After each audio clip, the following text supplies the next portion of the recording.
Say it clear. Say it right. Say our name. Built this nation with our bodies and brains. You benefit, don't give us credit, say our name. We FBAs, foundational Black Americans. You want us to fight every time you in pain, but when it's time to vote for, silence remains. Yeah. They wanna be us, from the style to the hair, from the lips to the hips, body shaped in our glare. They cross borders, profit off the fight, civil rights paid in blood just to stand in this light.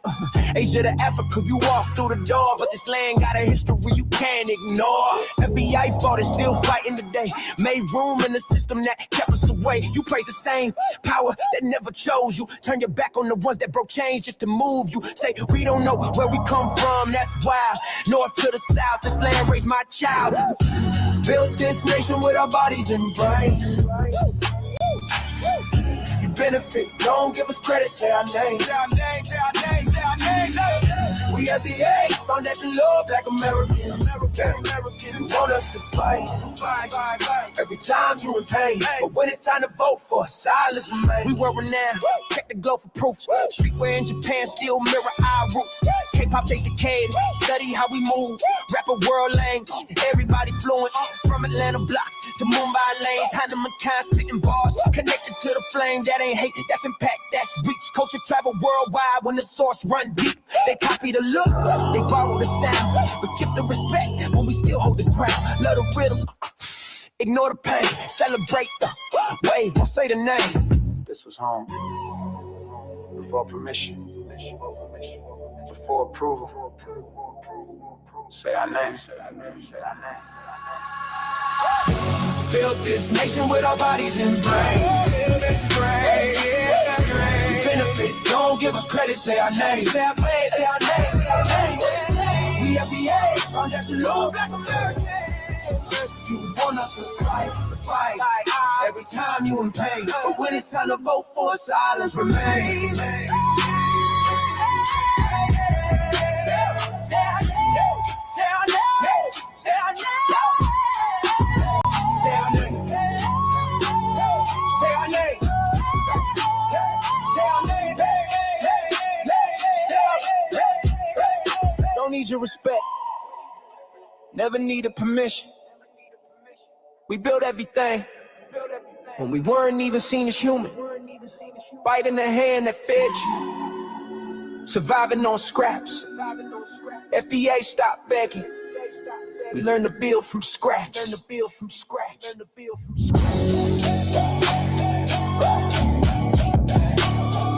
our name. Say our name.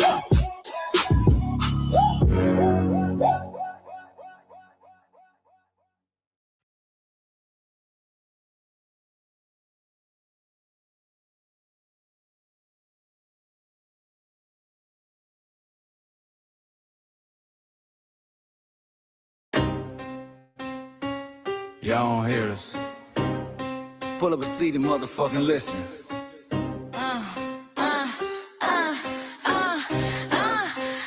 Pull up a seat and motherfucking listen. Pack your bag, time to go home. Talking crazy on our soil where our blood and bones grown. This our grind, we outside on it. While y'all fools on the outside looking, y'all show no respect to Black America, so leave.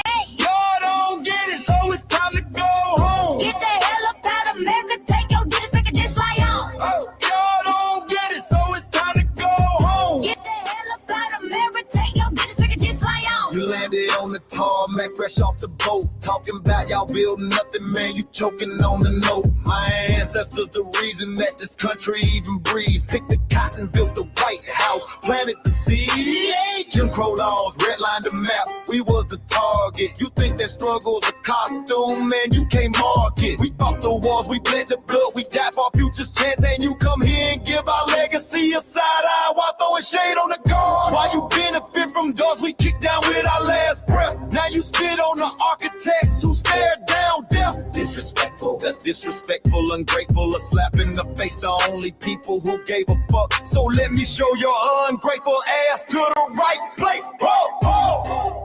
Pack your bags, time to go home. Talking crazy on our soil where our blood and bones grown. This our ground and we outside on it. Why y'all fools on the outside looking? Y'all show no respect to Black America, so leave. Y'all don't get it, so it's time to go home. Get the hell up out of America, take your duties and just fly home. Y'all don't get it, so it's time to go home. Get the hell up out of America, take your duties and You got just the fly home. passport, the visa, the privilege to be here. Cause my grandma did march for y'all, so disappear from our land.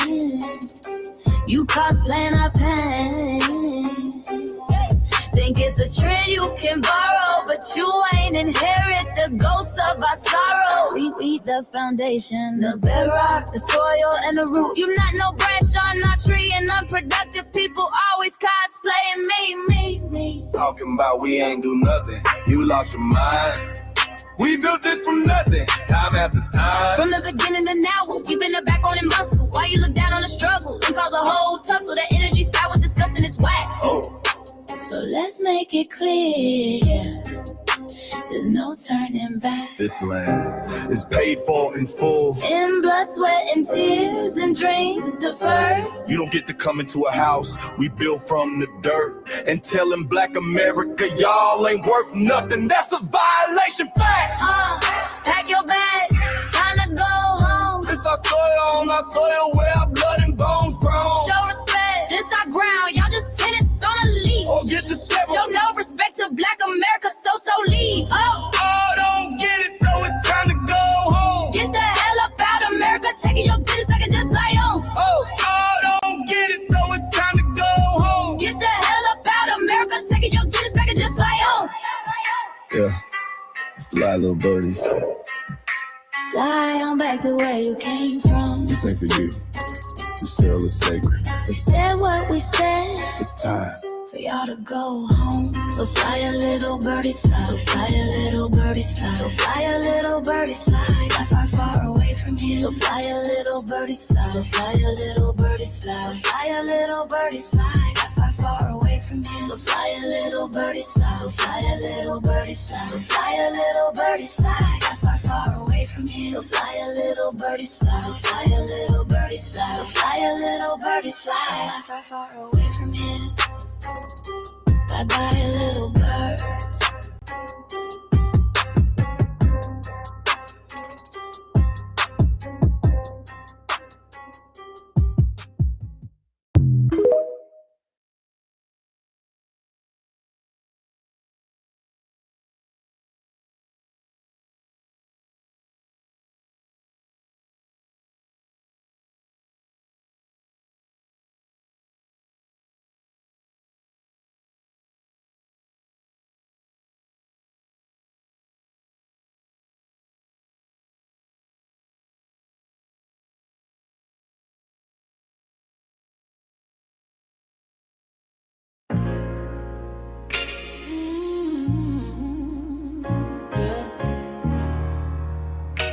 They thought we forgot, but we never forget.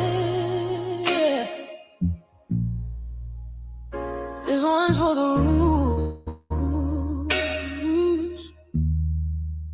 We built this land from dust and tears, 400 years, and we still here. They write new rules, but they don't see every freedom they got came off you and me. We planted seeds, they took the bloom. We lit the flame, they left the room. But we back now, no disguise. The spirit's woke, we realize all we want is what we earn. That sweat and blood, yeah, that table turn. You can't buy culture, can't fake that fight. This is our day, this is our ride. We LPA. Say it loud, say it strong. We the heartbeat that's been here all along. Foundation of Black Americans, stand tall. We ain't begging for nothing, we built that all. Born from pain and grace, you can see the truth written in our face. We the soul, the sound, to fight the flame. Foundational Black Americans, say our name. They love our rhythm, but they dodge our blues. Use our voice when it fits their news. They take our sound but not our scars. We the backbone, we the stars. Now the veil is gone, the mask is clear. We see the game, we know what's here. No more silence, no more lies. We lift that flag and watch it rise. Rise up, rise up. We the ones that made this nation breathe. Our pains and power, our roots and trees.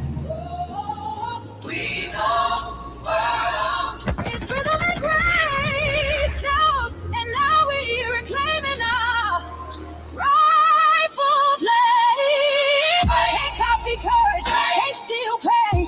You can't inherit soul by changing names. Our story ain't done, it's the revival. We guard the gate, it's about survival.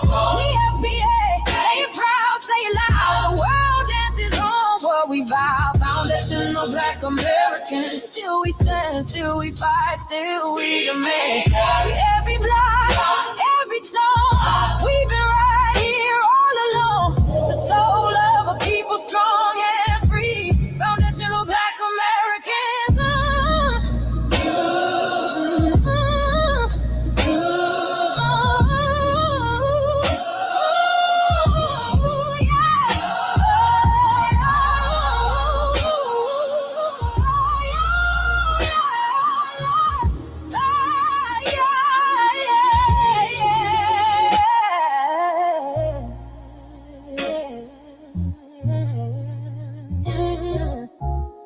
We the first, we the root, we the fire. Still rising, still here. Foundational Black American. We set the tone and they copy the cadence. Dance to our drums and deny the foundation. Wear the style but don't honor the source. Smile in the crowd and you distance and force. Say you not us but you rap like we breathe. Take the rhythm, then fuse the receipts. I ain't mad, I'm just holding the glass. Showing the mirror, now answer it back. I ain't here to cancel nobody. Just keep it honest, keep it solid. If you eat from the table we built, don't act surprised when we guard it. Do you like that? Do you like that? When I flip your sound and I ride like that. Do you like that? Do you like that? Do you like that? Cause that's how it feel when you borrow my culture. Then act like we never mattered. Hip-hop.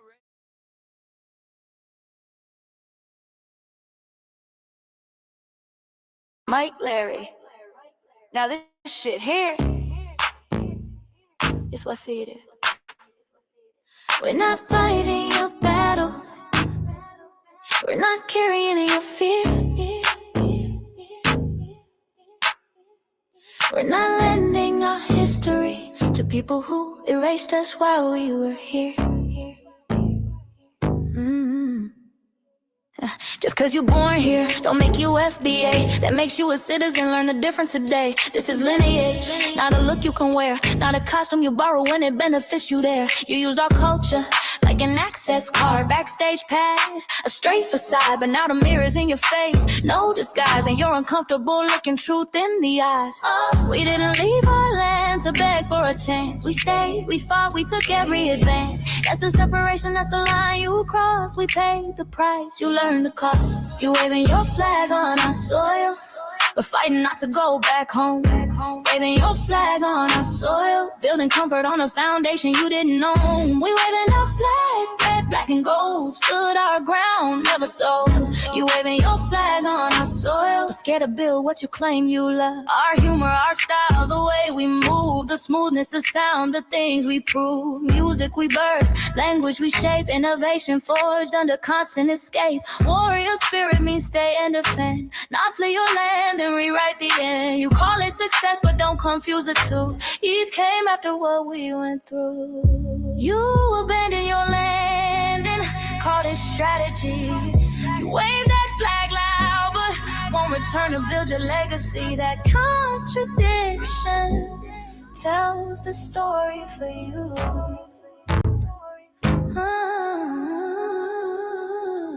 You waving your flag on our soil, or fight fighting not to go back home. We waving ours where we were forged, every inch earned, every brick known. We can't be deported, and that truth changes everything. We can't be deported, and that truth changes everything. We know who we are, and now we see who you are too. Just because y'all born here doesn't make you FBA at all. It makes you an American citizen.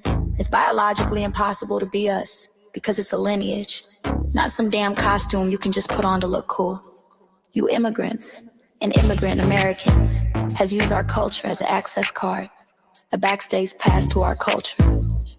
Now y'all have to look in the mirror. Our sense of humor, the aesthetics, mannerisms, the style of dress, the smoothness, the creativity, our genres of music, innovativeness, our slang, our warrior spirit by staying on our homeland and fighting and not fleeing to somebody else's land to beg for a better life and shit on the very people who fought to have us there. That's who we are. And we know who the hell y'all are waving your flag on our soil and fighting to make sure y'all don't go back.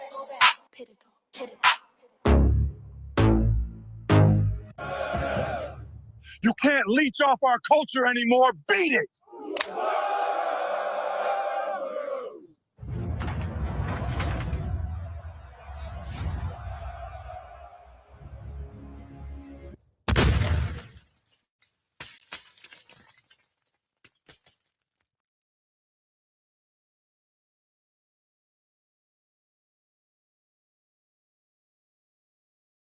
Mike Larry, man, you did it again.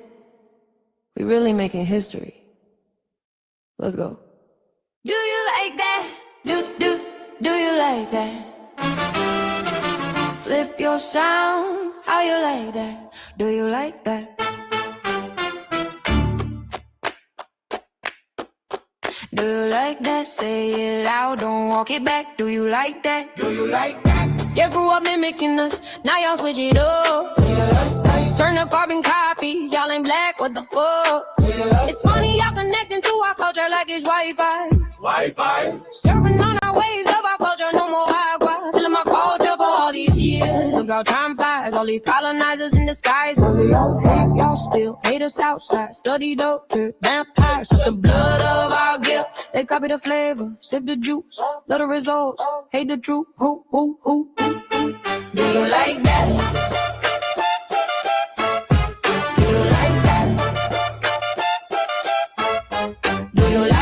Flip your sound, how you like that?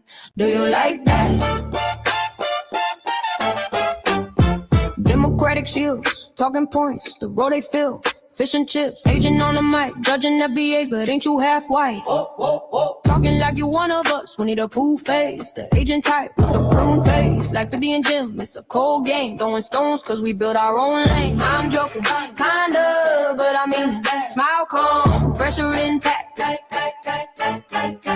Y'all proud where y'all from, where they flag, beat they drum. But when it's us, tone switch fast. Same pride, but it's too much. FBA pride, lineage solid. You can't put this on, can't try it on. Built here, stayed and fought, that's the difference. That's the card. Do you like that? Do you like that? Say it clear, don't twist the facts. Do you like that? Yeah. Do you like that? Do you like that? Point made. No edit. No care.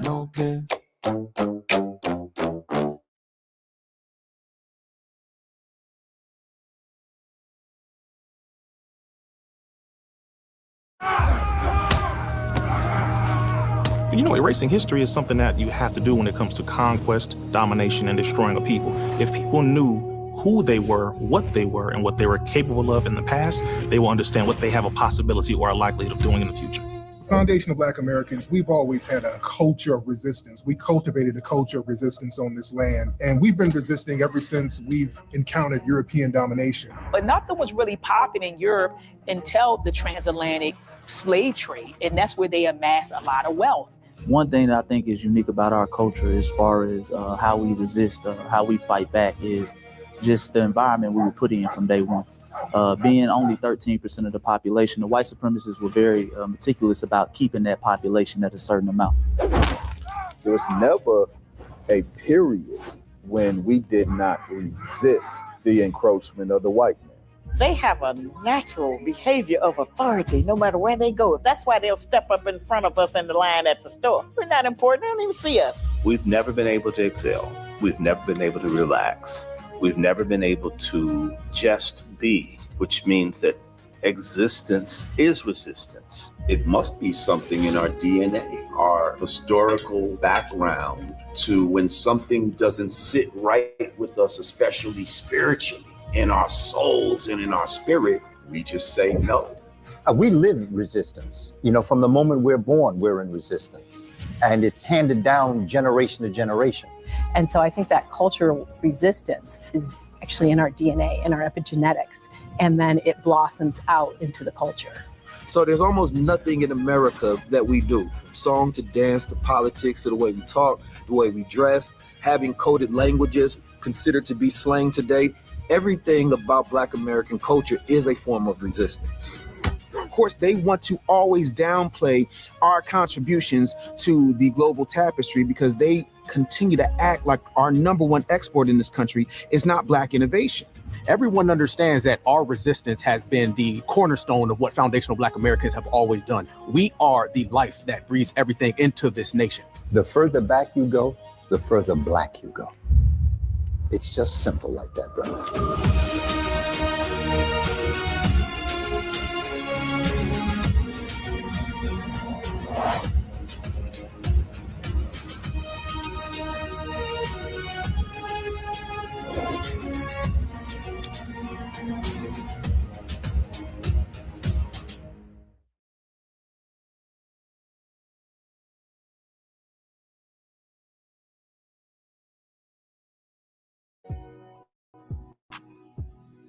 Introducing the B1 Rolodex, the easiest way to search for and support FBA and B1 businesses. Hundreds of entries from the Black grassroots for the Black grassroots. Free to use, free to download, constantly updated. Trouble navigating the document? Try using the map version. Notice a business missing? Use this simple Google form to submit an FBA or B1 business. Also submit anti-Black businesses, which are now being collected in that last tab. Find resources, contact numbers, and much more using the second tab. All the info you need to start practicing group economics today. Go to blacktruthunited.com. That's blacktruthunited.com. Greetings, Black family. Greetings, and thank y'all for tuning in to another episode of the Frontline Black News.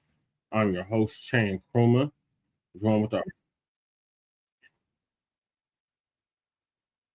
and hopefully we'll be joined with Shabaka. I don't know. I think he said something's up with his data, so we shall see. And on this season 6, episode 27, part 3, continuation part 2 of the Frontline Black News, we'll be discussing several topics we didn't get to in part 1 continuation, and that is the today is the birth date of Lisa Left Eye Lopes. So we're gonna go over her controversial death and what really happened. Then we got a live update on the Billions is 55 campaign in Los Angeles, California. Then we got 40 acres in a Mule, the land America promised and snatched back. Then we got that's the new Lego video from Africa. Then the Pope apologized for slavery. Not really. We're gonna get Professor Black Truth's take on it. Then we got young Sista says Trump exposed the Democrats because they were playing in our face. Then we got Ayanna Pressley pushes to bring back HR 40 reparations bill. Why? Let's talk about it. Then we got Capitol Police officers sue Trump over slush fund for J6 rioters and other allies. And we got death row prisoner Tony Carruthers, I think that's how you say it, survives Botched execution attempt. The dark secrets hidden under America's 200 drowned Black towns. The unhoused neighbor news, our illegal migrant news, and our local Denver/Aurora news. And we are based out of East Denver, North Aurora, Colorado. We give the news from a frontline and Black first perspective. We are a part of the New Black Media and also the signal boosters of the New Black Media. We have been around for 6 seasons now and counting, and we have several platforms that are part of the Frontline campaign. Frontline Black News is the first one, which started back in 2020, 2021. And Shabak's Black Experience Enhanced, which we had yesterday, is based off the 50th anniversary of the founding of the original Black Panther Party for Self-Defense. We started on Blog Talk Radio back in 2016 and have been around for 11 seasons now. Shabak's Black Experience Enhanced covers the Black experience from the beginning of time until 10 minutes ago. It's also a part of the Frontline campaign and has recently, within the last 2 to 3 years, moved from Blog Talk Radio to StreamYard. And join us this Friday for Grand Rising with Shabaka and the Chase. And please make sure y'all like and share the broadcast. Family, hit that like, share, and subscribe. And join us on StreamYard, YouTube, Frontline Black News. The links to all of our channels are in the description, including Frontline Black News, Frontline Black News 2, the backup channel. Make sure y'all sub to that just in case they try to take Frontline Black News down again. And we got my personal page, Jesse Parrish, aka Chan Chroma. Make sure y'all sub to that so y'all be abreast to what's happening here in Denver politics and Denver City Council and Aurora City Council and Denver's and Aurora Black events. Then we got Lady Chase backup channel, Seduction Doll 5991. Make sure y'all sub to that so she can start going live on that YouTube channel. Then we got her main channel, the RBA, the Revolutionary Agenda, which she should be doing right after this episode of the Frontline Black News. Make sure y'all check that out. She's been covering them data centers heavily for like over a year now. Make sure y'all check out the RBA, the Revolutionary Agenda. Then we got Shabaka's YouTube channel, Jeanette 1. Make sure y'all sub to that so Shabaka can start going live again on YouTube. Then we got our cousin, our local out the Bay Area, Jay Militant. What's Cracking TV with Jay Militant. Make sure y'all sub to his channel as well. Then we got our brother Koo Keezy, 5100 out of Mile High, Bellside, Montbello. Make sure y'all check him out. He has the FBA Culture Reports, and he's an MC, dope rap artist out of Denver. So make sure y'all check him out. Then we got our brother Breeze Omega, who's also an MC, and it's out of Virginia by way of Hempstead, Long Island. Make sure y'all check him out as well. Breeze Omega on YouTube. He just surpassed 1,000 subscribers, so salute to Breeze. Then we got our brother, the Church of Black Power, who's out of Watts, California, who's now in Houston, Texas. And, he does similar content to what we do over here, so make sure y'all check him out. He just surpassed 3,000 subscribers. He should be almost at 4,000 now. Then we got our brother Torian Rain Reloaded, who's out the DMV area and has been around for a decade, at least a decade now. And he put Lisa Cabrera on, so salute to Torian. Showed us love, so we showing love back. Then we got Black Truth United, who's been on hiatus but did come up with the B1 Rolodex, which I just played the ad for, which is the modern day green book for FBA and B1 businesses alike. And the links to submit your business to the Rolodex is in the description. Yours truly is in it for my political work.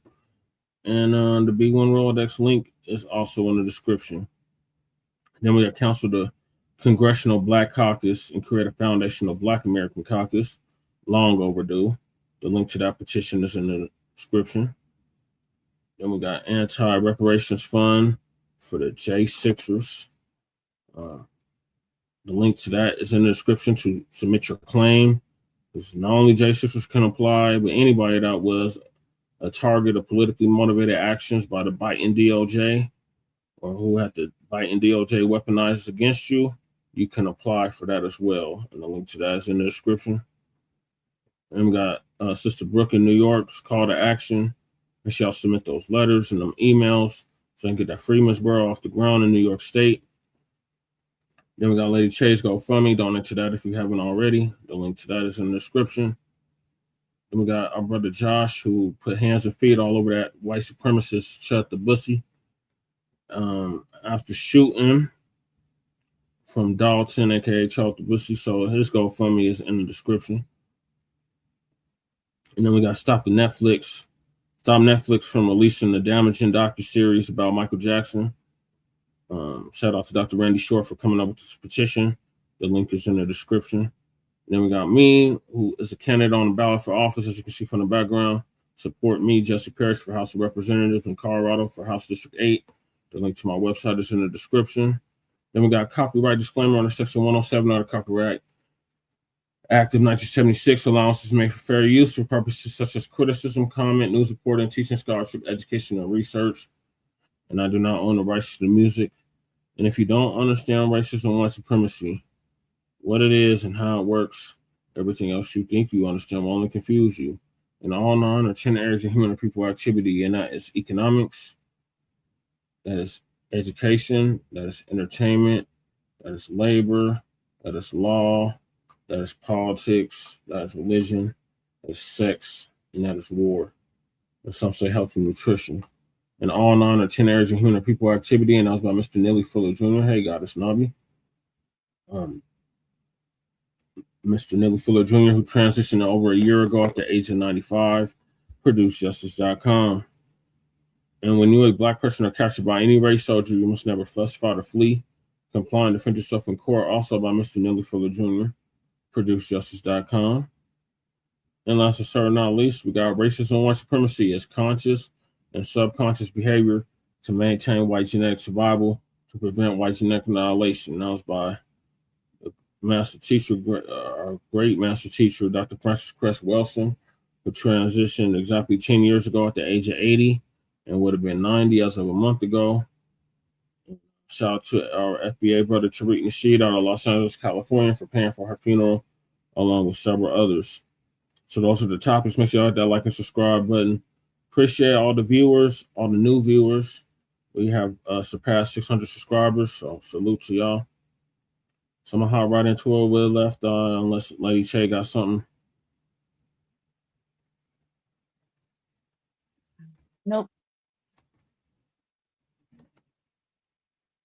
All right, so today is Lisa Left Eye. I got it. There's a little bit. Yeah, I can hear myself.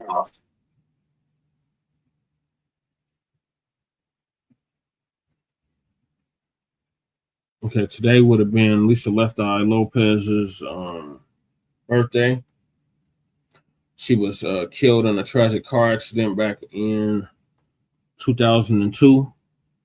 So we're going to go over her controversial death and what really happened.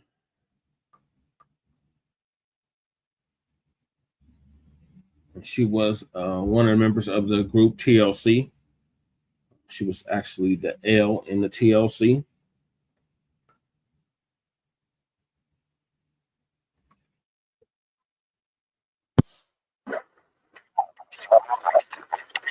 Lived a life of music and fame as one of the driving forces behind the world-renowned R&B band TLC, but also battled inner demons.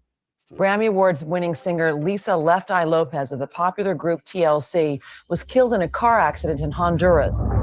R&B singer Lisa Left Eye Lopez lived a life of music and fame as one of the driving forces behind the world-renowned R&B band TLC, but also battled inner demons and personal tragedy. She sought peace and answers in the remote beauty of Honduras, away from the spotlight. There in 2002, she faced a tragic incident that touched her deeply and made her question the nature of her own struggle. Was the turmoil in her life an omen of this doom, or was there a deeper meaning she had yet to discover? This is the story of Lisa Left Eye Lopez.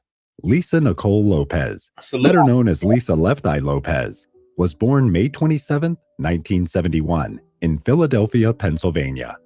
Lisa grew up in a family with many challenges, where she had to deal with a strict and domineering father. These circumstances had a major impact on her early life and development as a person and artist.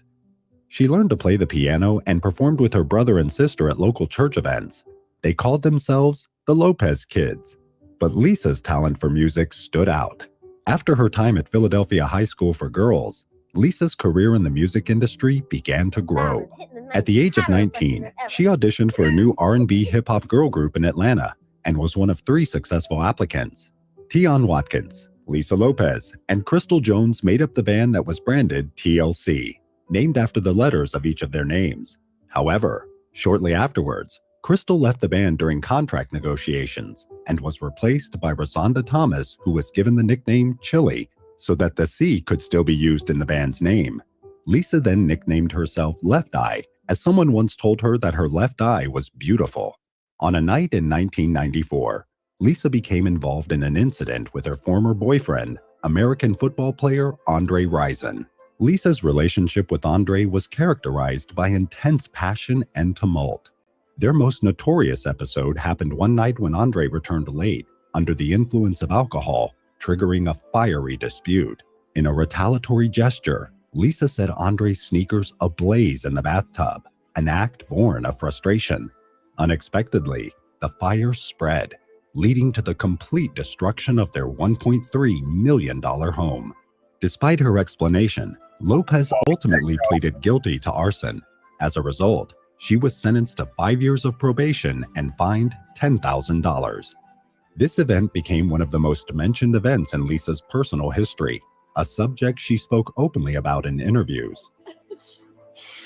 You're gonna burn! You're gonna... The fire incident in 1994 not only marked a tumultuous period in Lisa's personal life, but also underscored the intense pressures and challenges faced by the members of TLC. TLC encountered financial difficulties from contractual issues and misguided royalty advice, leading to bankruptcy in 1995. However, they overcame these challenges, releasing new music and continuing to thrive. TLC emerged as one of the most iconic girl groups in music history, celebrated for their fusion of R&B, hip-hop, and pop, alongside the socially aware lyrics and unforgettable videos. After releasing Fan Mail in 1999, TLC celebrated great success at the Grammy Awards in 2000, where they received a total of 4 Grammys. They won the award for Best R&B Album with Fan Mail, and their iconic single No Scrubs earned them the award for Best R&B Song. In addition, they received Best R&B Performance by a duo or group with vocals for both. Moved by Lisa Left Eye Lopes' story? Like, share, and subscribe to discover more inspiring tales. Click the bell for updates. They dominated the charts in the 1990s and early 2000s with classics like Waterfalls, No Scrubs, and Unpretty. After reaching a peak in their career, TLC decided to take a break. This break gave Lisa Left Eye Lopes the space to focus on her own path and interests outside of music. Her attention was drawn to Honduras after the devastating Hurricane Mitch in 1998, which inspired her to get involved in humanitarian efforts and improve literacy in the country. Her visits to Honduras offered her an escape from the constant media attention in the United States and the complexities of her relationship with American football player Andre Rison. The experiences in Honduras marked the beginning of a significant period of self-discovery for Lisa. She immersed herself in her spirituality, explored disciplines such as meditation and numerology, and sought to understand the root causes of her actions and a way to find inner peace. This spiritual quest helped her gain insight into her life purpose and the challenges she faced, which had a fundamental impact on her identity and her creative expressions in music. Lisa's personal growth and commitment to humanitarian efforts influenced not only her life, but also her career, giving new depth to her music and public image. Honduras became a place where Lisa could reflect and grow. The period of reflection and development became an essential part of her life story, with her efforts and spiritual journey enriching her legacy. On March 30th, 2002, Lisa traveled to Honduras with a group of 12 guests for a spiritual retreat. She generously covered the expenses for the group to participate in yoga classes and visit hot springs. Lisa recorded most of the trip with her video camera. She candidly recounted how she felt haunted by a ghost. It was a feeling she could not shake off. People will still never feel the true essence. This feeling was made even stronger by a tragic incident that occurred on April 6, 2002, when Lisa's personal assistant, Stephanie Patterson, hit a 10-year-old Honduran boy while they were driving the rented minivan along the rural roads of Honduras. The accident happened around 9 p.m. At that time, It was difficult to see pedestrians in the dark. The boy was walking along the road and reportedly stepped in front of the vehicle at the last moment. When Stephanie pulled over, Lisa jumped out and rushed to the boy's aid. She held his head in her arms while the others tried to resuscitate him. They rushed him to the nearest hospital, where he tragically passed away. The incident hit Lisa deeply. She heard that the boy's name was Baron Fuentes Lopes, and her thoughts ran wild. She got the chilling realization that the spirit that had haunted her for so long had intended to get her, but instead had accidentally struck the boy. She captured this conviction on her video camera. Over the years, she had become a deeply spiritual person and had a growing interest in numerology, where numbers have an energetic influence on life. She did not believe in coincidences. The fact that she shared the same last name with him affected her greatly, and although she had nothing to do with the accident, she insisted on paying the boy's medical bills and eventually his funeral expenses. This amounted to about $3,700 and an additional $925. Although the group took responsibility for the accident, the boy's mother did not report it to the police because Lisa had helped her so much afterward. She knew it was a tragic mistake and was grateful for the help of Lisa and the others. In the days that followed, Lisa still felt the spirit haunting her. I don't think I will ever get over it. Once again, she captured her feelings on camera. Had this spirit made a mistake, and would it continue until Lisa would succumb to it? This is something that had played through Lisa's mind. However, this search for inner peace took an unexpected turn on April 25th, 2002, marking a pivotal moment in Lisa's spiritual and personal journey. As Lisa embarked on what was meant to be a new chapter of her journey of discovery, she found herself behind the wheel of a Mitsubishi Montero SUV, navigating the winding roads near the city of La Ceiba. It was a 7-seat vehicle, but reports said 10 people were crammed inside, including Lisa's sister, Reina Raindrop Lopes, and 3 members of the up-and-coming band, Egypt. Conflicting reports circulated about their destination. Some suggested they were departing from a health center, while others indicated the group was heading to the jungle for a photo shoot. But regardless of their intended destination, they would tragically never reach it due to a tragic event. The ghost that had haunted Lisa seemed to strike again. Lisa was behind the wheel of the rented SUV. She was driving near the town of La Ceiba, but with so many people in the vehicle, the 30-year-old was likely to be distracted. She was tearing across the road while the others in the back were watching videos or chatting amongst themselves. The trip was recorded on camera because Lisa was filming for a documentary at the time. Later, the footage was compiled into a documentary that aired on VH1 called The Last Days of Left Eye, which tragically became what the title suggests. While Reina Lopes held the video camera in the passenger seat to record the journey, Lisa was casually driving. In her right hand, she was holding a square can of Coca-Cola that she mindlessly waved back and forth beside her, while keeping her left hand on the steering wheel. Then, she handed the can back to the passengers behind her. Although these were fairly mundane images, the camera recorded it all, and the mundane was about to turn into the shocking. In an instant, the tranquility of the trip was disrupted. As Lisa tried to overtake a slow-moving truck, a blind turn surprised an oncoming car, causing a catastrophic decision. Lisa reacted quickly and returned to her lane, but the maneuver was too forceful. The SUV swerved and headed irrevocably toward the roadside trees. The camera, unmoved witness to these final moments, captured the ensuing chaos before it went silent. The screams of the passengers, the squealing of the tires, and finally the devastating impact as the car flipped over several times and came to a stop against 2 trees, providing a terrifying end to what began as an adventurous journey of discovery. The car came to a stop in a ditch next to the main road. Lisa, who was reportedly not wearing a seatbelt, was ejected from the vehicle along with 2 other passengers. Tragically, Lisa passed away instantly. Some occupants had broken bones, some were more severely injured than others, and were taken to Dantoni Hospital in La Ceiba. All other occupants miraculously survived the accident. A San Pedro Sula forensic doctor assigned to the case performed an initial autopsy. They reported that Lisa had passed away from a catastrophic fracture of the base of the cranium and an open cerebral trauma. After the autopsy, her body was flown back to the U.S. The news of the untimely passing of Lisa Left Eye Lopes sent shockwaves around the world. It was not only a shock to her friends and family, but also to her fans. The tributes for the singer poured in. What I want the world to remember most is Lisa's spirit. She was a giver, Raindrop says. She loved to help the underdog. It's like, if people weren't drawn to you, she would be drawn to you because of the fact that she just always saw something in you that other people didn't.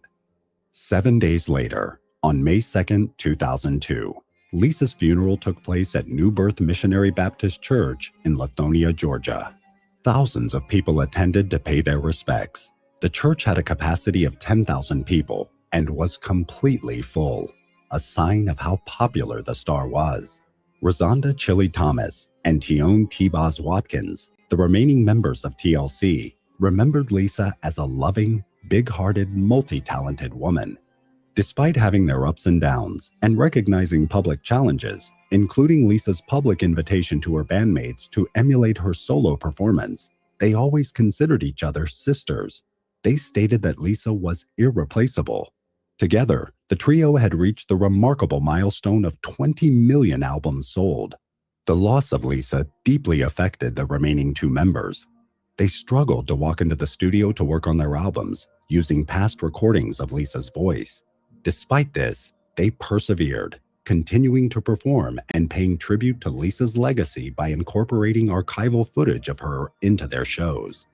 At the time of her passing, Lisa was in the process of setting up 2 educational centers for underprivileged Honduran children. One was called Camp YAC, and the other Creative Castle. In honor of Lisa and her dedicated charitable work, her family established the Lisa Lopes Foundation. This helps neglected and abandoned children improve their lives. Lisa Left Eye Lopes left a deep impression not only with her music, but also through her actions and the love she exuded. Her innovative music style and courageous commitment to social issues made her an icon in R&B and hip-hop.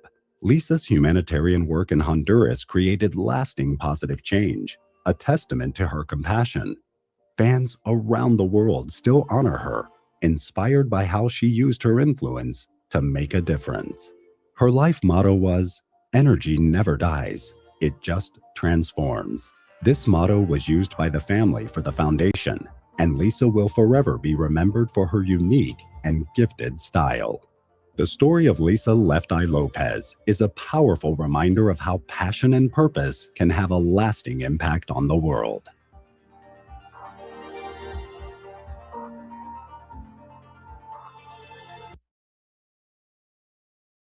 All right, so that's the first clip. What are your thoughts on that, Lady Che? Man, I was alive during it when it happened, so Right, it's right. just as upsetting as it is now. You know what I mean? So, Yeah. So she would have been 55 today. Born the same year as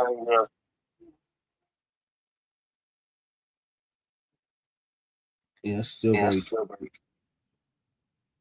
It was like back to back. Aaliyah died, and a year later she died. And me and Aaliyah were birthday twins. Okay, so that's so this next one is into what it says a terrible to her grave.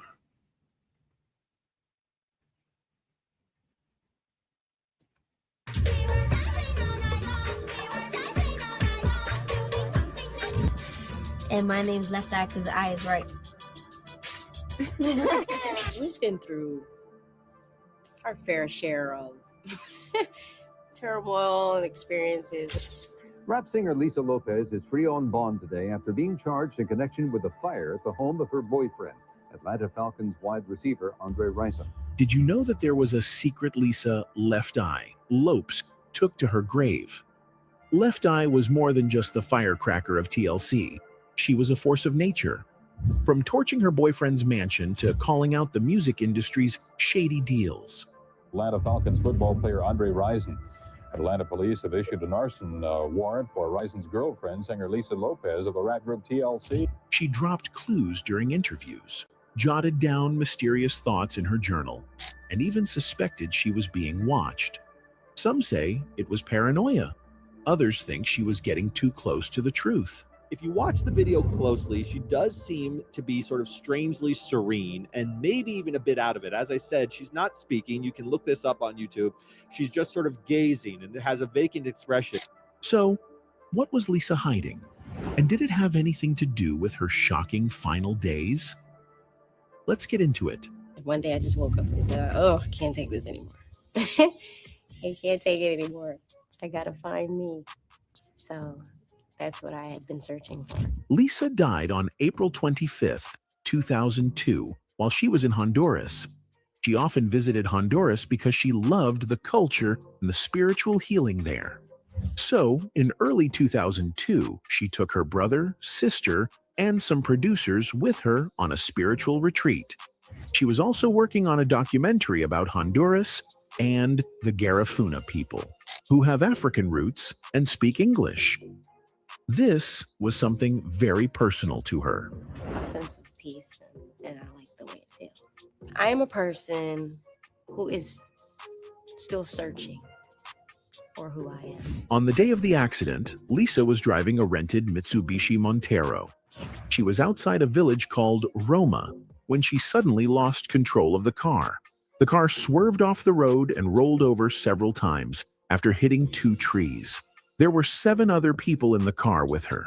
Everyone was thrown from the car, but Lisa was the only one who died.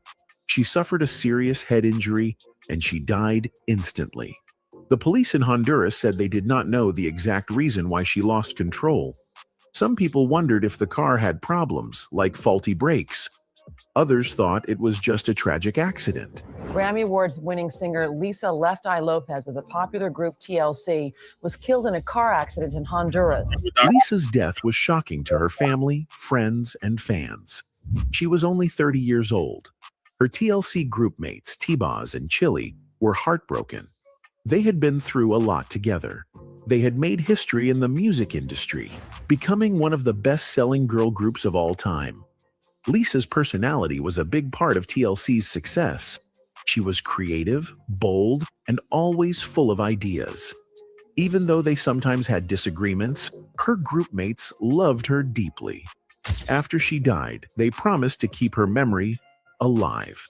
They continued to talk about her and honor her in different ways. Many documentaries were made about her life, including one called Last Days of Left Eye in 2007. This film showed her final days in Honduras and gave people a closer look at her thoughts and beliefs. Lisa often talked about death in a very different way than most people. She was not afraid of it. She believed that energy never dies. It just transforms. She saw death as a new beginning, not an end. She once told a filmmaker that she wouldn't be surprised if she died young. This made people think that maybe she had a feeling her time was short.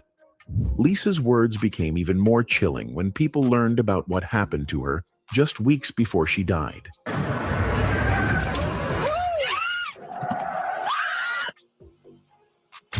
A few weeks before her accident, Lisa was in another car crash in Honduras, but this time, she was not the driver. Her assistant, Stephanie Patterson, was driving when they accidentally hit a 10-year-old boy named Baron Fuentes Lopes. The boy had the same last name as Lisa, but they were not related. At first, he survived, but later, he died from his injuries. Lisa felt terrible about what happened. She paid for his funeral and helped his family. The boy's mother said Lisa was very kind and took care of everything, but Lisa believed something strange was going on. She thought a spirit was trying to take her life, but had taken the boy's life instead by mistake. She felt like she was being followed by something spiritual. If you watch the video closely, she does seem to be sort of strangely serene and maybe even a bit out of it. As I said, she's not speaking. You can look this up on YouTube. She's just sort of gazing and has a vacant expression. This idea stayed with Lisa during her final days. In Last Days of Left Eye, she spoke about this feeling. She felt like there was a dark presence around her. She believed she was meant to die soon. This is why many people say that Lisa predicted her own death. Her close friends and family later said that she seemed different in those last weeks. She was thinking deeply about life and death. She was searching for peace and meaning. Some believe that her time in Honduras was part of that journey. After Lisa's death, her family created the Lisa Lopes Foundation. This foundation helps poor children by giving them education and resources. Lisa always cared about helping others. She wanted to make a difference, and through this foundation, her family made sure that her kindness continued, even after she was gone. One of the foundation's mottos is Lisa's own words: "Energy never dies. It just transforms." Her belief in transformation and renewal is what keeps her memory alive today.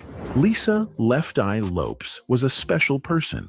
She was talented, creative, and full of life. She helped make TLC one of the biggest girl groups in history.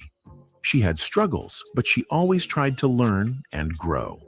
She believed in healing, in helping others, and in finding deeper meaning in life. Her death was tragic, but her story did not end there. Her music, her energy, and her spirit continue to inspire people around the world. Whether through her songs, her foundation, or the documentaries about her life, Lisa's legacy lives on. She may be gone, but she will never be forgotten. I guess the proudest thing in my career is the overall success of TLC. We've been through our fair share of turmoil and experiences, and I think we've done a pretty good job at sticking together at the end of the day. Lisa's personal life was not always smooth. One of the biggest events in her life happened when she had a fight with her boyfriend, Andre Rison, and set his house on fire. Atlanta Falcons football player Andre Rison. Atlanta police have issued an arson warrant for Rison's girlfriend, singer Lisa Lopes of the rap group TLC. Lopes and Rison had a troubled relationship. Rison was a football player for the Atlanta Falcons, and they started dating in the early 1990s. Their relationship was full of ups and downs. They argued a lot, and sometimes things got violent. I didn't do anything wrong, and God is my witness. And only thing I did that he might say that I did wrong, and that was I slapped her after I had been hit about 50 times to try to calm her down. One time, Rison was even arrested for hitting Lopes and firing a gun to keep people from stopping the fight. But later, the charges were dropped, and they got back together. One night, Lopes and Rison had a big argument. It got so bad that Rison left the house. Lopes was furious. She wanted to get back at him, so she grabbed some of his expensive sneakers and put them in the bathtub. Then, she set them on fire. But the fire spread quickly, and soon, the whole mansion was in flames. The house burned to the ground. Rap singer Lisa Lopes is free on bond today after being charged in connection with a fire at the home of her boyfriend, Atlanta Falcons wide receiver Andre Rison. After realizing what had happened, Lopes turned herself in to the police. She was fined $10,000 and ordered to go to counseling. Lisa Lopes turned herself in to Fulton County authorities Friday. Rison was also told to seek help for his behavior. Even though the fire destroyed his home, Rison later forgave Lopes. Their relationship continued for a while, but it was never really stable. At the same time, Lopes was dealing with other problems. Even though TLC was one of the biggest music groups in the world, they had serious financial issues. The group had 3 hit songs, but in 1995, they had to declare bankruptcy. They said their record label and managers took most of their money, leaving them with huge debts. Lopes also had legal expenses from the fire, and another member, Tian T-Boz Watkins, had high medical bills because she had sickle cell anemia. They owed millions of dollars, and despite their success, they were struggling. Rison, trying to help, loaned each TLC member $15,000 to cover their bills. But that wasn't enough to fix their money problems. The group had to take a break. During this time, Lopes decided to start her own production company. She also helped a girl group called Blacc get started in the music industry. The troubles didn't stop there. Lopes started having disagreements with her TLC bandmates, T-Boz and Rosonda Chili Thomas. She wanted more creative control and felt like the others didn't listen to her ideas. When they released their 1999 album Fan Mail, which included the hit song No Scrubs, Lopes was unhappy.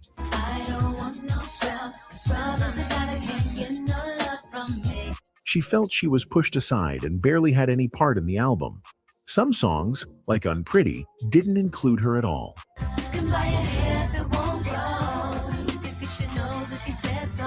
She was frustrated and told a magazine that she no longer supported the group. Lopes then challenged T-Boz and Chili to release solo albums to see who was the most successful. But neither of them accepted the challenge. She went ahead with her own solo album, Supernova, in 2001. I don't find it surprising if you don't have the G's to bounce. Lisa Left Eye Lopes was a big part of TLC, but she also wanted to prove herself as a solo artist. She worked hard on her album Supernova, but her record label, Arista, did not fully support it.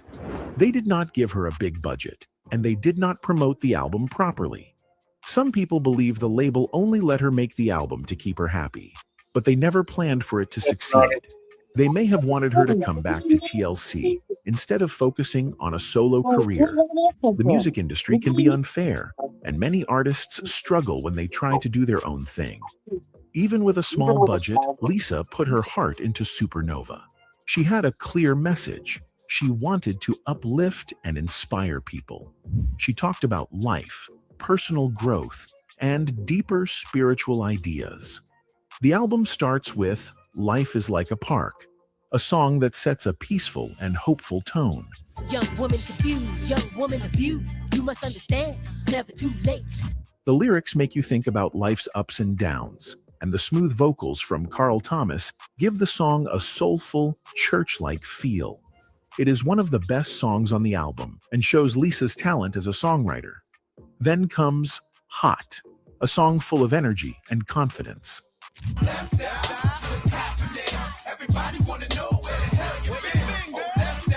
It is bold and powerful, just like Lisa herself. If Life is Like a Park is calm and thoughtful, Hot is wild and explosive.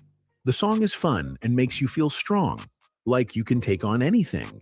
It would have made a great first single because it grabs attention and shows Lisa's unique style. Instead, the label chose The Block Party as the lead single.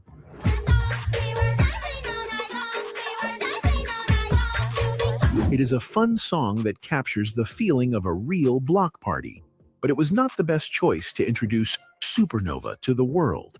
The chorus is not very catchy, and compared to other songs, it does not stand out as much. Lisa had stronger tracks that could have made a bigger impact, but the label did not seem to care about making the album a success.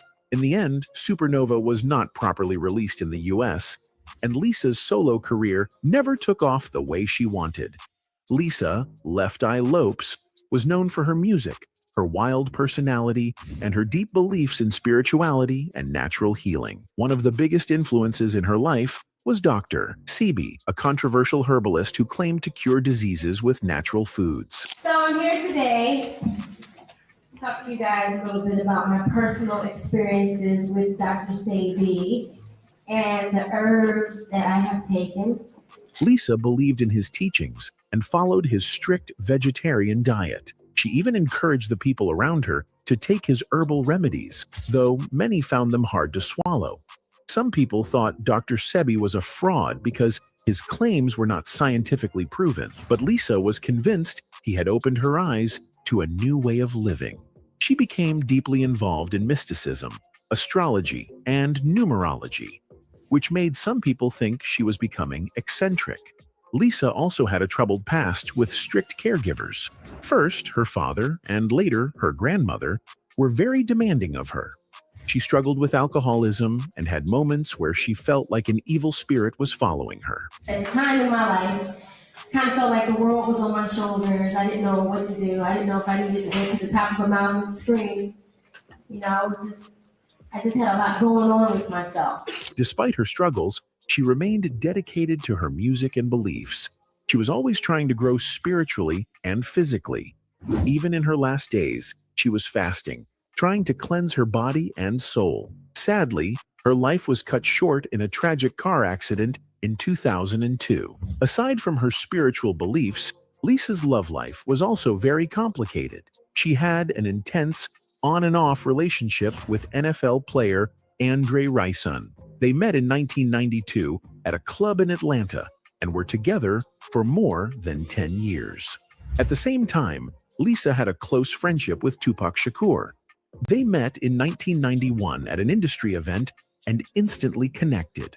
Many people believed that Lisa was in love with both Tupac and Andre at the same time. Some of her friends said that Tupac had her soul, while Andre had her heart. Even though Lisa and Tupac were very close, they never became a couple. Tupac told her that they could never be intimate, and she respected that rule.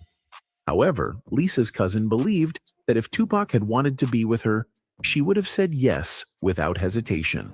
It was a little weird being in the presence of Tupac, and very similar. Similar to the point where we almost clashed. Both Geminis, and it was almost like 4 people being in a room. Andre Rison knew about Lisa's feelings for Tupac, and it made him jealous. He always suspected that something more was going on between them, even though Lisa insisted they were just friends. The love triangle made their relationship even more complicated. When Lisa was in the diversion center after the fire incident, she started thinking more about who she really wanted to be with. Some say she was torn between Andre and Tupac, trying to figure out where her heart truly belonged. Lisa's life was full of emotions, music, and personal struggles. She was not only a talented artist, but also a woman searching for meaning in life. She believed in the power of natural healing and followed Dr. Sebi's teachings until the end. She loved deeply, but her relationships were often full of pain and misunderstandings. Her connection with Tupac and Andre Rison added another layer of mystery to her life. TLC was one of the biggest girl groups of the 90s. They had hit songs, sold millions of albums, and won awards. But behind the scenes, things were not so good. The group had money problems and issues with their record label. One of the most shocking moments in their career was when they stormed into music executive Clive Davis's office, demanding to be released from their contract. T-Boz, one of the members of TLC, spoke about this in 2009 during an interview with Monique. She said they were frustrated with how they were being treated. They felt they were not getting the money they deserved. $75 million was generated on that album. We didn't really get any, so we wanted to know where the money was at, and LA said it was at Arista, so that's where we went. They had worked hard, sold millions of albums, and yet they were broke. This made them angry, and they decided to take action.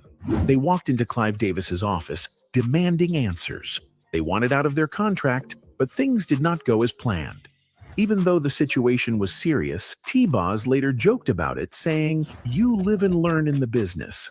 It worked out well. We didn't go to jail, thank God." Nobody got in trouble. We actually got some money after that, even though it was still recoupable. But I mean, it was squashed. He ended up giving us a hug and a kiss. After this incident, Lisa Left Eye Lopes made a bold move. She decided to go solo and leave TLC. She signed with Suge Knight's Death Row Records in 2002. She released her second solo album, NINA, New Identity Not Applicable, under Death Row. Some people believe this decision made powerful people in the industry unhappy. Death Row Records was a rival to Clive Davis and Diddy. Fans suspect that these two music executives were not happy with Lisa's choice. Some even believe they may have done something to stop her from succeeding. Suge Knight later claimed that he had a close relationship with Lisa. In the Lifetime documentary Hopelessly in Love, He talked about their bond. He said, "I had major love for her. I cared for her, but I knew her fiancé, Andre Rison, and we were cool, but I cared about Lisa." He shared a story about how Lisa showed up at his high-rise apartment with all her clothes and never left. He said, "She never went home. She showed up and never rolled out. We started hanging, and she's a great person." Lisa was known for speaking out against the unfair treatment of artists in the music industry. She talked about how big executives like Clive Davis and Diddy controlled artists and took advantage of them. We've been through our fair share of turmoil and experiences, and I think we've done a pretty good job at sticking together at the end of the day. Many fans believe Lisa's decision to sign with Death Row made her a target. Some even think she was silenced because she refused to be controlled. One fan wrote online, "Left Eye was taken out whether people believe it or not. The industry slaves know it." TLC had many struggles throughout their career. They also had problems with their former manager, Pebbles.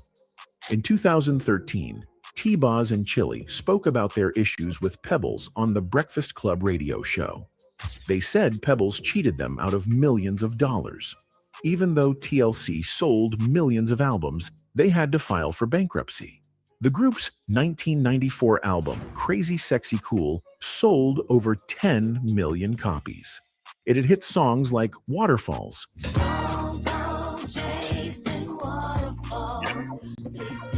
Creep,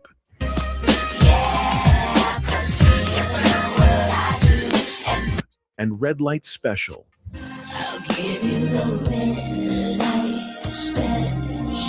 Despite this success, they had no money.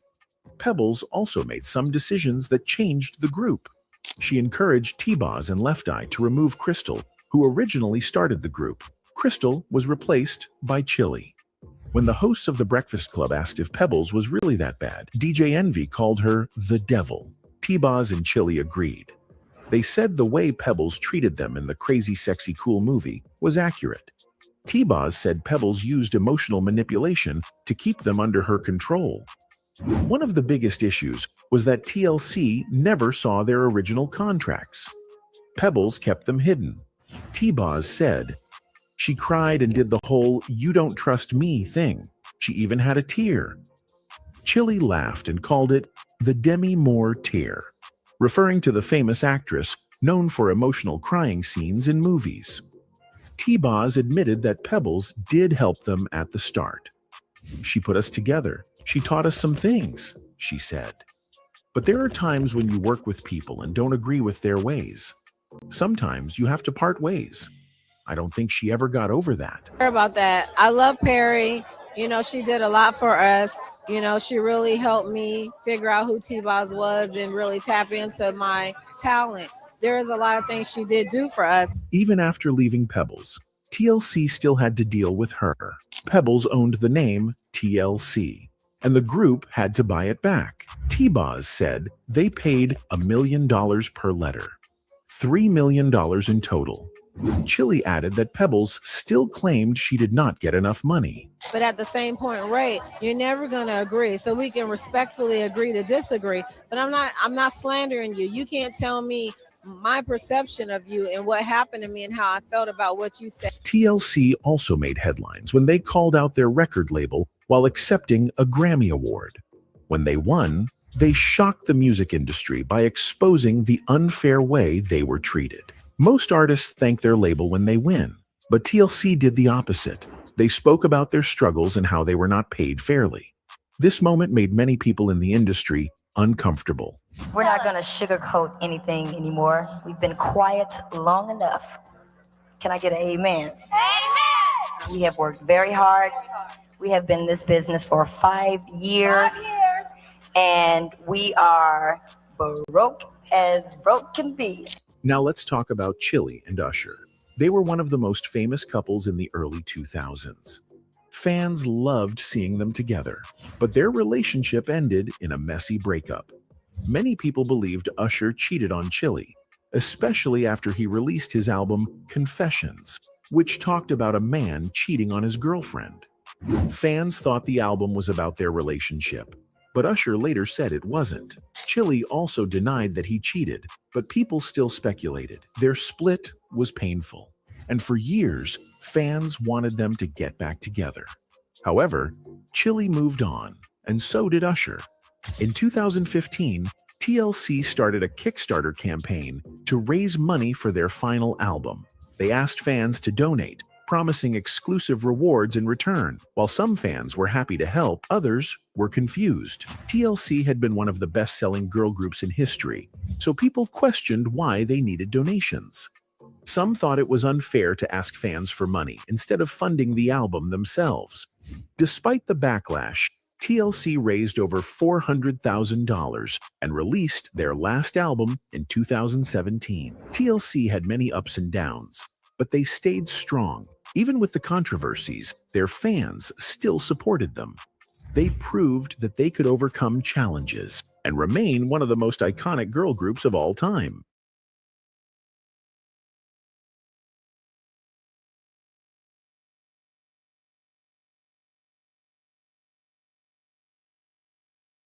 Wow. Yeah, some of that stuff I did not know. Most of it I did know, though. What are your thoughts, Lady Che? Yeah, some of the stuff I didn't know. A lot of that stuff I didn't know, really. So they weren't really like. I mean, I only liked that their first album. You know, so cool. that's the only one. That's the only one that I had that I liked. Mm-hmm. I think I wore the fuck out that album. I don't go for it. Yeah, my mom. No, it was really like my thing. They were really like for me because it really wasn't like that all the way. Yeah. But some songs, that's it. The thing with Pebbles, man, I was like, not my Pebbles. Yeah, that shit was crazy right there. That's very $1 million a letter. $1 million letter. And I think that shit's crazy. I think that that they couldn't see their contract was just crazy. I thought that was just, the fact is that they were being there that when you're young and nobody's looking out, man, motherfuckers can steal from you and exploit you and whatever by any means necessary. I think that's a lesson from that because that shit was hard and can't really blame T-Boz for having sickle cell. You know what I mean? Right. And her having sickle cell and the shit with left eye was not the reason that they didn't have no fucking money. Those are just symptoms of the problem. You see what I'm saying? Like that's just crazy. That was just crazy because they didn't have no money. I mean, like every video was kind of like low budget. Yeah, so I don't know how that really platinum albums, and they were still it never made no sense. Right, and it does make sense now because back then it wouldn't have made any sense. I mean, I was young back then when that album came out. Right. You know what I mean? So I was still like a teenage girl. So I don't know. I just think that that's fucked up. That was really fucked up. And then they never went anywhere after that. After Left Eye left the group or whatever. They never went anywhere. Nope, it didn't. Nobody went anywhere. They just kind of stayed like nowhere. You know what I mean? And that right there is like another thing to think about is that none of them advanced in position at any point. Right. So that's crazy. Yeah. I got a thing for Pebbles, man. Yeah, that Mercedes. Oh God, Jesse, shut up. I do. It's just there's a little history behind all of that. So anyway, Yep, the soul. Yeah, so that shit was horrible. And this all of that all the legal battles. I can't even understand. That's just messed up. And it almost seemed like they're being put out for asking about it. You know? Yeah. They're being for asking about their bread or trying to recoup their bread or trying to figure out where they're what's going on with that. So it's like you think that there's a lot of little lessons there. Nowadays, like nobody's making real music anyway, so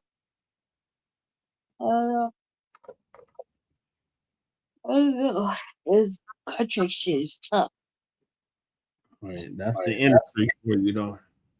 So, moral of the story is read your damn contract before you sign it. And get a good lawyer. And get a good lawyer to look it over before you sign it. Yep. Good. All right, so RIP, Left Eye Lopes. You were gone, but not. You would have been 55 years old as of today. I'll be sad. They got out that Snatched. Clyde Davis, right? Mm-hmm.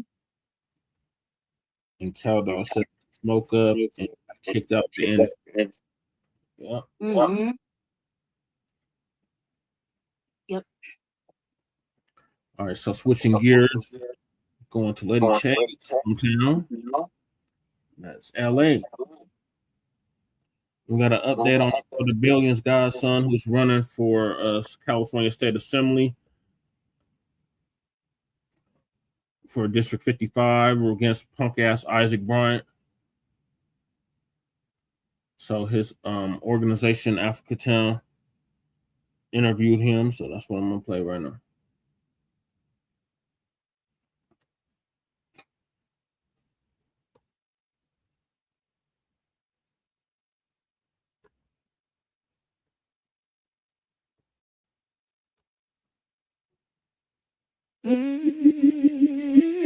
Shaking the table. Friends, they frauds, no alliance. Tell us when the cards played.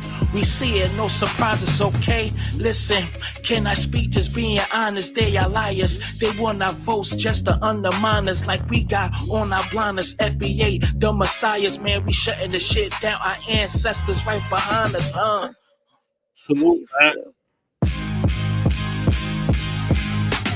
So here's the thing, y'all in trouble. Yesterday you had Al Green up here talking about. Greetings, family. Welcome. This is the Africa Town Coalition. We are back for another podcast coming to you live from Morris Media Studios. And this time we got a little twist. In the past we've come to you strictly as an organization in the community, fighting, for change, fighting against developers, fighting against police terrorism, and fighting some of the corrupt officials. Yeah. But this time we kind of switched it up and we actually threw our hat into the race to run for California's 55th Assembly District seat. So that is what we are coming to you today to talk about, give you an update on how this campaign has been going, what this campaign is about, some of the challenges we have faced with this campaign. Also, there are a number of other positions people are campaigning for, so we're going to look at some of that.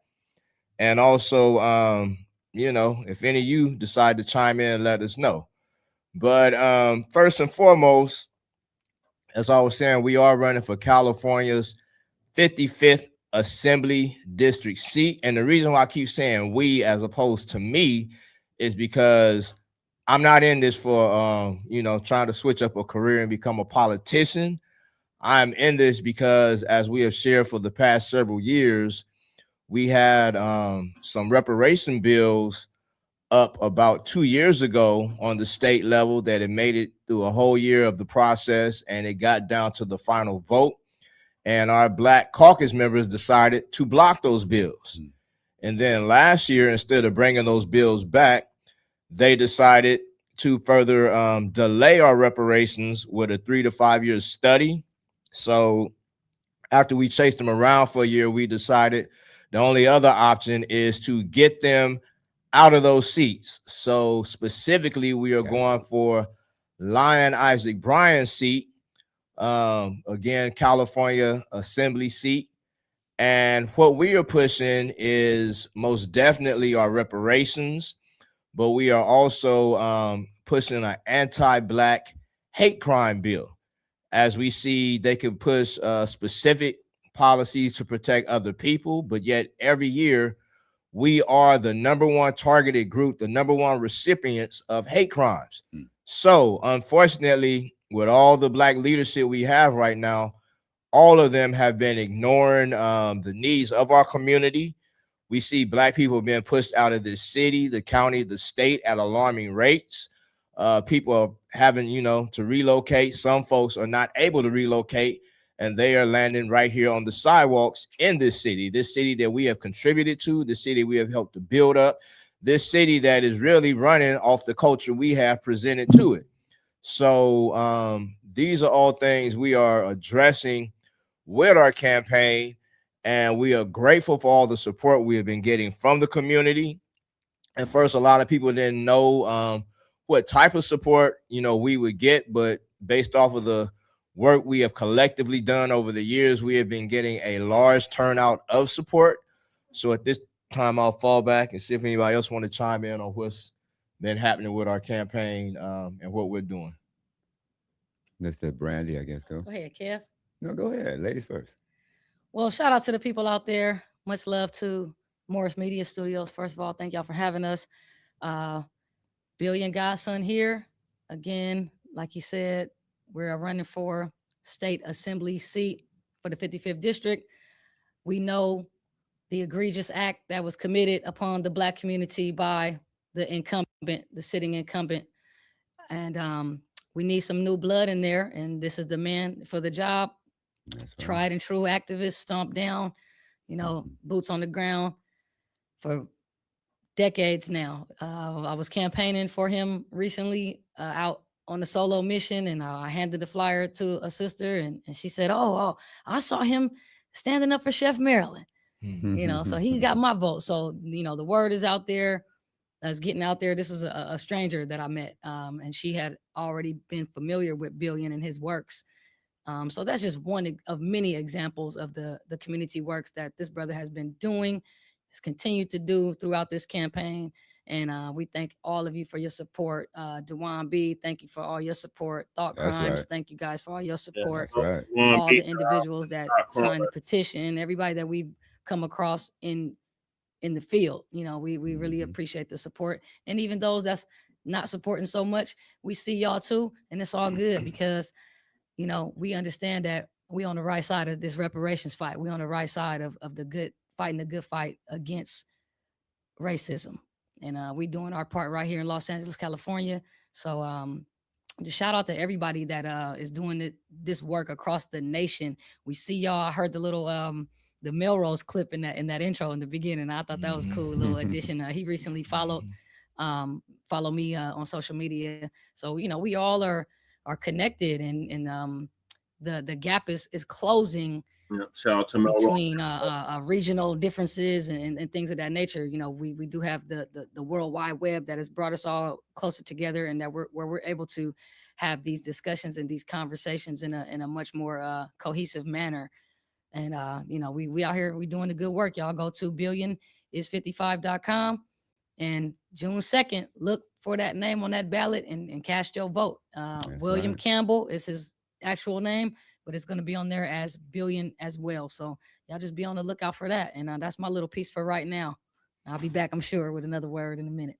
I just want to respond to two things Brandy brought up. So in 2010, I actually began an initial campaign for mayor in Inglewood, but that only lasted about a month. I found somebody else I thought would follow through, toss it off to him, and he fell out. But a lot of the steps we have gone through with this campaign has pretty much been new to all of us. Brandy brought up the point that initially we had to get out there and get signatures of people to get on the ballot. You either get signatures or you pay a certain fee. But fortunately, we were able to get out there. A number of people in the community both signed a petition, other folks circulated the petitions, and we are grateful for that. But when this is all over, we do want to sit down and just more thoroughly break down all the different steps, because they do make this as challenging as possible for people to do this. You know, if you're not coming out of like an academic background, or you aren't tied in with other people that you've helped them go through the process, then it can be confusing. When we went down to the LA County Registrar's office, we got the runaround. But this is something I believe more of us need to do, because what we have seen is a consistent type of person who gets into these offices. And that's why we see a lot of what we're seeing. There's a small circle that our politics really benefits. That's why we see the politicians connected to the nonprofits. The nonprofits do what they can to get support for the politician. The funding goes to the nonprofits. Some of that funding goes back to keep the politician in office. And that's why our larger community has been neglected. A second point Brandy brought up that I want to just address real quick. She brought up Chef Maryland. Now, this is also our 10th year of organizing as an Africa Town Coalition. Over the years, we started from addressing police terrorism. We started addressing our brothers and sisters who have been left unhoused. One of the first things that really got us a lot of recognition around the city, we had to battle a number of Korean merchants. And at one point, I think we were shutting down like 12 locations at one point. And then later on, we had to go over there to the Crenshaw Plaza, and it was another 12 locations. And again, it was these merchants were abusing, especially our women. They were not hiring our people, and they weren't reinvesting. You know, they come and make a living off of us. They're buying homes, they're buying cars, they're sending their children through college, and they're not investing nothing back in our community, especially when you consider a lot of them are selling us poison, whether they're selling us alcohol, you know, they're selling us different cheap products and products that aren't good for us. That's right. So that is a battle we engaged in, and out of that, we were also able to get jobs. And then we also start finding different Black businesses that needed help. So it just so happened in our 10th year, we were called to respond to one of our legacy businesses, Chef Maryland, who was in the middle of a crisis. And we'll probably get to this a little bit more later. But one of the things we know when we're walking in the right path, we see the incumbent. He actually teamed up with a billionaire, Tom Starr, which we'll speak on more in a little bit. And they paid for a commercial with Doolin. Yeah, you and Paul. And, you know, a lot of folks hit me up after seeing that commercial. It's like, what they doing at Doolin's, why Isaac teamed up. But this Chef Maryland situation came to us. It wasn't something we were out there looking, how can we counter that? It just came to us. And fortunately, the community responded. Chef Maryland has bounced back from that situation. So again, this is why we encourage people to stand up. Sometimes it might not look like, you know, the road is clear, but once we get out here and start doing it, everything opens up and makes whatever's necessary happen for us. That's right. What's going on, Black family? I hope you guys have been paying attention to a lot of our actions. I got to say, just off the rip, I'm really proud that, you know, we've shown a lot of progress in terms of strengthening our relationships, not only with, you know, the community that we already are familiar with, but other communities as well. And just seeing the response from those other communities, it's almost like we should have been doing that a long time ago. Recently, we went over to the Ladera Heights civic meeting, I believe it's called. And again, we were met with a lot of support from people that you may know, you know, your aunts and uncles and grandmas and grandpas. They're all really concerned with why they're, you know, why the problems that, you know, they feel are important aren't really being paid attention to, or why when someone who does have the power to get something done is met with that opportunity, they abstain, you know, like the incumbent. And that was a lot of the comments I was hearing during that meeting from all the people that decided to come, all of his constituents. So clearly, you know, the people are paying attention. It's just, would they need a little bit more direction as to how to get things done or how to get their voices heard. And so I'm really proud of us for being that medium for everybody, you know, and I wish, you know, a lot more people just get involved with us and come around and, you know, get more comfortable and make it a routine to show up for yourself and show up for the team.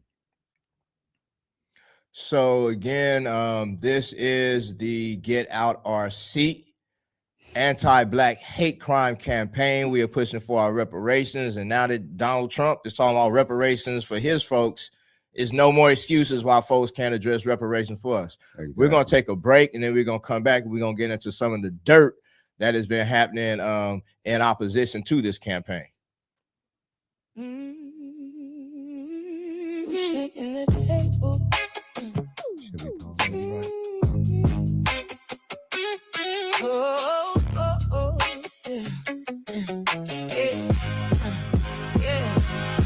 shaking the table, things done changed. Your democratic way from back in the days ain't the same. We woke to the place, same agenda, new faces.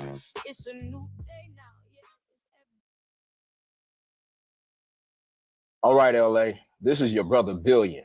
March 25th of this year, 123 nations declared the transatlantic slave trade and racialized chattel slavery as the gravest crime against humanity, which includes the Black erasure that's happening in real time across America today.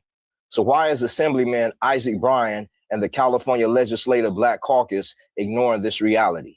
For 3 years now, Isaac and the CLBC have refused to move forward real reparation bills for descendants of people who were emancipated from U.S. chattel slavery. That's not what our ancestors fought and died for. Voting for a lesser evil? Nah, evil is evil. People are being forced out of LA by the thousands, while Isaac and many elected officials focus on policies to fund their nonprofits. June 2nd, vote for the anti-Black hate crime campaign to end the Zionist coup of American politics and economics. Vote for Billion. Visit billionaires55.com for more information. Paid for by the committee to elect William Billion Campbell for California Assembly District 55. All right. So that's the campaign ad that's running on KJLH. Big ups to KJLH. Yep. And so now we're going to get into some of the bad and ugly. You know, for years we've been in the streets, like I said, on a grassroots level, organizing against a lot of the foolishness, irresponsibility, despicability, and betrayal that has happened from a lot of our Black misleadership. But now that we have actually officially got into a position to challenge them, to yank them out them seats, they've been exposing their dirty hands. Like I said, initially, when we were going to the LA County Registrar's office, we were getting the runaround, as folks were helping us with the paperwork.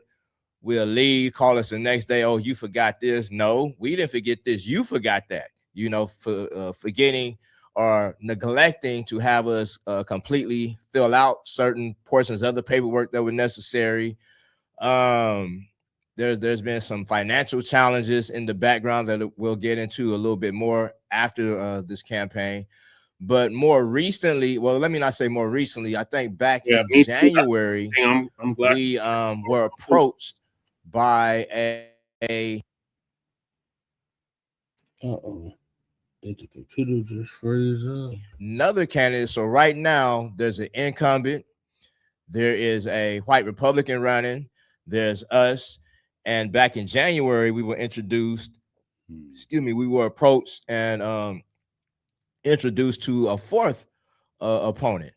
And at that time, this opponent and their campaign manager were asking us to do some public forums with them. And we didn't feel it would necessarily be in our best interest for us to set up a forum, bring community there and introduce them to one of our opponents. That just didn't make no sense to us. So that was January. Then I think again, probably around March, they approached us a second time. So the first time they came to the weekly food giveaway we've done every Sunday for the past 10 years now. We most definitely want to thank Food Revolution LA because they've taken it from just a community potluck to now we're working with different stores that are providing food to where we're giving out groceries every Sunday now. But our opponent and their campaign manager came to that food giveaway in January. They came back, I believe it was in March. And after their visit in March, we kind of considered it. So at one point, Kevin called their campaign manager and basically wanted to find out what they're talking about, how we could possibly collaborate. And in that conversation, after Kevin asked, what are y'all bringing to the table, this nut blew up and immediately began yelling at Kevin, disrespecting Kevin. Kevin had the phone on speaker, so we were able to hear it. And after maybe 60 seconds of that, we realized the person was actually standing behind us. We were in Africa Town. And, a lot of folks know the alley where we used to have late night shows. And we realized the person that just walked out of one of the establishments. Kevin, asked him to come over to the car, but as he started walking towards the car, he appeared as though he wanted to fight. Yeah. So our brother Kalego hopped out the car to intercept him. He toned it down for a second, but then he, picked it back up, continued to disrespect. And then finally, him and Kevin got into a few exchanges. And the next thing we know, they go back on social media and they have now completely flipped it as though we were coming for them. We were attacking and insulting them. And that social media campaign they were running went on for about a month. Then finally, at the beginning of this month, we had a candidates forum that was hosted by Equa. During that forum, this individual was even commenting during the forum, again, trying to insinuate we were the ones stalking them and coming for them. And I briefly addressed it during the forum, and that was on a Saturday. Then the next day was a Sunday again, where we do our food giveaway. And this same individual, brought a child to our food giveaway. The location he knew we would be at, the time he knew we would be there, on the side of the street he knew we would be on. So again, we clearly know he was looking for us. And that time, this individual then began to basically attack me, try to bait me into a fight. And let me just go back to the first time I realized the game plan was to try to trigger us into responding and fighting them, and then go back as they did on social media. But had we physically responded, they would have blown it up even more. So this time I already knew the game, so I kind of sat back and watched for a second. Then I put him, I broke out my camera and I put him on video, and the video's on our social media page. But this went on for several minutes. Some of the people, we give groceries to every Sunday were there. Some of our vendors were there. And once he saw, so at one point he stated, "When Billion is killed, I will be the reason." He said it 3 times. "When Billion is killed, I will be the reason. When Billion is killed, I will be the reason." And he saw the expressions on some of our volunteers' faces. He then put his camera on them and said, "Okay, I'm gonna get all of y'all too, so my people will know who to come get." So clearly making threats. And at one point I told people, again, were I to touch him, he will call the police. Seconds after he leaves, police drive by. And then about 30 minutes after he left, police are gone. I get a call that he is now back in the village, but this time he's over where the market is, just around the corner from us, with a sword on his back and telling people he's going to slice me up. So I think at that point, you finally came over and said you saw him. So by the time we get over to the village, he had left. So we put the information out there. Folks saw the video. A number of people responded saying they knew both him and the candidate he's supposed to be the campaign manager for. Gave us a lot of information. Some folks confirmed that this is a pattern of behavior for him. And, we put it out there. And then a little over a week ago, we find out, before I get there, one of our brothers did research and found that this individual actually worked on Tom Steyer's campaign back in 2020. So now we're connecting the dots because the incumbent is running as with Tom Steyer. That's who I said they had the commercial with Doolins. Right now, there's a couple papers where they, the California Legislative Black Caucus are running an ad with Tom Steyer. So Tom Steyer is with the Black Caucus who blocked our reparations. Even though he's talking reparations, he's with the Black Caucus who is blocking our reparations out here. And this nutcase who is supposed to be the campaign manager of one of our opponents is also connected to Tom Steyer. So a little over a week ago, Tom Steyer comes to Africa. Excuse me, he's brought to Africa Town by Senator Lola Smallwood Cuevas and the organization she founded, the LA Black Workers Center. And we knew that couldn't fly without us confronting him and demanding what his relationship is with this nutcase who has made threats of killing people, who has brought a sword into our community to further intimidate people. So when Tom Steyer arrives to the village, he actually goes into the back of the venue. So we weren't able to confront him. We had planned on confronting him before he went in. And we were in the front of it. Several folks, you know, made some noise to educate people who had come. Finally, the owner of the establishment came out, talked to us and said, you know what? I didn't know anything about this dude. I'm going to go ahead and shut this event down. He told us he would give them 5 minutes. He went back inside. In about 5-10 minutes, the event was shut down. So at that point, we saw Tom Steyer appearing as though he was about to exit through the back, same way he came in. So we went around. He hurried up and hopped into his vehicle.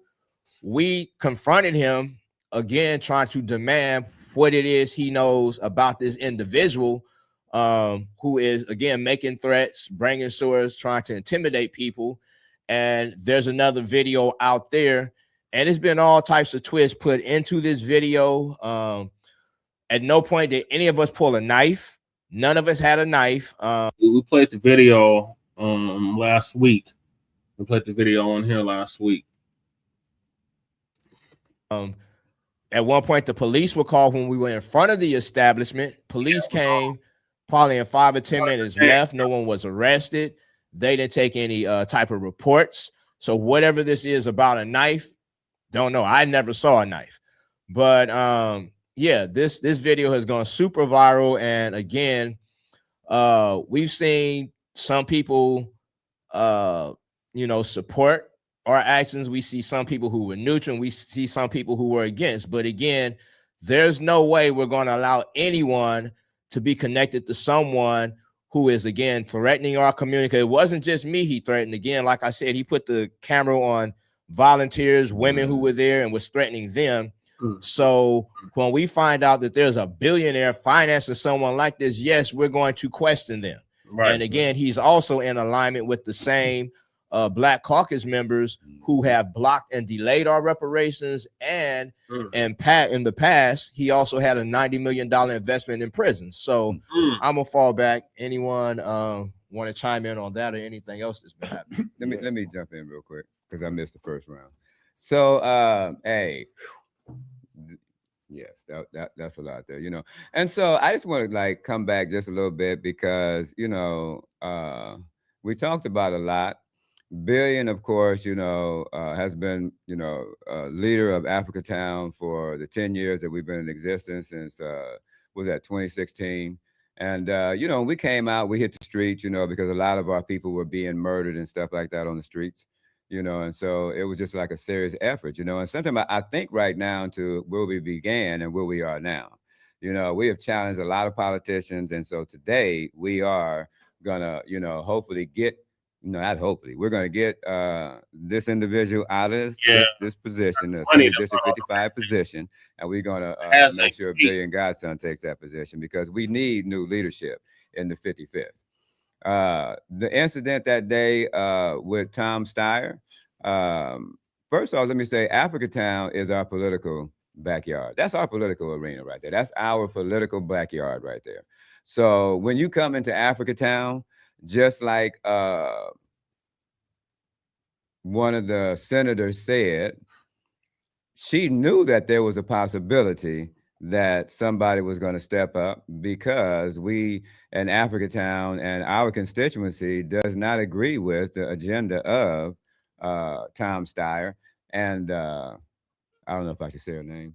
I just make a correction right there. She didn't say somebody. She said specifically Africatown would protest. So Yeah, she literally knew she made was the doing something She that made the distinction from Okay. the area and the group. She said in Africatown specifically. in Leimert Park, we knew Africatown would be there. So she's trying to make the distinction. Well, thank you for that, because I didn't know what to hold out and what not to. But anyway, so yeah, so I mean, you know what? Bottom line is, this is our political backyard.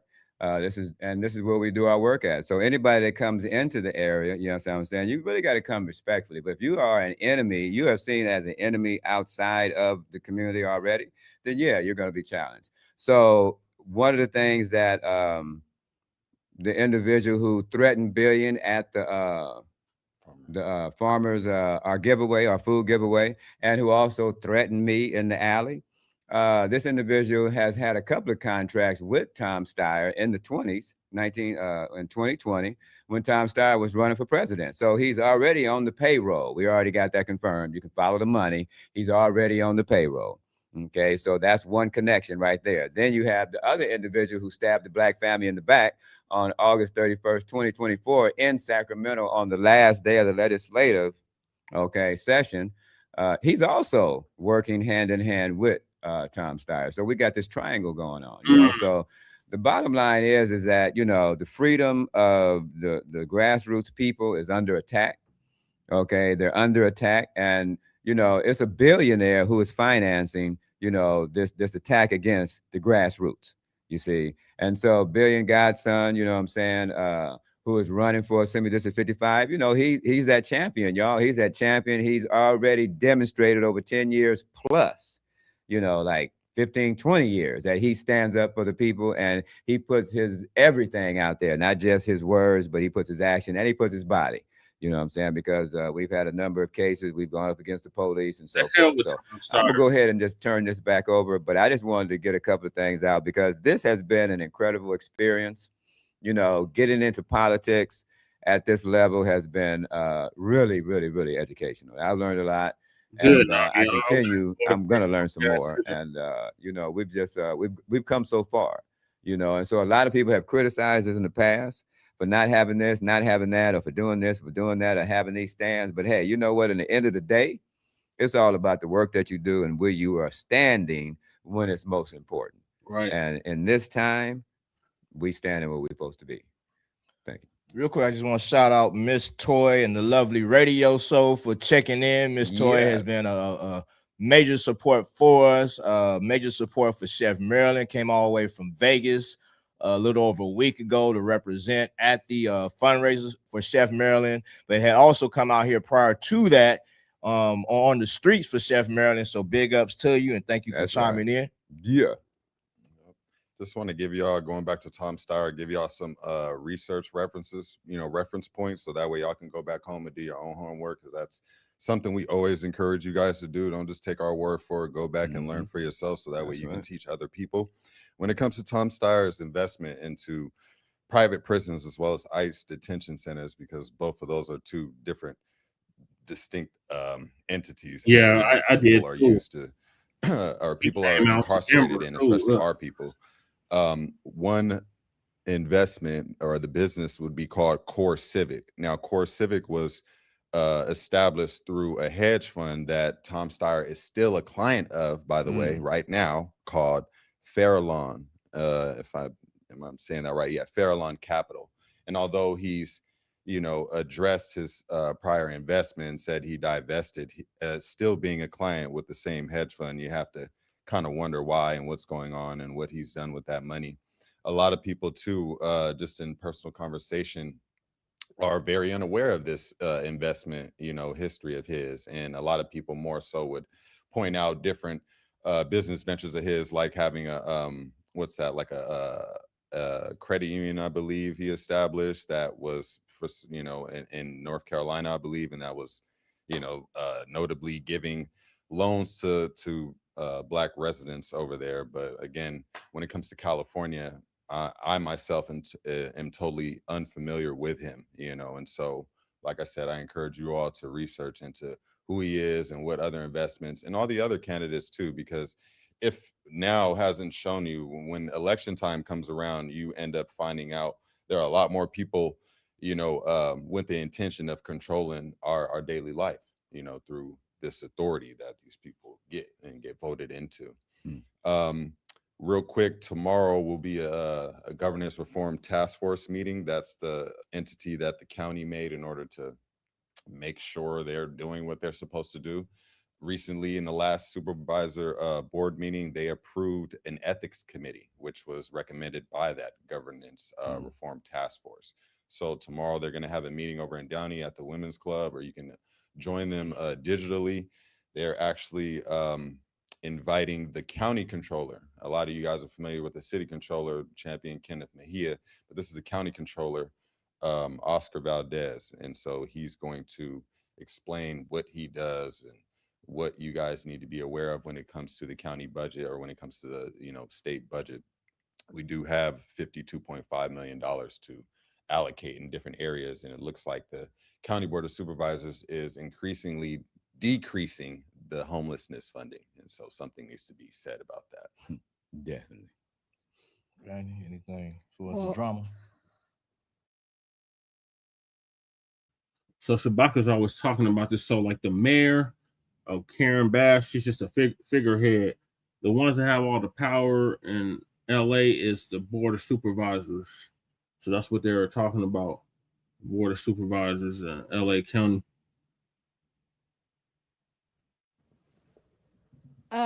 Not so much on that, but I think you guys covered it. But well, I'll touch on it a bit. Again, Africatown is known for standing on business. We give grand closings. We are going to push up in the warrior spirit when necessary, but we won't be vilified and lied on either. So certain politicians, they know what they're doing. They know that they are running a sellout agenda, and that we're going to stand up against that every time. We're not going to let people come in our village and threaten our lives, our safety, and then your backer come and just slide through the village unscathed or unquestioned. And that goes for anybody who violates the Black family. We're going to address you publicly, and in this format as well, to let the rest of the Black community know what's going on right here in Los Angeles. Like you said, this dude is connected to a puppet master. We've connected the dots. We figured it out. We're not this wild bunch of ignorant individuals. I think that's a misconception about us. We've had some individuals, some politicians tell us that, we didn't understand our different branches of government. And that's fine to underestimate Africatown, but here we are, with a running person here, a candidate, for state assembly. And we're going to get Lion Brian up out of that seat. But also want to put out there to the public that this is a physical sacrifice that we hope that you guys can respect and acknowledge that factor, that element of it. This is not a walk in the park, so to speak. This is Billion putting life and limb on the line, as we've always done, with the works that we do.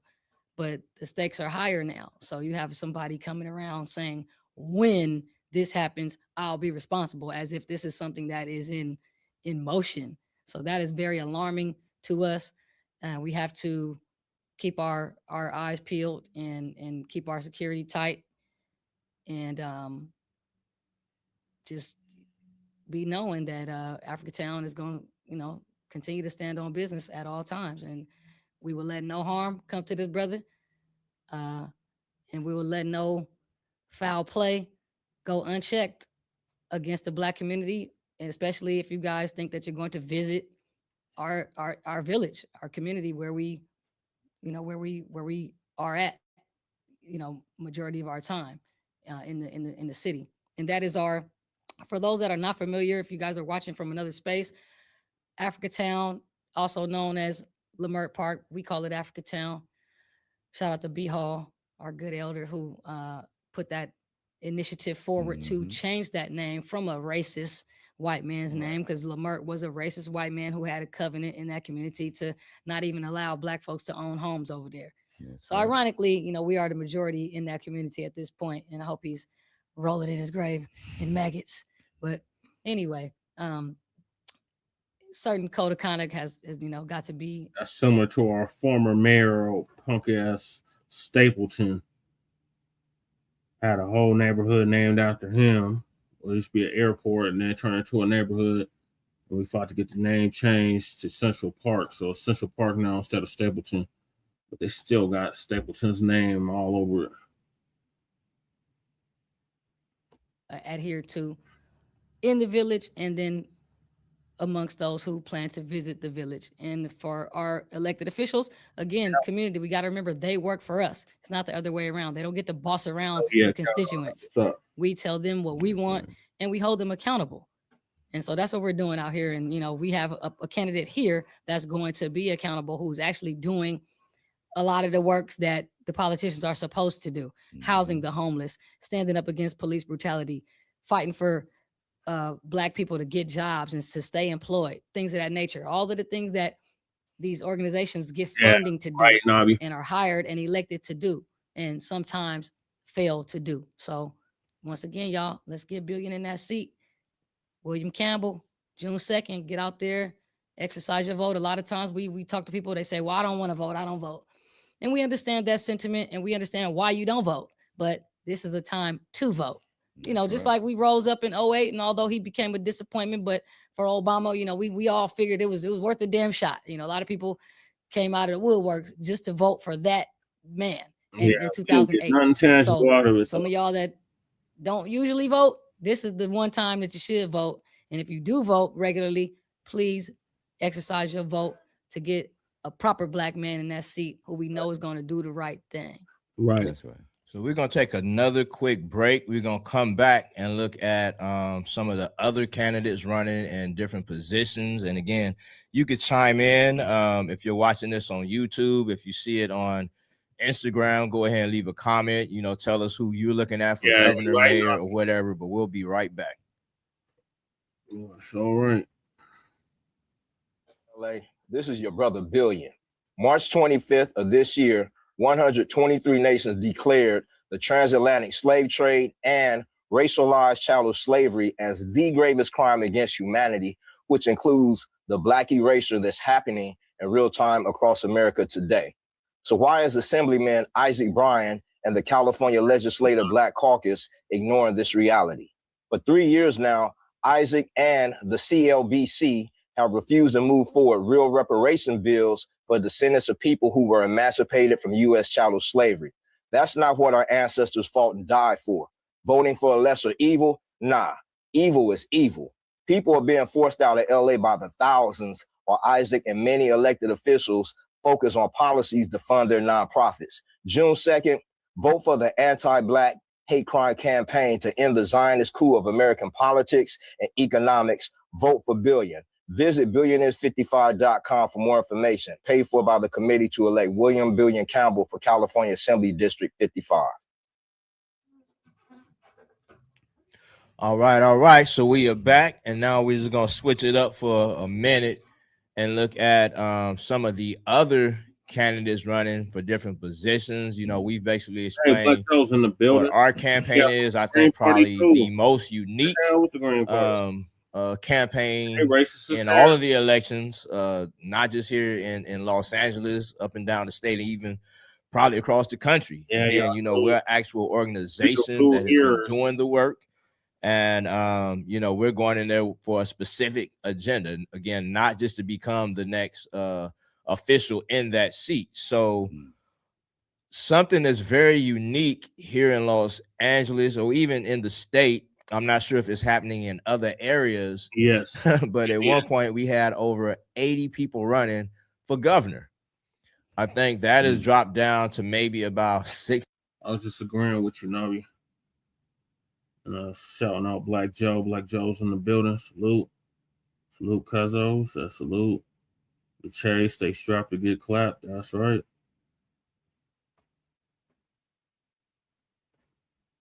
60 people or so. It's like several pages Yeah.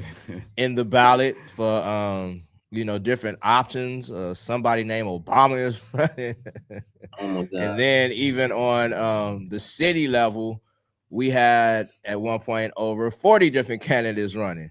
I'm not sure how many that has dropped down to, but I guess just briefly we'll pitch in any ideas we may have. So as far as governor, the primary ones who they talk about is this Bianco, Oh yeah, Hilton. I was gonna play that interview. And then well, those are the Republican choices. And then there's Tom Steyer, who we just spoke about. Fuck Tom There's Steyer. Becerra, there's Villaraigosa, who used to be the mayor of Los Angeles.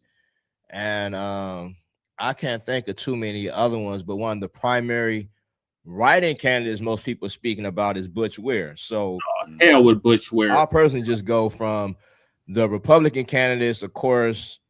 You know, that's looking all bad. One of them a sheriff, both of them saying no to reparations.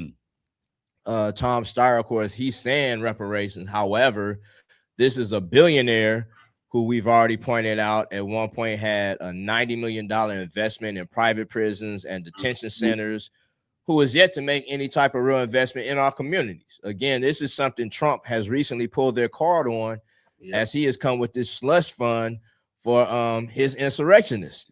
But yet, you know, we can barely get these people to talk about reparations. The most they want to talk about is a study. Yeah. Tony Thurman, that's one I forgot. He is, I think, the only Black candidate who is a front runner out there that we are aware of. He's talking reparations, but I'm not familiar with him doing anything to this point, you know, for our community, to move our community forward. And it took me a good while to think about what I would do. Would I just leave that blank? I for sure not consider no lesser evil. There's no such thing as a lesser evil. While they constantly have us afraid of what all this one might do, too many of our people keep voting this one in, and then that one come in, and it harms us just as much. It might be a little more gradual, but the overall effect, like we're seeing in Los Angeles, is devastating our community. So what I looked at that finally got me to my option is my peer group of people who are doing work for the community, and it looks like the majority of them are going to write in Butch Ware. I had a couple personal things that kind of made me hesitant to support him. One particular was last year when the whole ICE situation was happening, and he basically said those of us in the Black community who chose to not engage in running out there protecting or fighting against ICE, we were ignorant.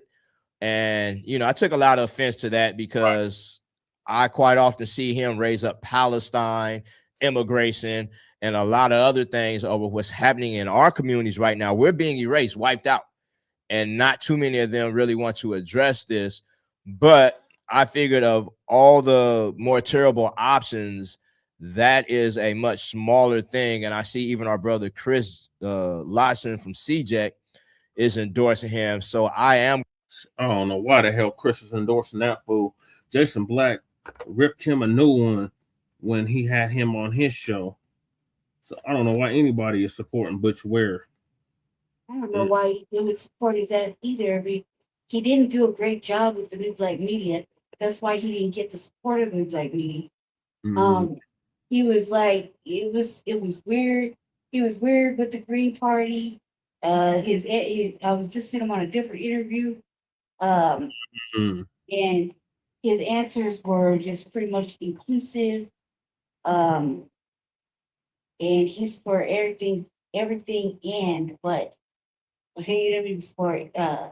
being Black first. And everybody can see the insincerity. So I don't understand why dude from CJEC would even go to that distance to endorse him. I mean, because it's ultimately not going to get us what we want because he doesn't believe in reparations like that. No, he was like on some black and brown shit.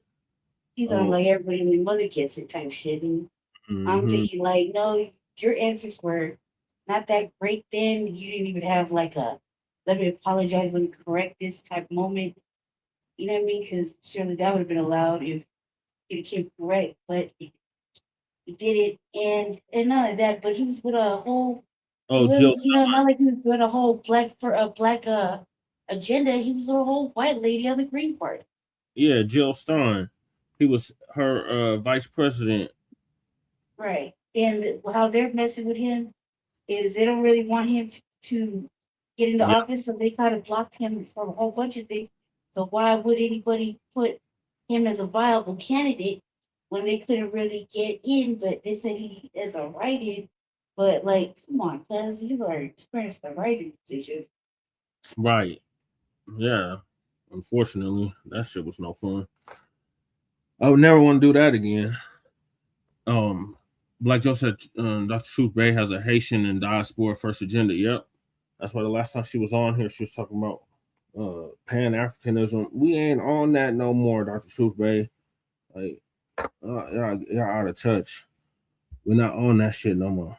We on lineage business. I'm going to go ahead and write his name in. Does anyone else have anything to chime in as far as governor? I mean, yeah, when it comes to stuff like that, yeah, you got to pay attention to real resolve. And that was like a conversation I had with one of our associates when we were talking about Tom Steyer. I asked, like, what is his resolve? And they were totally unfamiliar. And so,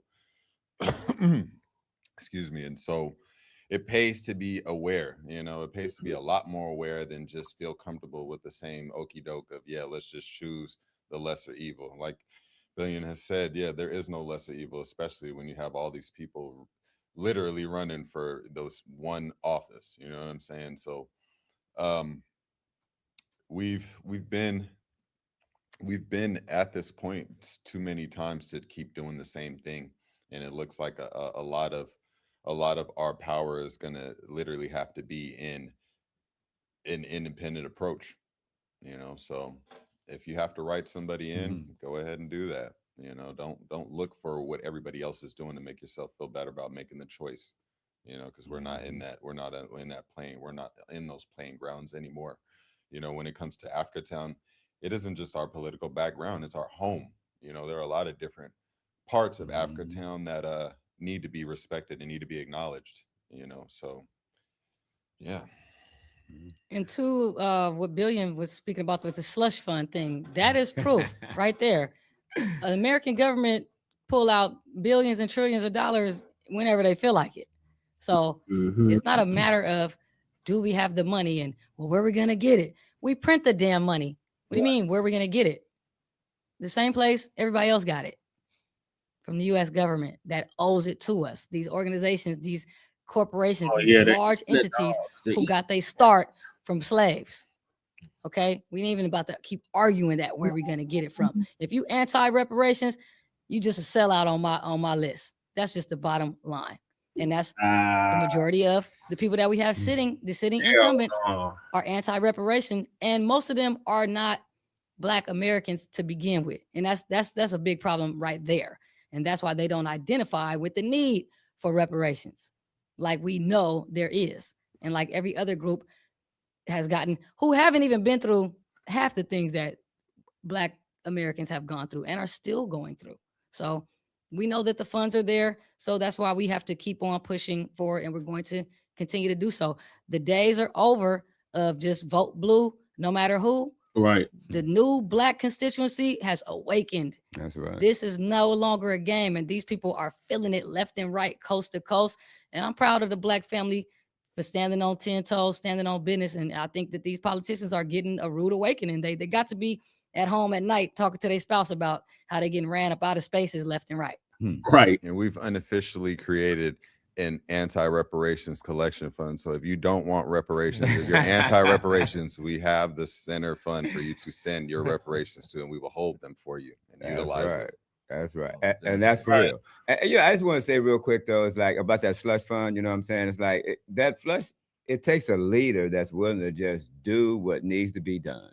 Okay, we can talk about all the other fluff stuff and all that, but if you have a leader that's willing to just say, hey, you know what, bam, I'm going to do this, woo, bop, bop.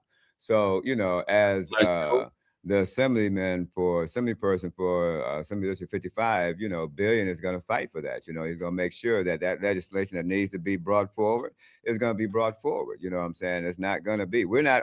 See, Tom Steyer is a billionaire. He's a part of the billionaire structure, the political structure of California. You know what I'm saying? That's just all it is to it. Every state has it, and he's a part of that.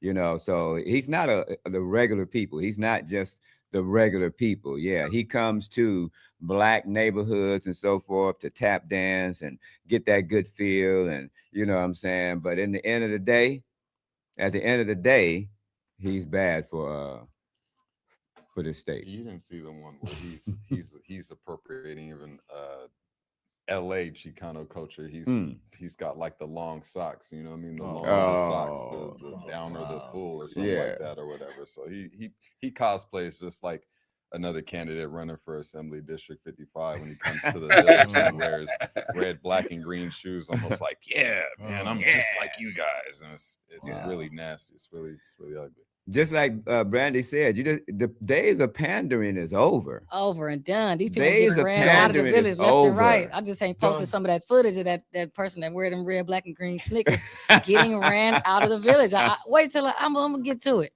But we've been doing the work left and right since forever, since like we said, for over a decade now in general. But this new awakening that Black family, the Black Americans have received within the last couple of years is contagious.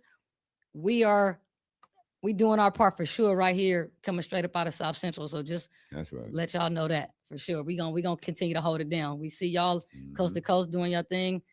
Like I said, people like Melrose on the East Coast, you know, brothers in the South. Shout out to African Diaspora News Channel, Demetria K. Thank you so much for shining your light and putting the highlight on the works that Brother Billion is doing, the works that the Africatown Coalition is doing, and highlighting the neglect that our elected officials have been placing upon us. So we really appreciate those other channels and everybody that's been supporting the works that we're doing here, and we'll continue to support y'all too. Appreciate that.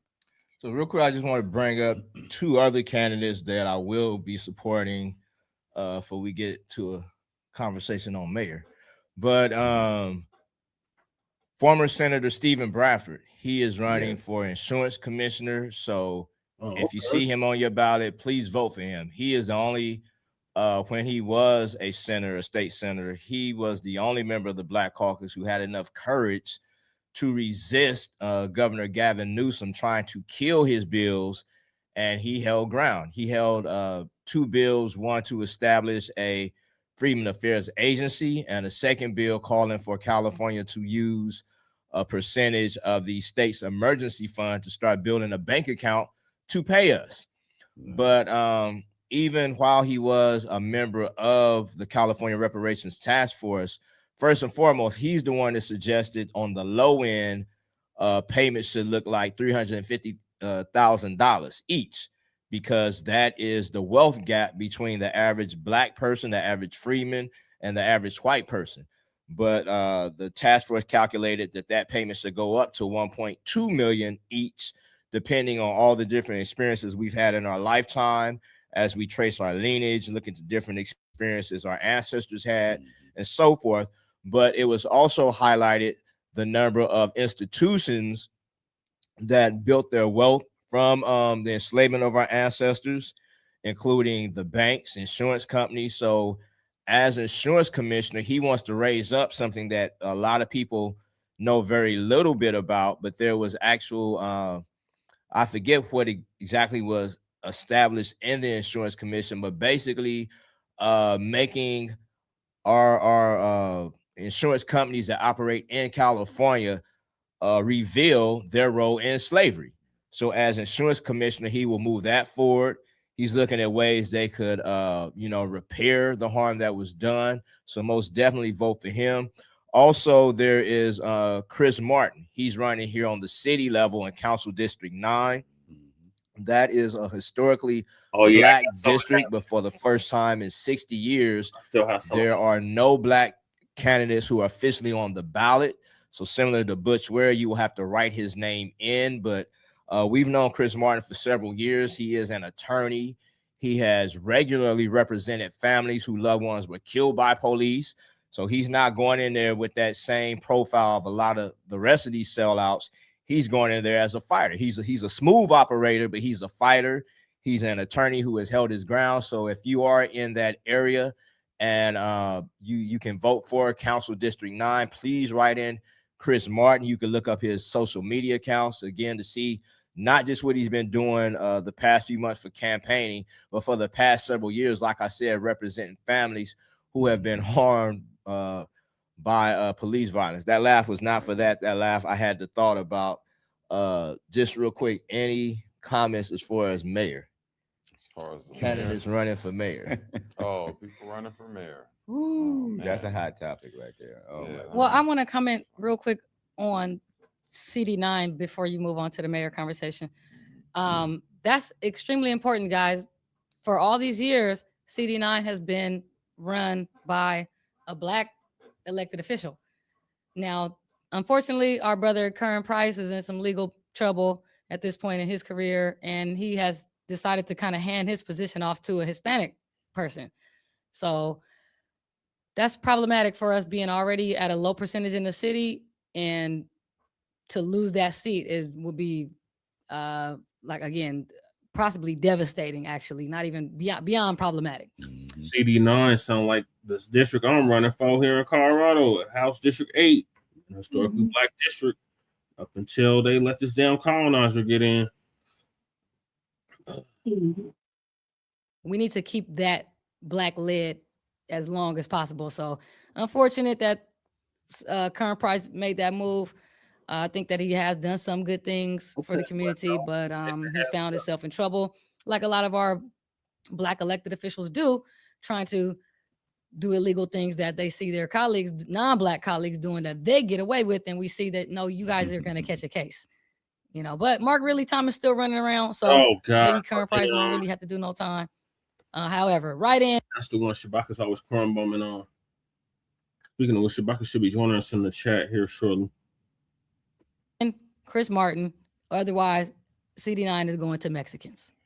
Now off to mayor. Go ahead. Well, shout out our sister Maheen watching. Just to add to what you were pointing out about Curran Price, a few years ago when those leaked tapes came out and we heard Nuri Martinez, Kevin De Leon, there was a third council member, and then there was the head of the LA Federation. One of the things that was revealed in those conversations was that they said when Curran Price over CD9 was going against Marquise Harris Dawson and CD8 as far as the redistricting process, they got behind and favored Curran Price because they said basically there are tax generators like the I don't even call it the Staples Center. What's it called now? Crypto arena. SoFi Stadium, things like that generate a lot of tax revenue for whatever district they're in. But I believe in that particular battle, they were looking at the Coliseum.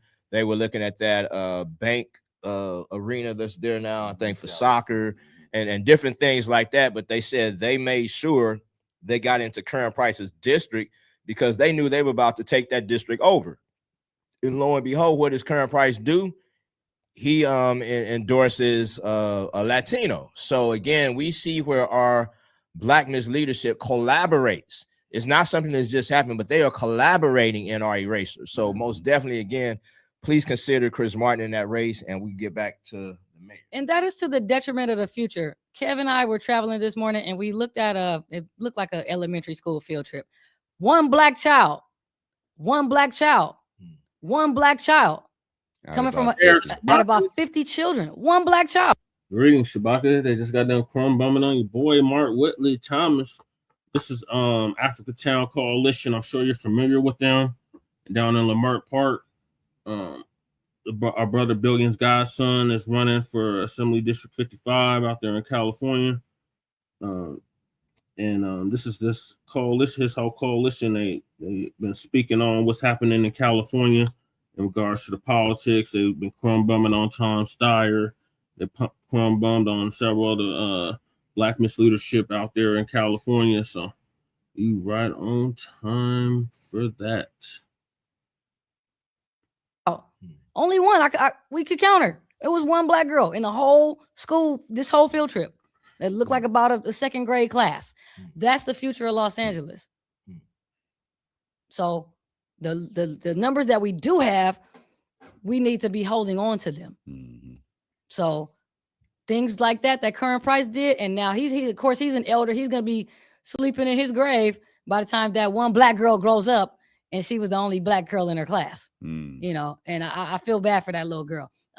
Now on to the mayor's race, we have Bass. A lot of people are looking for her to resign as well. The homelessness here is out of control. She's totally ignored her Black constituency here, and she definitely ain't getting my vote.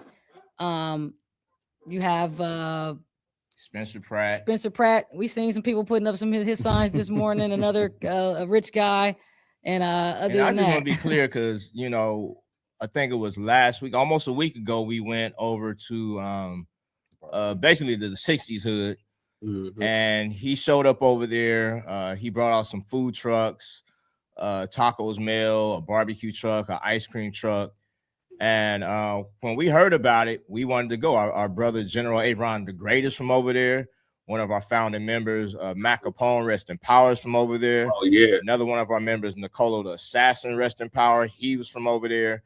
And our brother Eagle, Sergeant of Arms, he was from over there. So when we hear just like something happening in Africa Town, surrounding areas, Inglewood, we go because again, all of these areas are part of our community. Right. And that's basically what we went there for, to find out what he had to say, given the opportunity to question his position on reparations, to bring up some of the other issues like we've talked about here today, to see what his response would be to that.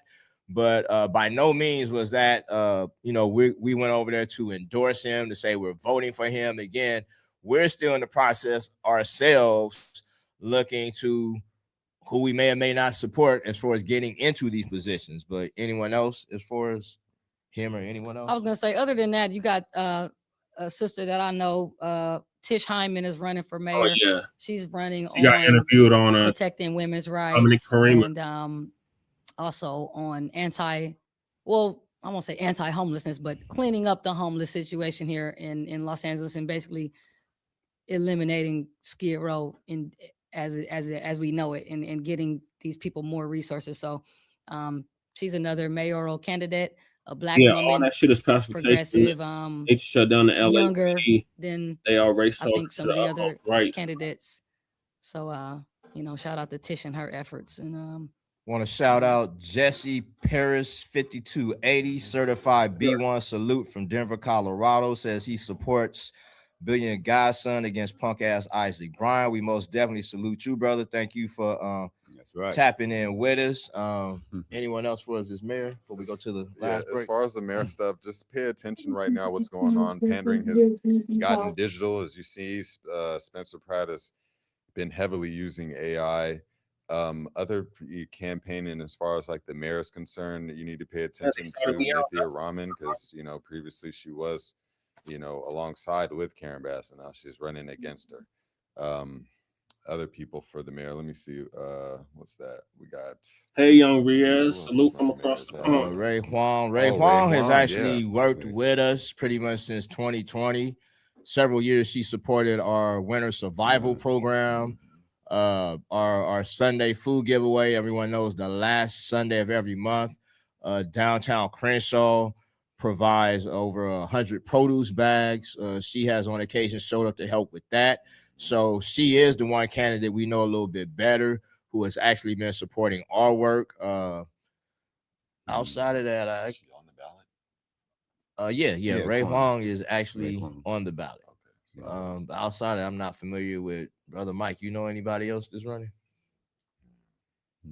So, I mean, the only thing that I would say about the mayor's race is that take a look at the candidates, right? Because a lot of people say, Karen Bass, they're you gonna know, have to get she gotta rolling go. and ship But it let's to look Dallas at the replacements. or Utah. Okay, Kwong, that she might be a good replacement. You know what I'm saying? Pratt, I definitely say is not a good replacement. You know, because you have to ask yourself, one of the political agendas of Africatown Coalition is helping to rescue, and some people might not like that term, but hell, you got people out there, man, that need some serious assistance still. And so throughout our 10 years, we have housed hundreds of people. Mm-hmm. We have housed hundreds of homeless. You know what I'm saying? We have fought that battle with LASA, with the city council, when they got that $1 billion for XXX and X. You know what I'm saying? We were fighting that battle from the grassroots, but unfortunately you got the machine, and you know, you got nonprofits who are already in place, and they decided, since they were already playing the political game, that they would go ahead and just like slice up that $1 billion. And they did a very good job of that. Mm-hmm. I am not saying that they did not do some good work and house some homeless, and you know, they did do some work, but it took $1 billion. We did it for, you know, way less, you know what I'm saying? way less. So look at Pratt, right? Because he's a Republican, and Donald Trump, I gotta say this here, Donald Trump has looked at him. You see what I'm saying? And when Donald Trump looks at you, and you got to decide whether you're gonna tap dance. Okay, so my personal belief, you know what I'm saying? And you know, everybody doesn't embrace this within the crew, but my personal belief is that he gets in the office. One, he's going to wage a war against the homeless. The majority of the homeless are Black folks out here still in LA. You know what I'm saying? They went and they did some work on the streets, and they like, oh, you know, we smashed on MacArthur Park and so forth. Yeah, MacArthur Park was ridiculous. Okay, we don't have parks in our community like that. Okay, I can't name not one park in our community like that. Okay, so I mean, that's just an I will say, our founding 10 years ago, our park was kind of getting like that, but it was through our work that, that's right, you know, we have gotten back to a community. And we didn't have millions of dollars, hundreds of millions of dollars, task forces, and all of that. We just had the will of the people, the will of Africatown Coalition.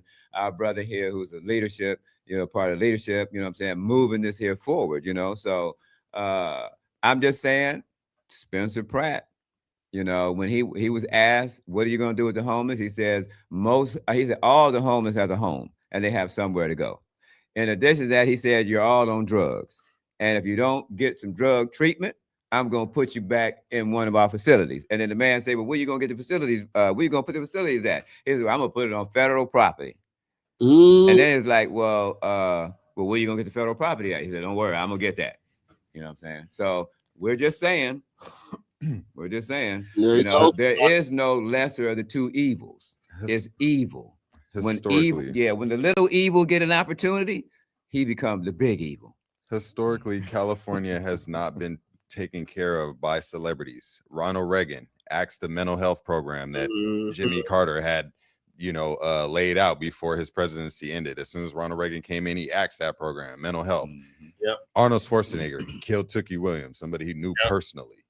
Who else do we got? Freaking who else was it? What was the last celebrity that we had running? Celebrity? Yeah. No celebrity. Yeah. And well, historically, yeah. I mean, well, just in general, just with America alone, celebrities have not historically not been able to take care of us. So we should always just keep that in mind when it comes to somebody who with a prior history of being a celebrity or being an entertainer, right? You know, when it comes to taking care of the people, that's fuck Reagan. The road to drive down. It's all an act. So I think with Mayor, basically what we're saying is to pray on it, ask God, Allah, Jesus for some direction, and remember, you don't have to vote for all the positions. If it's an option that you can't see happening, then go ahead and leave it. We're gonna take one last break, and then we're gonna come back and close out. But again, we thank all of y'all that's watching right now and sharing your comments. That's right.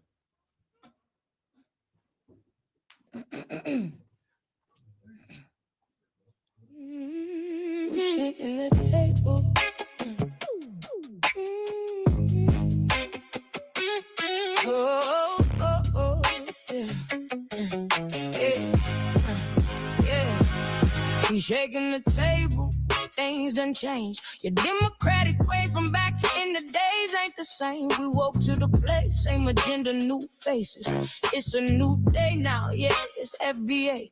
Melrose might shut down our Sharpton's conference. Spoke for FBA's, called out the nonsense. Your agenda the target, we see that plain. No checks, no vote. No check, we state that plain. We see our moves, give immigrants our way. Nice. All right, family. So here we are. I've shared a number of times that for years, for about 30 years, I did not vote. It was not until 2024 when Dr. Cornel West hopped in the race for president that I, re-registered to vote. We actually went around the city, got folks registered to vote also. But now in a more local race, we're in it to win it. And again, with the condition we are in here in Los Angeles, as we are being wiped out, we're being erased. As much as they talk about this or that, folks are talking about affordability. It's more way beyond that for us. We're not any longer in a state of emergency. We are in a state of being erased. Daily, I'm hearing folks talk about they're about to move, they're getting evicted, their home is being foreclosed, they're going out of business. Chef Maryland is one out of several. While we were out there organizing for her, there were about 3 other elderly individuals who reached out to us who were also in predatory situations who need help. So right now, Black LA is under many different attacks. So that's why we are asking folks to really consider voting for us. Some folks say, they saw that Tom Steyer video and, oh, y'all a little too wild and aggressive. But think about the climate we're in right now. All of this passive, going along with it, fake it to make it, has gotten us to where we are right now. And if these people get back into office, they're not about to switch up. Trump is being hardcore. He's been aggressive. We're seeing across the country, there's a lot of aggression that's happening right now. So what do you really want in this position to fight for you, fight for our needs? And I'll fall back. Any other closes? Well, like Billion said, the pandering, the soft shoeing, that stuff is done. Right. You had Dr. Corey Jackson chumming it up, just cheesing it up right next to Tom Steyer. I was disgusted. Looking like his adopted son. I was disgusted. It was disgusting. Son. Shoulder to shoulder. Just, they bring out, our beloved singers, Howard Hewitt, that comes entertain the crowd. He really don't know what's going on with Tom Steyer, all like that. But that's where we got to educate ourselves and not allow ourselves to be used, because I'm not coming performing and nothing for you motherfuckers. Right. Ever. So do your homework on these candidates. Vote Billion in. Keep your eyes on these sellouts, these bootlicks. Black power. Black power. Out of the hour. Keep supporting the village. Keep coming on Sunday. We still got the market going. Come and support Food Revolution LA. We still got it going. We're here every day, really, but on Sundays, it's when it's time for you to come by and show up. Show up for somebody, show up for yourself, show up for the community. That's right. And like I said, this is a revolution, y'all. This is a revolution right here, right now. It's a political, social revolution that's taking place right here in LA. And it's just a pleasure. It's my pleasure. The Africatown Coalition is a part of it. We have William Billion Campbell, who is running for Assembly District 55. He is a part of the leadership of it over the last 30 years. You know what I'm saying? So we are 55. And so I just want to say thank everyone who has supported us in the past. And just know that when we get that seat, you can depend upon us. If you have backed us, you can depend upon us when that time comes, without a doubt. Donate. Oh, yeah. Hashtag $ Blaction 365 BLACTION 365 for the campaign. We all have a checkout date. You know what I'm saying? It's about what we do while we're alive. I don't mind being out front as long as the rest of us do what we're supposed to do. If they choose to do anything they've done to any of our other ancestors who stood up and fought, so be it. That's an honor. However, I think the goal is always that we continue to move forward the work that is being done. And right now, the work that's being done is this campaign. This is just one of many battles we've been engaged in. You can come out and support us over these next few days to get others aware who have not voted yet. I think at this point it's too late for them to register. They had told us May 18th. One person suggested they think on election day you could register when you go to vote. I haven't found that yet. So at this point, it may be too late to register. But there are several people we found election after election who are registered who just don't vote because they don't see an option. But we have found from our communities that we call the 1/3, Crenshaw District, the Hills, Jefferson Park, West Adams, Mid City, predominantly us. We found a lot of support as we get out there and talk to people. We've also found support when we've gone into the other 2/3, Culver City, Palms, Pico Robertson, and in areas like that, because people are upset with what is and is not happening in this Democratic ran state.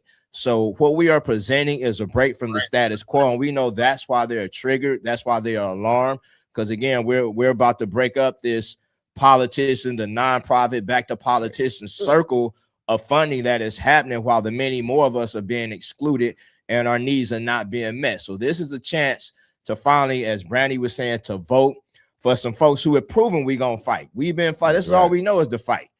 So, you know, between now and June 2nd, if you have your ballot, also, if you're voting for us, it was pointed out to please share it, whether you share it with us, whether you post it on social media, and then you tag our page, Billionaires55, on Instagram, X, Facebook. Also, the donation link for this, because they're very particular in how we handle funds. So we have a particular account set up for this. Cash App is $Billionaires55 on PayPal, Billionaires55@yahoo.com. We appreciate everyone that's been donating, knocking on doors with us. Our brother Mike over here sitting with us. He's been running around every morning, passing out flyers, talking to people. Miami, Micah been out there getting folks registered. The different folks, like I said, things has just been coming to us. Want to salute our brother Minister Hanan in the Jungles, had us on stage with Yo-Yo and Faith Evans, our sister Kika.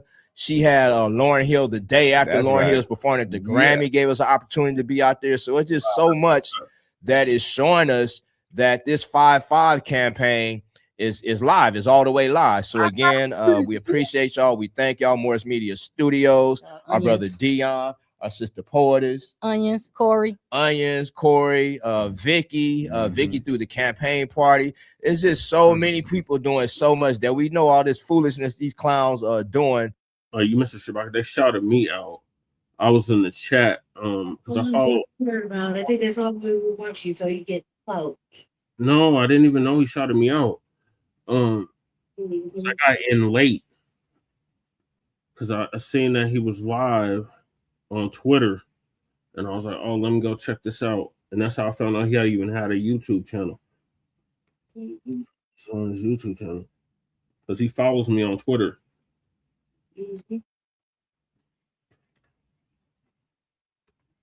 They just exposing themselves towards defeat. So we appreciate y'all. Thank you. Black Power. All right, Lady Che, what are your thoughts on our brother Billion's Godson's campaign? The update from Africa Town and Lamar Park, Los Angeles, California. Crazy is getting threatened like that. By that other. That shit's crazy. Saley. I don't know. I feel like I don't know. I hope he gets it. He looks like he's up against a big component, which is money. Yeah. Always a problem. So he's outside doing all the work. That's important. He's doing the work for his campaign. Right. And it doesn't look like he's not doing the work. He looks like he's doing the work. So that'll definitely show some fruit from it. I wouldn't vote for Butchware either. Yeah, the hell with Butchware. And the other candidate, Tim, whatever the fuck his name is. He knows what he's doing. Yeah, the hell with him too. They know what they're doing when they try to make threats like to run a motherfucker out of a campaign is because they feel like that person could possibly take it. Yep. So that's why they do it out of like the sheer necessity of it. A person being a threat. Rules. So I feel like maybe that's what was happening. Their right leadership does need to change. Stuff like that. They're right too about Karen Bass not doing enough for her Black constituents at all. She can't The do. governor's just race is pretty packed. Oh my God, yeah, that's just ridiculous. On it was like on the Democratic side, it was like 20 motherfuckers running. Mm-hmm. And then the Republican side, it was like 10 motherfuckers running. So I've been watching the debates. I've been watching them. Yeah. That's what all I have to say. Okay, thank you for that, Lady Che. So yeah, if you are in the South Los Angeles area, formerly known as South Central, support our brother William Billion's godson Campbell for California State Assembly for District 55. We need to get more of our people in these seats all over this country. So salute to the brother. I appreciate him shouting me out. And yes, Shabaki, you're right. The mayor is a figurehead. It's the board of supervisors that got all the power. The county board of supervisors.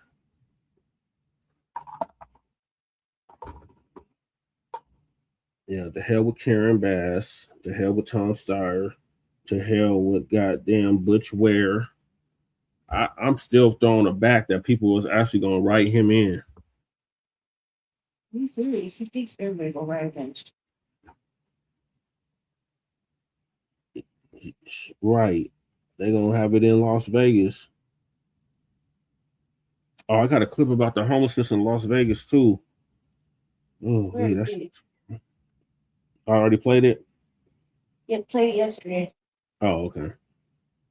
Played all the homeless news, all the migrant news, all the Denver news. Well, not all the Denver news, but most of it.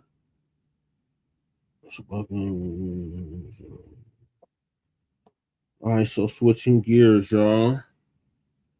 Well, not really switching gears, but just emphasizing the point that we are owed our 40 acres and a mule. There's another Lego video out. I just keep popping them out every day, it seems like. So this latest one is 40 acres and a mule, the land America promised, and didn't follow through on. Or actually stole back, snatched back.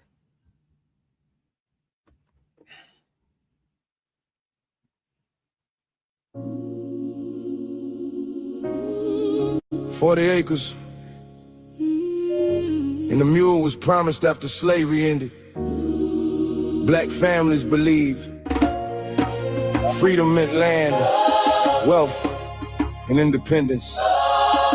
America reversed the promise and returned the land to former slave owners. They worked the fields from sunrise until night. Built the economy, but on no rights. Freedom came, but the wealth stayed locked away. Promises were signed and taken away. 40 acres and a mule, That was the deal. land for the suffering. Something that was real. After generations, Chained in the fields America changed course. and refused to heal. 40 acres and a mule, Disappeared fast black ownership buried. under the past. The wealth gap started right after slavery. Broken promises shaped modern poverty. In 1865, General William Sherman issued Special Field Order number 15 during the Civil War. The order set aside coastal land in Georgia and South Carolina for formerly enslaved black families. Around 400,000 acres were divided into plots. Many families finally believed they could survive without serving former slave owners. The federal government also created the Freedmen's Bureau to assist formerly enslaved people with food, education, labor contracts, and land issues. Black families began farming the land and building independent communities. Some were even loaned army mules to help farm the property. That is where the phrase 40 acres and a mule Became famous. After Abraham Lincoln was assassinated, President Andrew Johnson reversed much of Reconstruction policy. He returned confiscated land back to former Confederates and plantation owners. Thousands of black families were forced off land they had already settled and cultivated. Former slave owners regained political and economic control across the South. Black Americans were pushed into sharecropping contracts that kept them trapped in debt for generations. Sharecropping forced families to rent land, tools, and supplies while surrendering large portions of crops. Many workers never escaped poverty. Because the system was designed to benefit landowners. Banks denied loans, laws restricted voting rights. Violence from white supremacist groups terrorized black communities. During Reconstruction, lynching and intimidation stopped many black families from gaining economic power. The promise of land ownership vanished, while wealth stayed concentrated in white hands. Across the South, they called it freedom after centuries of change. But no landmen, the struggle remained. Without ownership, there could be no control. The promise was broken from the start of it all. 40 acres and a mule, that was the deal. Land for the suffering, something that was real. After generations, changed in the field, America changed course and refused to hear. 40 acres and a mule disappeared fast. Black ownership buried under the past. The wealth gap started right after slavery. Broken promises shape modern poverty. Reconstruction officially ended in 8/18/77 after federal troops withdrew from the South.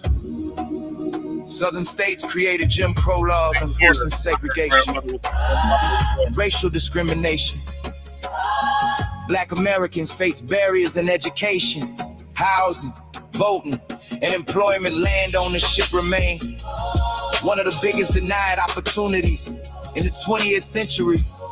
Many black farmers lost land through discriminatory lending practices, unfair taxes, fraud, and legal manipulation.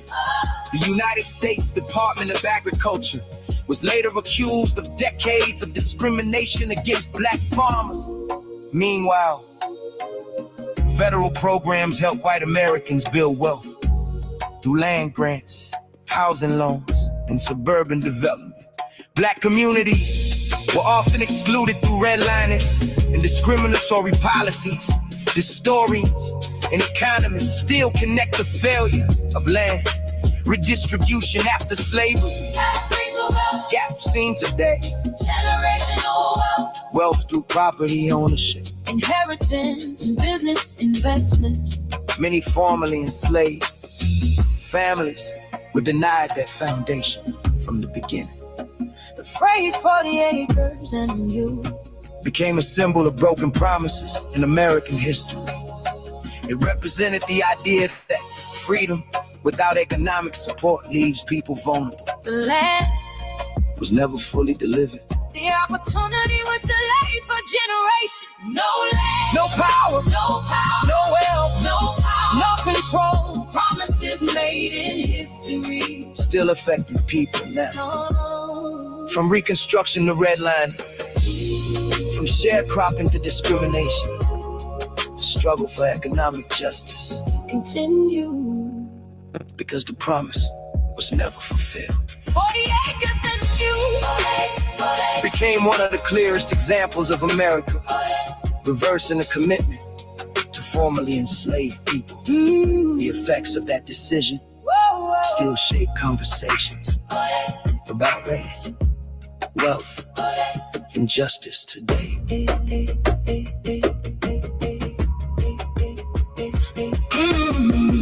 January 16, 1865, General Sherman signed Special Field Order number 15. 400,000 acres for free black families, 40 acres, each a mule. Andrew Johnson reversed every word of it. They put it in writing, the order was signed. 400,000 acres were formally assigned. The free built their lives on that government ground. Then Johnson took the pen and tore the whole thing down. 40 acres and a mule. That was the deal. The government wrote it, stamped it, made it real. 4 million people freed from the chain in the field. They stripped of the land before the harvest could yield. They gave it and took it. They wrote it and broke it. 40 acres and a mule. America stole it. General William T. Sherman met with 20 black ministers in Savannah, Georgia. The date was January 12, 1865, 4 days before he issued the formal order. The ministers told Sherman what freedom had to include: land to work in, land to own. 4 days after that meeting, Sherman signed Special Field Order number 15 into the record. The order set aside the entire South Carolina and Georgia Sea Island coastline. 400,000 acres of confiscated Confederate land divided for black settlement. Each free family would receive 40 acres of tillable ground to farm and to keep. Sherman's Union Army later lent mules to the family so they could work the soil. By June of 1865, 40,000 free black people had already settled onto the land. They were clearing fields, building shelters, planting crops, and raising families. The Freedmen's Bureau was established on March 3, 1865 to oversee the entire land process. Congress gave the Bureau the legal authority to assign 40-acre plots to every freed family. The order was signed, the Bureau was active, and the families were already on the ground. They put it in right. The order was signed. 400,000 acres were formally assigned. The freed built their lives on that government ground. Then Johnson took the pen and tore the whole thing down. 40 acres and a mule. That was the deal. The government wrote it, stamped it, made it real. 4 million people freed from the chain in the field. And stripped of the land before the harvest could yield. They gave it and took it. They wrote it and broke it. 40 acres and a mule. America stole it. Abraham Lincoln was assassinated on April 14, 1865. And Andrew Johnson took the presidency. Johnson was a Tennessee Democrat who had no intention of redistributing land to black Americans. In August of 1865, Johnson issued full pardons to former Confederate plantation landowners.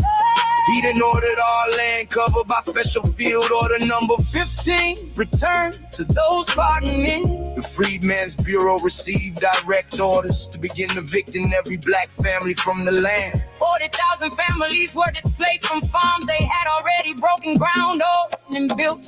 Congressman Thaddeus Stevens of Pennsylvania pushed hard for permanent land redistribution in Congress. Stevens proposed seizing large Confederate estates and dividing the acres among the formerly enslaved. His legislation failed. Congress refused to act. In a moment for land. Reform closed permanently. Without land ownership, freed black people were forced into sharecropping. Agreements were white on the sharecropping. locked black families into debt cycles controlled by the same people who had enslaved them. The system rebuilt economic bondage without the legal title. And generation after generation stayed trapped. The broken promise of 40 acres created a racial wealth gap that has compounded for over 150 years. The order was real. The families that moved in, Johnson reversed it. And they lost again. And they lost again. The land was returned to Confederates who lost the war. The black families who were already farming received nothing back. Nothing back. In 1865, the government had the land, had the law, and had the power to make it permanent. 40,000 black families were already farming. When the eviction notices came, Congress watched it happen. The president signed the pardons, and the system protected the slaveholder. The 40 acres were never delivered. The mule was taken back, and the debt has never been settled. Yeah. This is not a metaphor. And it is not an interpretation. It is documented in the official record of the United States government. Special field, order number 15 was a real order. Signed by a real gentleman. On a real date. Andrew Johnson was a real president. Who reversed a real promise. For real. Political reasons. 40,000 black families were removed from real land. They were already working. The racial love gap that exists in America today did not happen without cause. It was constructed through decisions made in 1865 that the government chose not to reverse. The 40 acres were promised. The 40 acres were occupied. And the 40 acres were taken back.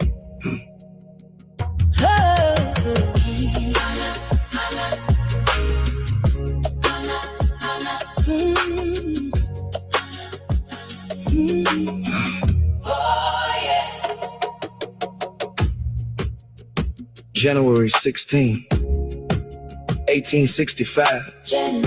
General Sherman signed Special Field, order number 15. For 400,000 acres for freed black families. 40 acres, each a mule. Andrew Johnson reversed every word of it. They put it in writing, the order was signed. 400,000 acres were formally assigned. The freed built their lives on that government ground. And Johnson took the pen and tore the whole thing down. 40 acres and a mule.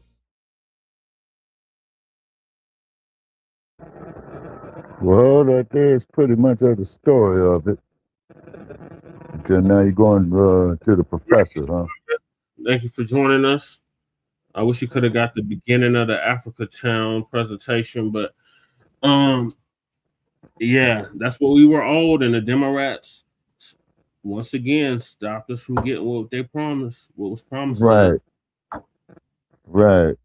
Because you see, what it is, man, it's not so much the Democrats or these damn repubs.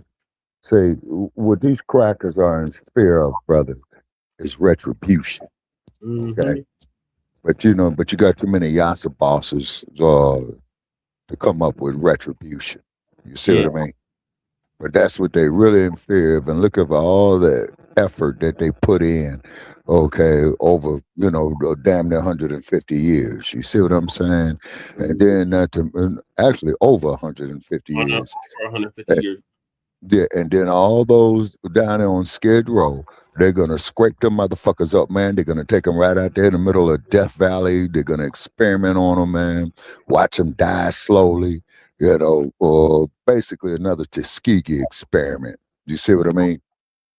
They're building a whole compound in Utah. Okay, well, if they take them up there to Utah, that's going to even be worse. Because, see, you got too much alkaline in the air up there. You see what I'm saying? Yeah. And that there is going to be a slow and miserable death. You know what I mean? Yeah. And then the state 15, man, it'll take you, out of San Bernardino County, right up there into the, what they call that, the Great Basin, I believe, of Utah. Yep, the Great Basin. Mm-hmm. Yeah. Mm-hmm. And then these ass-scratching, chicken-pecking Uncle Tom, Yasa bosses, bootlegs, ass-scratching, coon-ass Negroes are going to sit up there and going to endorse this shit. Oh, well, man, I'm going to get paid, and all this old type of shit. I'm going to laugh my ass off when they start rounding them motherfuckers up, too, putting them out there. Yep, they can start with Isaac Bryant. Yeah. Mm-hmm. They can start with that. And Mark Whitney Thomas. Oh, yeah. And then out the Shy, Brandon Johnson, and damn sure get that peanut head, bald head motherfucker Eric Adams out there too. Yep, get Han Coon too. Yeah, exactly, because them motherfuckers think they're untouchable and let their asses get a rude awakening call. You see what I'm saying? I hate to be so brutal about it, but it needs to be done. You see, because we've been up here playing pussy with this damn politics, man. And every goddamn election cycle, man, they come up there bumping our goddamn heads. And then they get some fucking yassa boss to sit up there, you the bow, and all that bullshit. Can somebody come up with a cure for yassa boss? When it stops being incentivized. What are your thoughts, Yeah. lady? Oh, Young Riaz just woke up. Okay. What time is it out there, Young Riaz? It should be like 10, 11 a.m. Where they at? In London. Oh, okay. So they tomorrow. You know what I'm saying? Yeah, Clybourne needs to go first. Yeah, man. That motherfucker needs to go. All them goddamn yassa bosses, and definitely that peanut head Martian looking motherfucker Mark Ridley Thomas is there. Okay, Throw see. his ass out there too. Y'all Hey, Young Riaz, you know what I'm saying? Throw all the motherfuckers out there, man. You know what I mean? Yeah, so Young Riaz about 8 hours ahead of us in the mountain. Oh, okay. So that means he's 9 hours ahead of me. So he's got the sun up over him. He says, yeah. He says, yeah, I figured it was about 9 o'clock his time. Okay. All right. Yeah. This is so fuck Mark Ridley Thomas. Fuck all them sorry black ass politicians in the whole goddamn state of California. So I hope that brother there does make it. Be sure to sue the shit out of MGM as well too. Right. You got a broken down wagon, a simple-minded darky, and an old man, and you think you're gonna make it up out of Atlanta. Say, fuck that. And then might as well get in Paramount's pocket, might as well get in goddamn Warner Brothers pocket, and damn sure get off into Universal's pocket, because those are the big three. Right. That started Hollywood. Yeah, we're gonna ground bomb on her in a minute. What a Ayanna Pressley fuck up on? She trying to bring back HR 40 or nothing burger. Oh, hell no, man. Lady Hell Chase no. on the Legos video about the 40 acres and the mule. Yeah. You got What's two that echoing in the background? You got two accounts open, Lady Chase. I gotta close it out. Yeah, she echoing. I don't know if it's gonna close out. Okay. All right, it's going now. Okay, the echoing is gone. Okay, and like I said, man, unless you building some goddamn industries and some businesses for ourselves only, I hate to say everything else is going to be bullshit to participate in a legal system, not a legal system, but a electoral system that continually fails us. They had old Sambo up there, old Sambo. Oh man, Sambo. What's the first thing old Sambo is worrying about? Was a homosexual shoving ketchup up his ass, talking about he's menstruating. That's an insult to womanhood. But his presidential run did bring out the masses of black people to vote. I know, that's what I'm saying, Brother Jay. I was hoping that the brother would have made, some type of change and what have you. Right. But once the fucker get, your hope and change of which you could believe in, man. That wasn't a damn, that wasn't nothing but an ass scratching yassa boss platform, like you said, and nothing burger. When he said here, Shabaka, when he got the nomination, there's no such thing as a white America or black America. We just got the United States of America. I should have known. Man, you should have known then, man. You should have known then. You should have known then. You see what I'm saying? And then for any of you Nabiscos out there don't like what the fuck I'm saying, which I really don't give a good goddamn about, hit that like page of Shabaka's Black Experience on Facebook. Put your idiocy up there. Then I'm going to insult your stupid ass, and then I'm going to block you.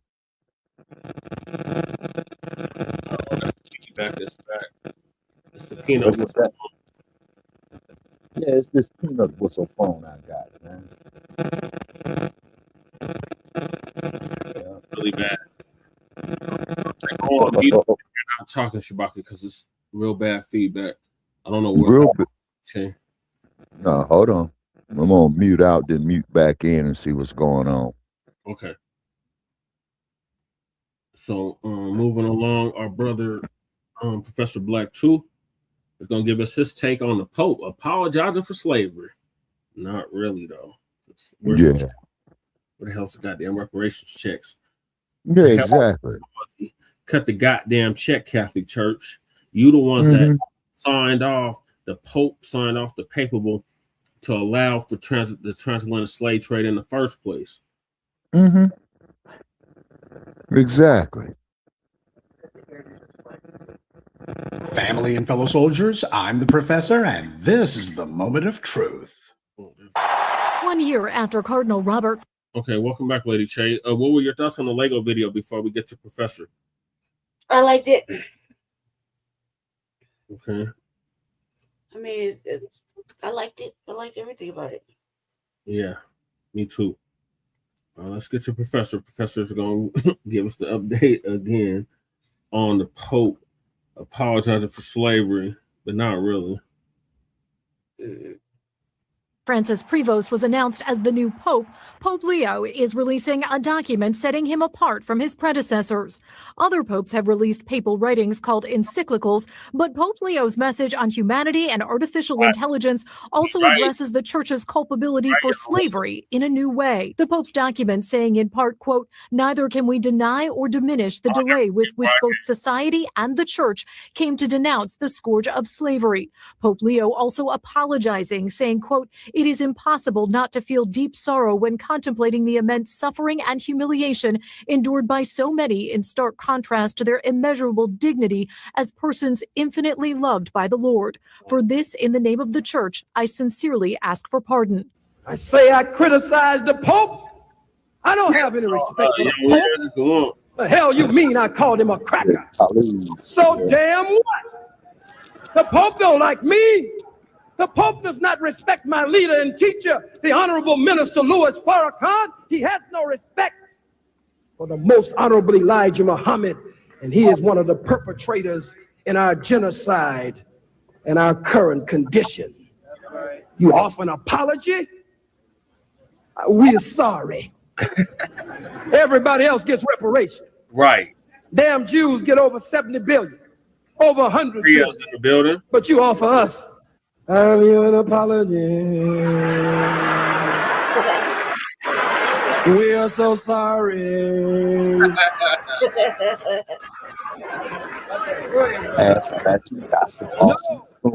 Use your influence to get reparations for us.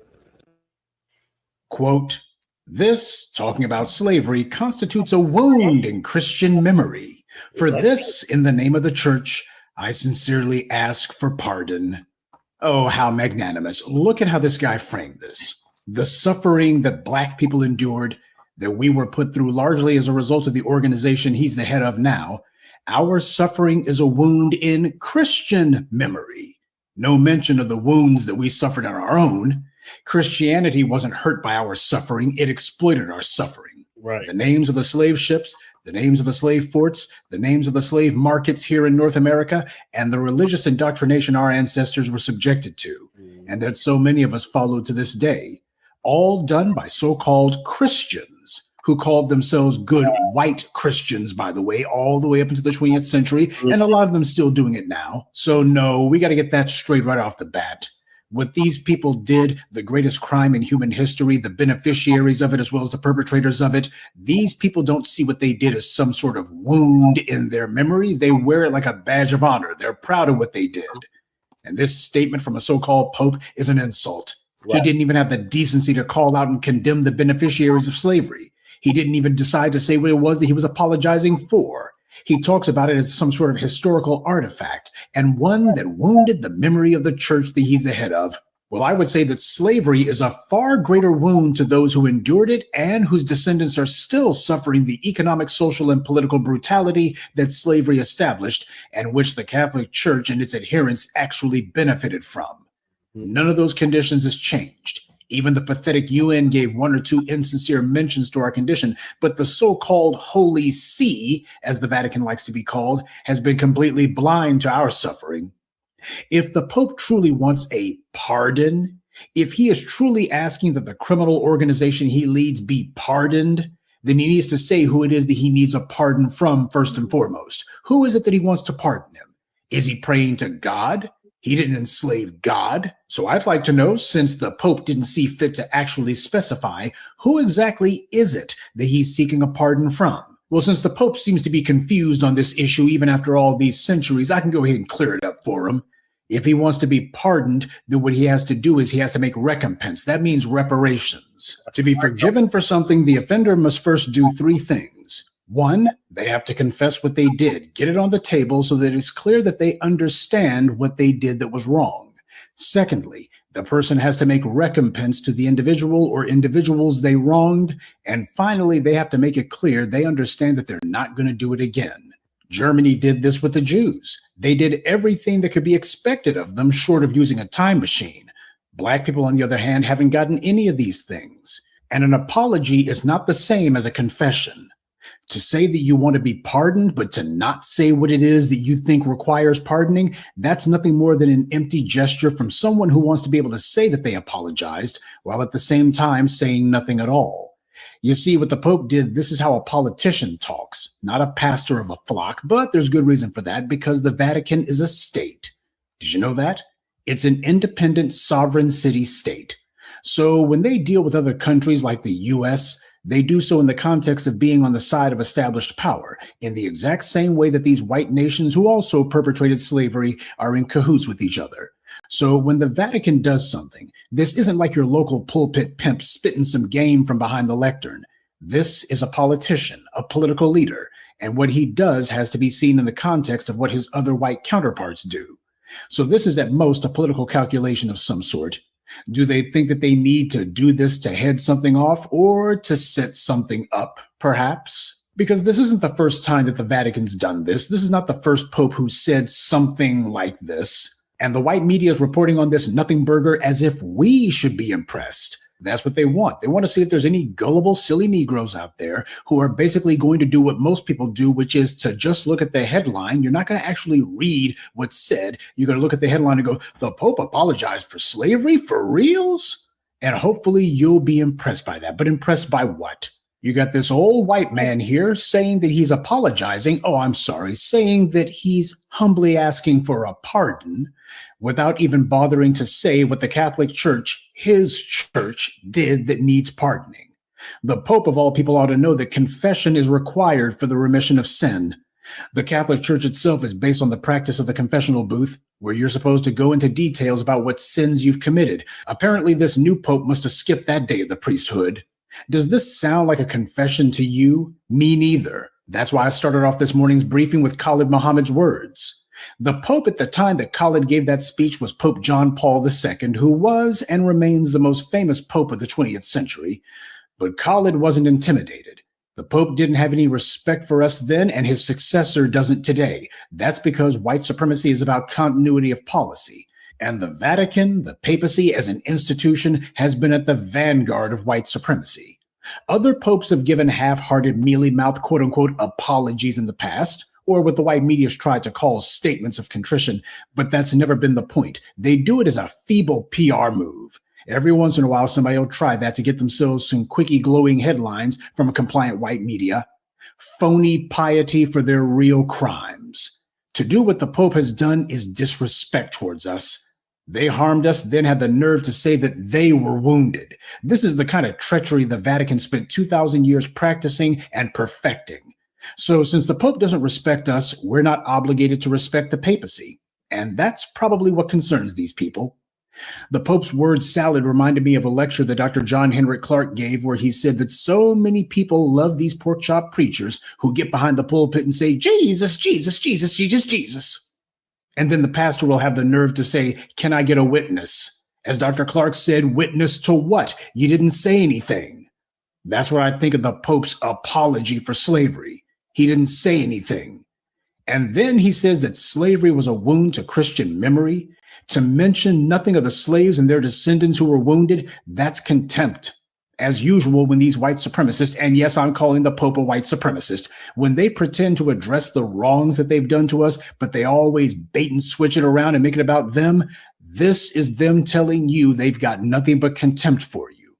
And what he did was one of the worst non-apology apologies ever. As Brother Khalid pointed out, everybody else has these minor, insignificant, meaningless little inconveniences, and yet those people, they get reparations when they've been wronged.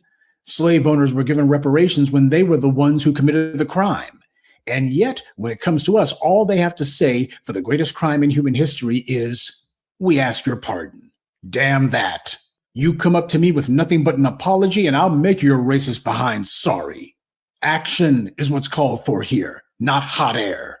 Reparations is the only way to show that you truly are contrite for the greatest crime in human history. And reparations is what we say it is. Us and nobody else. All these people are trying to do is half measures, meant so they can go ahead and gloss over what they didn't claim. See, we did something. See, we apologize. I mean, that's as good as a check now, isn't it? When the Catholic Church was violating children, let me rephrase that. The one time that they actually got called out for violating children, did the victims of those crimes accept an apology? Did anyone tell them that was a long time ago, you need to let it go, people have moved on and you should too? Is that what they were told? No, because these were white people. So they weren't about to say some stuff like that to them. Instead, they demanded reparations. Massive lawsuits against the Catholic Church. And those lawsuits resulted in the Catholic Church spending billions of dollars on everything from legal fees to settlements. Billions of dollars. And that's just for a comparative handful of people. Not the untold masses who the Catholic Church wronged through slavery. So what makes these bastards think that we're going to accept any less from them? They were some of the key actors in the greatest crime in human history. And they did it specifically for money, for cash, for economic advantage at our expense. They didn't do it for God because these white supremacists think that they are God. They didn't do it for faith because the white supremacist believes in nothing. He's as holy as a dog.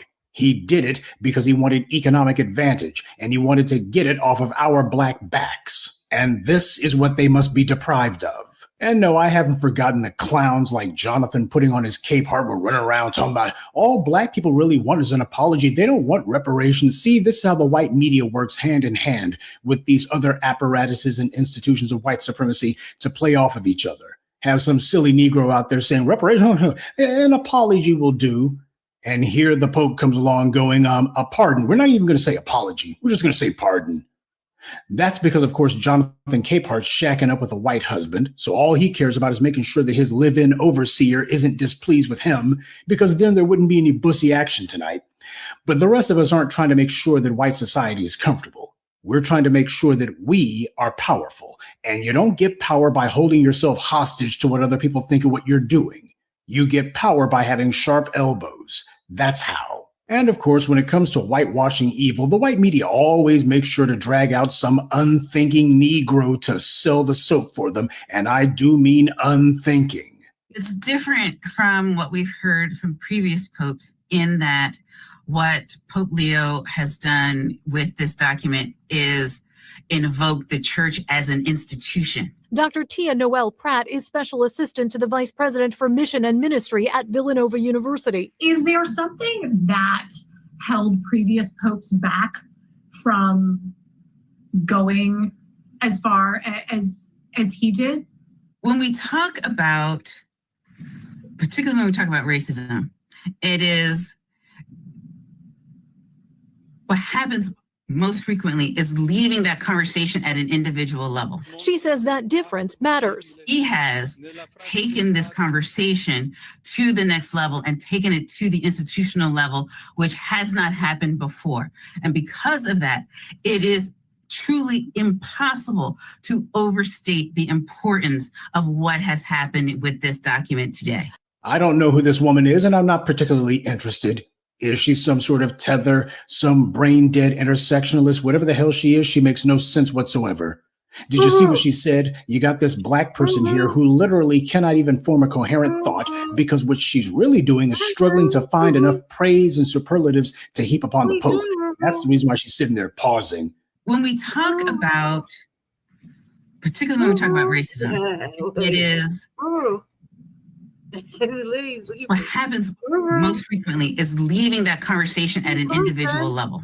Oh, she wants to go ahead and say, oh, maybe the Catholic Church do. Oh, no, the Pope cannot do wrong. So how do I phrase this? I don't know what to say. That's what happens when you got somebody who's basically a meat puppet, somebody who just mindlessly repeats whatever their superiors tell them to say, except the superiors aren't there to tell them what to say in this case.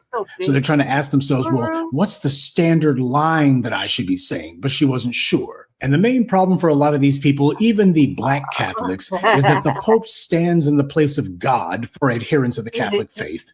That's the reason why they sit there and say that he's the vicar of Christ. That's what it means. He stands in the place of Christ. So in this woman's mind, when she praises the Pope, she's praising God. And you don't question God, now do you? And I fully understand that there's a number of you here who are very religious. I respect that. But you better understand there's a reason why most cults are centered around religion, because that's something that you're not supposed to question. As the old saying goes, religion is the opiate of the masses, and they compare it to opiates because it puts your mind to sleep. This woman didn't know what the heck she was talking about. He has taken this conversation to the next level and taken it to the institutional level, which has not happened before. The Pope's statement wasn't really a statement at all. It was word salad, just a pile of gibberish. It doesn't forward any sort of dialogue or discussion at all. Did you see where the Pope said even one word about where this conversation should go next on slavery? She's sitting here talking about it's setting the stage for something else. I didn't hear the Pope say that. Did you? Of course not. So where's this next level that this woman's talking about? She's talking about next levels. The Pope didn't say next anything. As far as he was concerned, this is the end of the road. This is the end of the discussion. And what she's doing is what a lot of people do, just imagining things that the other person didn't actually say because they're so desirous to hear them say it. They just imagine that it was said.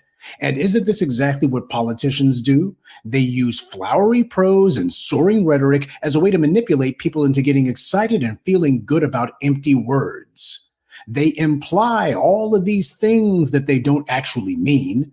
They'll mention certain subjects, but simultaneously tap dance around them and carefully avoid saying anything definitive that could be used against their own interest. But because people are so desirous to actually hear their interest being addressed, they'll imagine that this person said things that they didn't say, that things happened that didn't happen. And then you got silly Negroes like this who will claim that the Pope was saying all this stuff he didn't actually say, and yet she's talking like he delivered the Sermon on the Mount. Then again, that's her job, to be the black face giving credibility to white lies. This is literally a nothing burger. There's nothing in it, just empty words. The real audience for this aren't foundational Black Americans per se.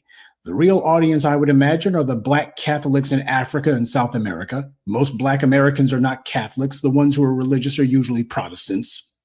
So that being the case, will the Africans use this as a springboard to demand any sort of reparations for themselves? As you saw with this woman here, they see this crusty old man as being in the place of God, even though he was just another white man in robes a couple of years ago. But let's be honest, in the minds of most of these religious Negroes, that is God. These same people get all bashful and terrified at the prospect of having to make any demands of these white supremacists. And we're talking about people who aren't the Pope. So how much more terrified do you think that they'll become when it comes to a guy who actually does run around claiming to be bestowing blessings on people? And you'll have Black people who are ready to fight you over the honor of the Pope. And here they are with tears in their eyes and telling themselves all of these great things about an institution that has been contradicting itself morally and in terms of its own religious doctrine. The Vatican has stolen and retains all kinds of Egyptian artifacts, like the obelisks you see in St. Peter's Square. And that's the main thing that you see the white media put on the screen whenever they talk about the Vatican. And yet that is Egyptian property that they ran off with. Not only that, if you are a Christian, you have to believe that Egypt was pagan. Egypt certainly wasn't a Christian civilization. So why in the very so-called heart of Christendom would you have one of the symbols of ancient pagan Egypt? Probably for the exact same reason that so many churches have steeples, which are actually nothing more than a smaller version of the obelisk. That's what these guys decide to put on the symbols for their churches. So they obviously know something about Christianity that a lot of Christians don't know about it. These are stolen property, plundered by the so-called Holy Roman Empire, which the Vatican is the successor to. So when do these thieves return any of the stolen property? You know, while we're busy looking for pardons and such. Because they're so sincere about the past misdeeds of the Vatican, right? So where's the contrition on anything? Better yet, where are any of Africa's so-called leaders at to demand any of their belongings back? So no, don't expect any of them to be making any sort of demands. They haven't been doing it before. They're not about to start now. Certainly not with this guy.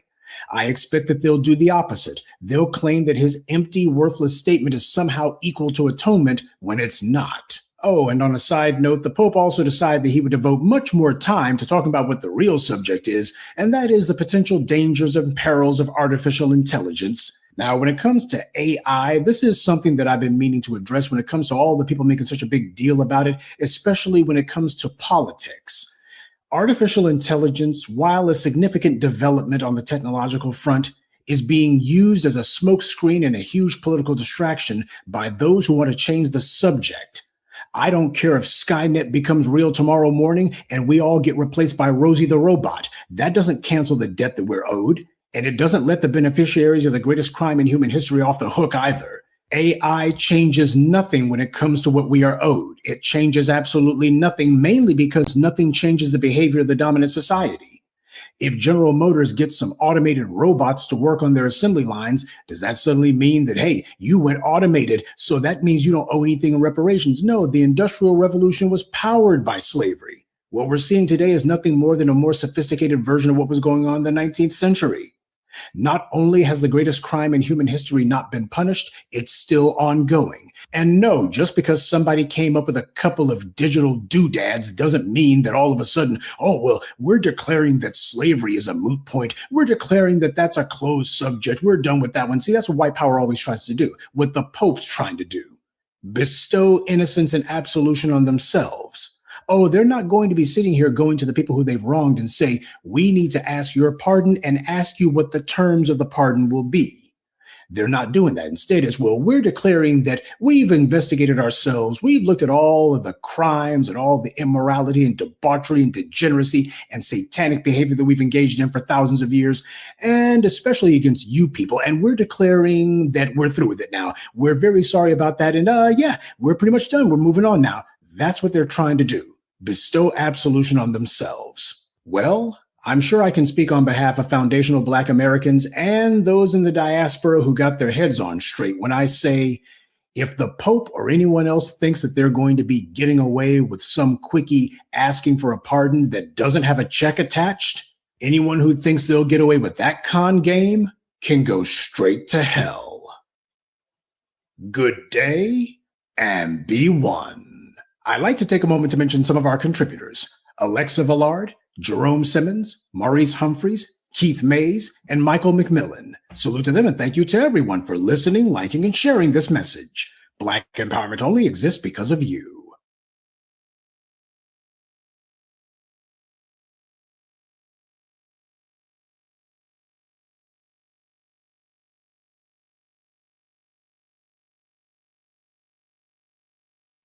You know, a lot of people, even our younger people.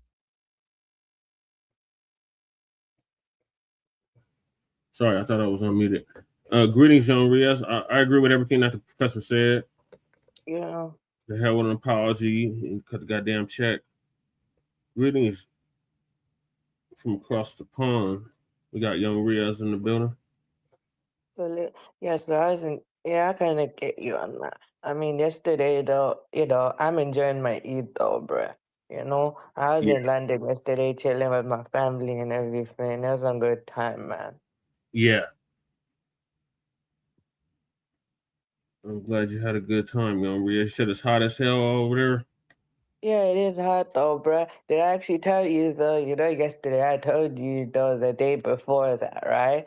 It's the hottest temperature, the day before that since 1944. Like, it's record-breaking, bruh. Wow. Well, Bacc would be happy to hear about that. It'd be more Nabisco's frying. Okay. Well, what can I do, man? I'm not complaining. That temperature is my temperature. I can survive that. But is it hot for me? Wait, sometimes it's only minor complaint because I can survive the heat, It's just the humid stuff, though, that I'm just going Yeah, through. it is humid over there, too. No, I get that. I'm just saying, no, I can survive the heat. The heat's not the problem. The humidity is my problem. Yeah. Shabaka, he said the same thing. That's why he's in the desert, opposed to the south. Lady Che, what are your thoughts on what Professor laid out about the Pope's bullshit ass apology? I didn't even know why the Pope even wasted his time. That's what I thought. I was like, fucking apology, is nobody getting the memo? Like, we don't take apologies. Right. We take payments. We don't take apologies. Apologies for, no. Yep. To mention. I don't know why the StreamYard's not working for you, Shabaka. Try it again. Yeah. How hot is it over there, young miss? Oh, I think it was the day before yesterday. I think it was like 87 degrees or something. So it was like 32 degrees Celsius, but in Fahrenheit, it was around 87. Yeah. Okay. Yeah, like today though it's like 20 right now. So I think right now it's 68, but then I think it'll get hotter later. Yeah, they're getting judged right now. Y'all rules from the NO in the building. Yeah.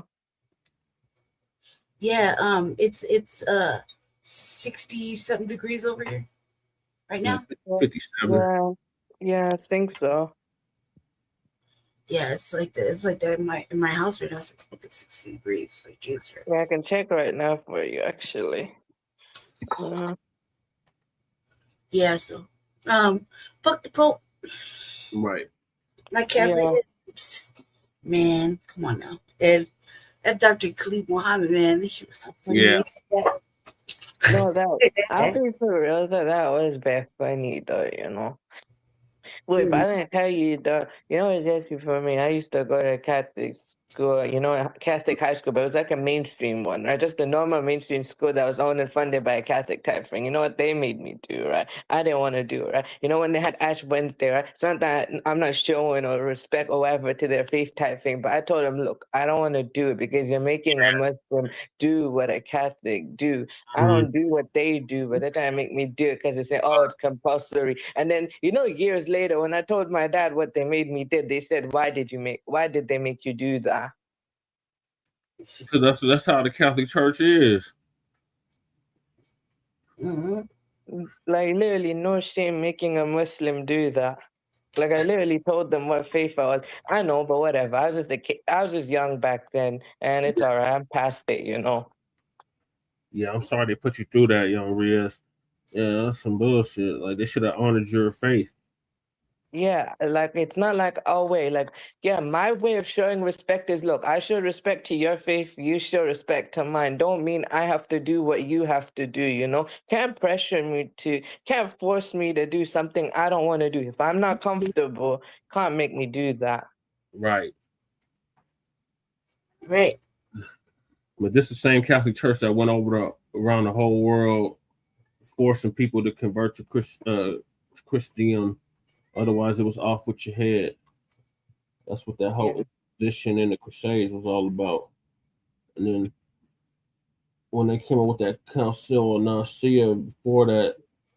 Yeah. Wait, is it the same ones that basically went to Spain? Like, Spain was under Muslim rule for like, I think it was like, wait, was it? I can't remember what year it was. Was it like 700 or 800 or something like that? I can't remember what year.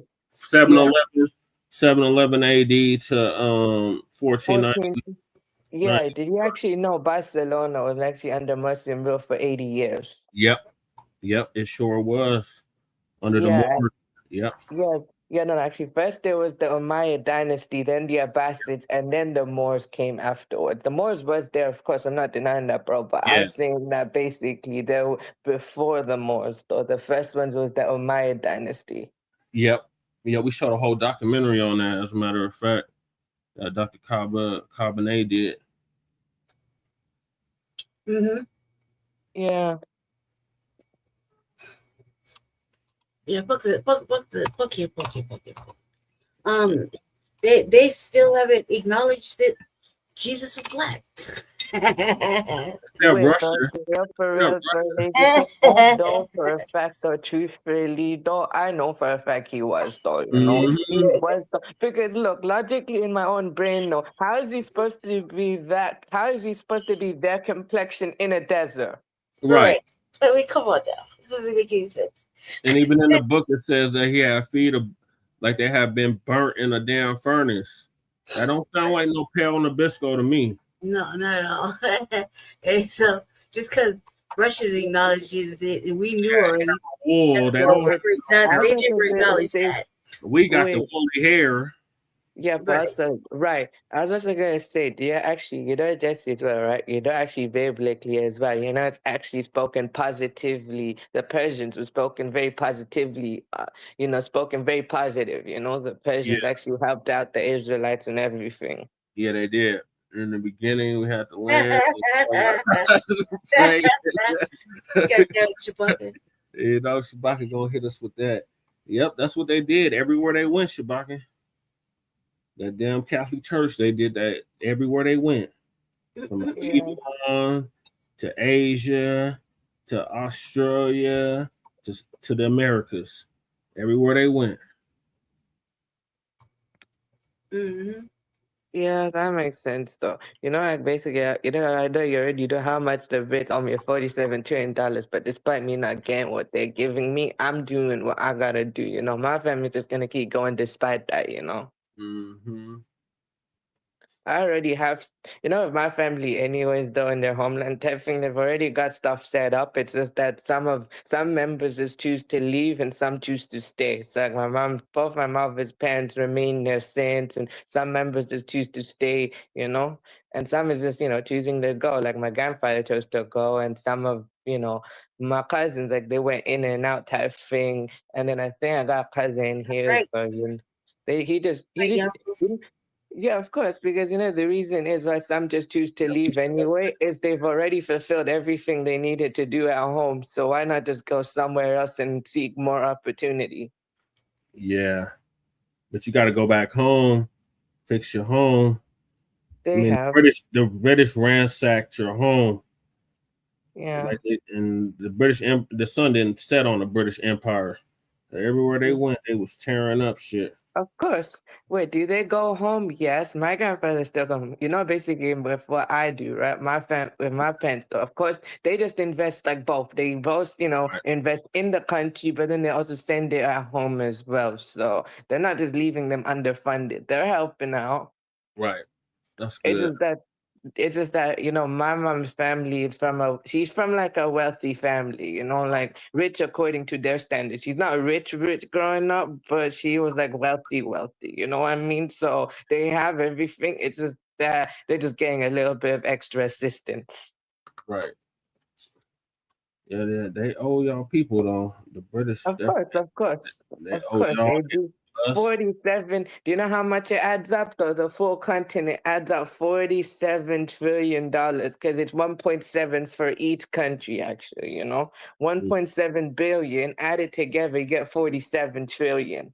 Yep, that's them. They have that leprosy. Mm-hmm. They had that leprosy. When they was doing shit to their skin, that's why they got banished to Europe in the first place. Yeah. All right, so now we're gonna get on the slush fund. So the sister said, since Trump was able to do this damn slush fund, what's the Democrats' excuse? Basically, is what she's saying. So Uncle Phil gonna give us an update on that. Are realizing that the Democrat Party has been playing in black people's face. And with Trump, when he did that $1.7 billion slush fund for his people, that really exposed the Democrats. Now, I want you to hear what this little young sister has to say about it, because we've been talking about this, but I'm so glad our younger brothers and sisters are catching on. Trump or not, one thing that he just taught everybody, yeah, including you too, Black girl, including all y'all, everybody who don't like the man, right? One thing that we all can learn from him, right, is that if the blue party wanted to do anything for y'all, they would have done it. You gotta pay attention. The man not finna get up here and give y'all 100 literal speeches. But if you pay attention to his actions, the stuff that he do, he's literally showing y'all, if y'all would just stop and just think for a second, he's literally showing y'all how they was playing in y'all goddamn face. He done all of this shit within 2 years. And the Blue Party has been in a chair for 12 years and they do shit for the Black American community, but keep using their trauma. DEI wasn't even for us. That was for immigrants. That was for people of the rainbow community. That was not for Black Americans. But guess who they always use for vote? Black Americans. If that man didn't show y'all anything, he showed y'all that if they wanted to do it, they would have done it. He's showing y'all how they was playing in y'all face. Soon as they got in the chair, they have gotten so much shit done, I can't even think of it. The young sister is just speaking the truth. Can't say no. Let's give her a hand clap on that. She's just speaking the truth. Yeah, because you know what? Yeah, Trump did go in there with an agenda. Whether you don't like the agenda or not, and a lot of us don't, he still had an agenda and said, I'm going to get it done. And if Congress won't let me do it, I'm going to do it anyway. I'm going to figure out the way of doing it, whether I got to go to the Supreme Court, whether I got to do whatever. I'm going to get it done. And Trump had the same power that Barack Obama had, the same power Joe Biden had. Okay, it's no different. They could have done reparations a long time ago. That's why I tell Black people, don't let them approach you no more talking about no HR 40 and we got to go through Congress and it's not popular and all these different things that say it's not popular. Man, Trump himself isn't popular. He's polling at 37%. That's not popular. And yet he still gets things done for his people. He don't care about nothing else. He care about only his people and his base. See, what the Democrats don't like right now, and when Trump started doing all this stuff, say, oh, shoot. Now he's forcing us to have to do something for Black people. Are we really not going to get the vote? I know they're pissed. They're pissed at Trump. And yeah, they're going to try to fight him about this slush fund. Oh, yeah, they're going to try to fight him because if it sticks and then he starts putting checks in their hands, then we can say, all right, thank you, Trump. Now, Democrats, you better create a fund for us, too. The reparations fund. And we need our checks, too, through the Department of Treasury. We know we can't play with these Democrats, man. We can't play with them. All that boule babble and all that mess that they do, we don't got time to listen to that no more. Democrats truly, and I'm going to tell you truly, you either get out reparations or you're not getting the vote. That's just bottom line.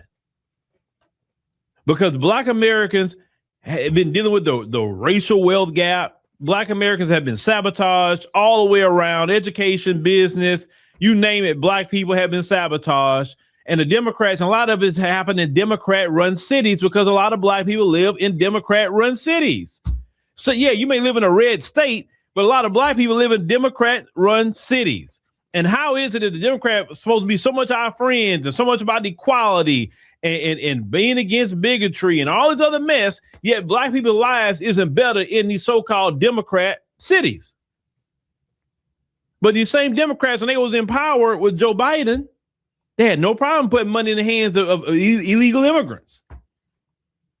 They had no problem doing it. So that's the second step.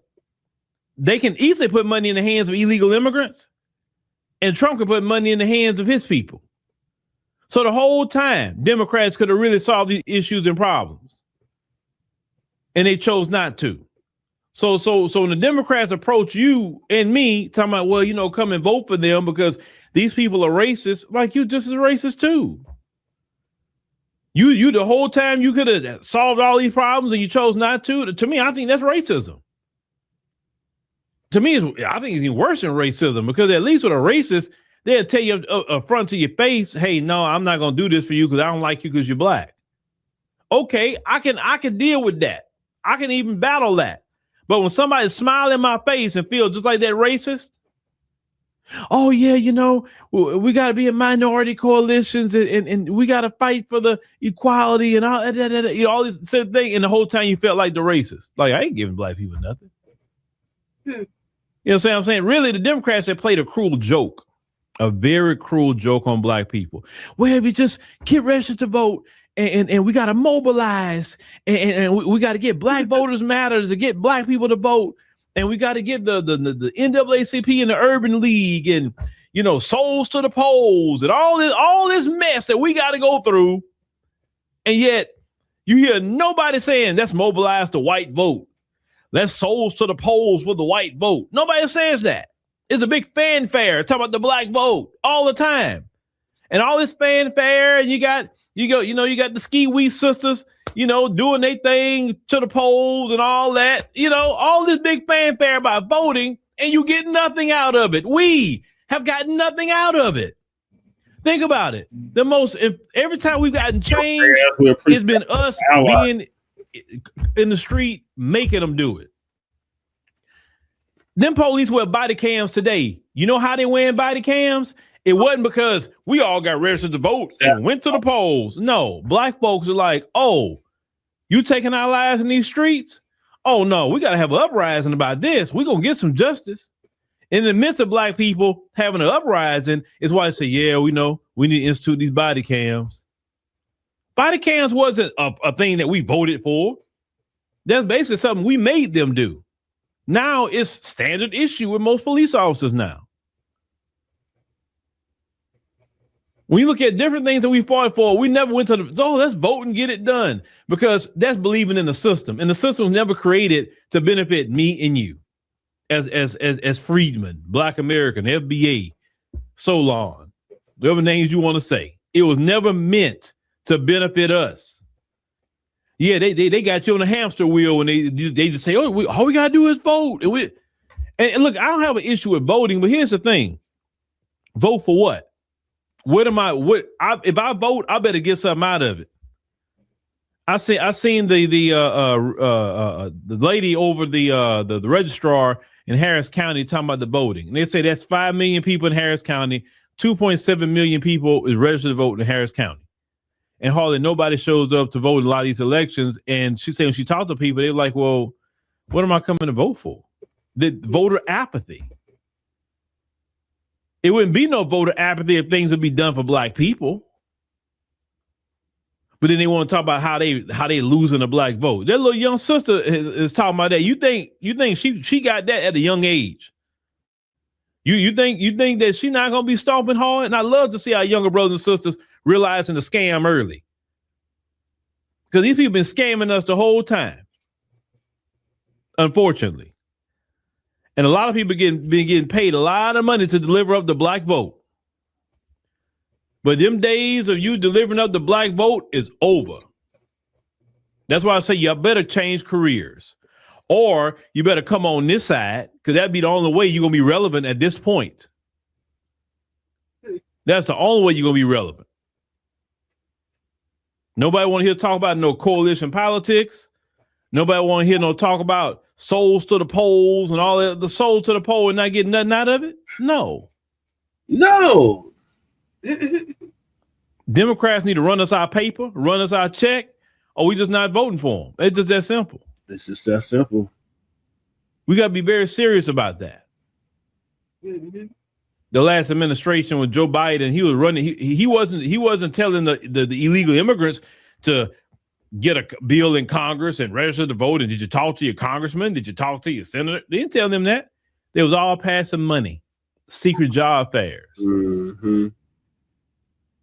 giving them free food that Black Americans can't even get. Yep. So no, we need tangibles, and running our paper is the best tangible you can get. Well, shout out to our young sister for paying attention and not thinking emotionally. She's not that she likes Trump. The fact is, she's looking at it logically and saying, wait a minute, if this dude can do all this, y'all playing. And we're not gonna let these Democrats play with us no more. And none of you shields, we're gonna let you play either. That's right, Phil. Couldn't have said it better myself. Thoughts, Lady Che. You know who he is. I think that yeah. I mean,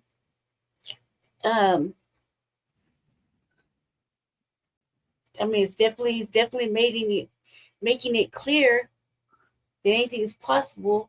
No one's really challenging him about this J6 thing, and maybe that is. It's not like he hasn't did anything before like that. I mean, listen to fucking Ice Cube when Ice Cube had the contract with Black America. Yeah. You know what I mean? Whether it went somewhere or not, he still, he still sat down and listened to it. He came up with the platinum plan. He met with both. He wanted to meet with both Biden and Trump.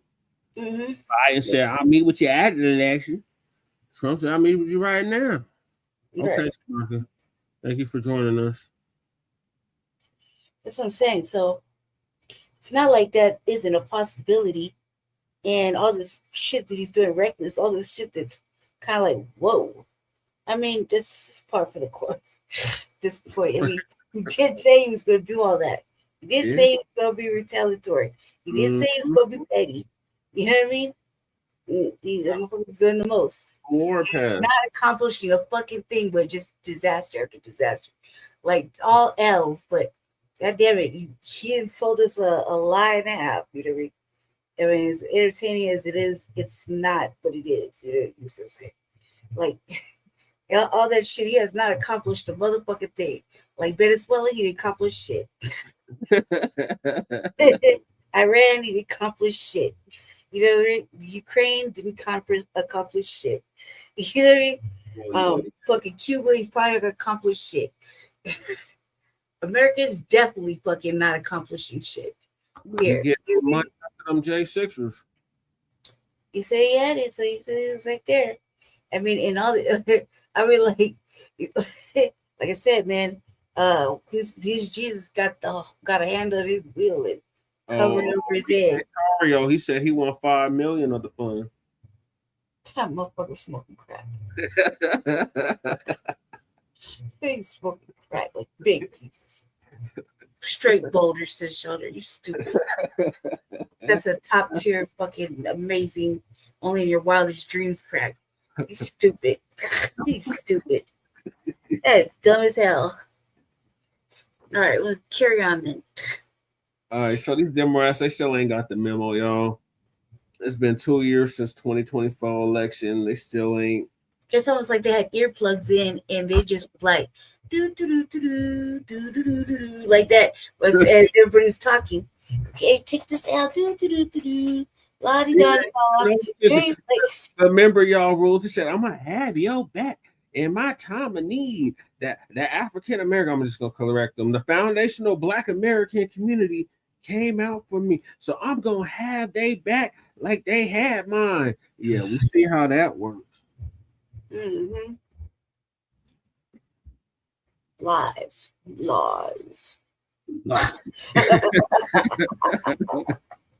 So Lisa gonna give us an update on these Democrats. Ayanna Pressley, she's pushing to bring back HR 40. Okay. Why?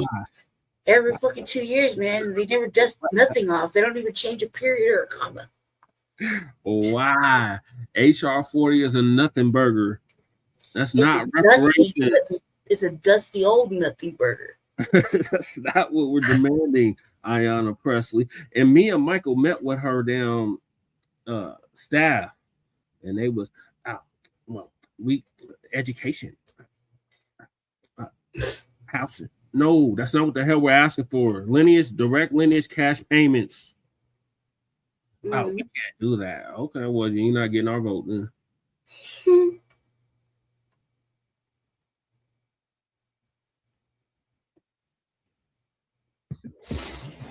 All right, y'all. Shalom, family. Good to see everyone here. Hope you're doing well. I tell you what, I stepped outside briefly. UPS came by and picked up the orders. So hopefully within the next few days or even into early next week, depending on where you are in the country, you should have your orders. So y'all, one side of my face is starting to feel numb, and I know it's my sinuses from being outside. Yeah. So anyway, we're going to talk about Ayanna Pressley bringing back HR 40. Oh my God, why? Now, here's the problem I got with that. The last time HR 40 was being buzzed around on the internet, is when Sheila Jackson Lee was still alive. Mm-hmm. Since she passed on, nobody was talking about HR 40. Nobody. Until people start losing their seats. Mm-hmm. Now, all of a sudden, here you come with HR 40. You know, are you doing this because you're being drawn out of your seat? Yep. From what the Republicans are doing? Yep. Because it doesn't feel genuine. It's not. We have been through enough. That's right, Lisa. And y'all been kicking around reparations now for about going on 4 decades. Yep. Almost 4 decades of babbling about reparations. And then Donald Trump comes up, and within just a few months of winning money, he has surplus account to pay out people for January 6th. Now, here's how I feel about this whole thing. Don't bring up HR 40 unless we are talking money. Exactly, Lisa. And you are ready to set up funding for this money, not just babbling about it, but actually doing it. Donald Trump has showed us not only can he get the money, he didn't have to get no approval from a living soul sitting in Congress. So we don't want to hear it will never pass, because, you know, that's what Jim Clyburn would say. And even some people are saying that now online. I looked at some video. It was some old Latino talking about it's never going to happen. First of all, reparations ain't got nothing to do with a Latino. Right. You need to stay in your lane and mind your effing business. That's right, Lisa. All right. I done had it with you foreigners chiming in on what we're getting. Right. It has nothing to do with you. If you are concerned about reparations, you go see Spain about your reparations. Exactly. Sue your cause. Nobody owes a Latino reparations in the United States. Y'all go see Spain. If you're from Mexico, go see Spain. If you're from Puerto Rico, go see Spain. Right. If you're from South America, go see Spain. And leave us alone and stop chiming in on everything we're doing. Damn. Some of y'all, I think, would die if you could not chime in on every damn thing that we do. They are gonna be going so after midterm CBC. Listen, I don't care if she want to dig this back up. I wasn't going to pay attention to it anyway. Right. But if you are going to dig this BS back up, you better be talking money. Right. You better be talking money. And we don't want to hear nothing about what ain't going to pass. Right. We don't want to hear it. We don't. Because if Donald Trump can push money to his people without Congress, y'all should be able to set up funding and push that funding out to us. We don't want to hear no more excuses. Right. We don't want to hear what can't be done, what nobody is going to approve this. We don't want to hear it. Nope. We don't want to hear it. There's all kinds of people saying they don't like what Donald Trump is doing, but Donald Trump is pushing right ahead and getting it done. Yep. That's all you got to do when it comes down to our reparations. No matter how much you get people saying they don't like this and like that, you just keep forging ahead and get it done. That's right. Okay?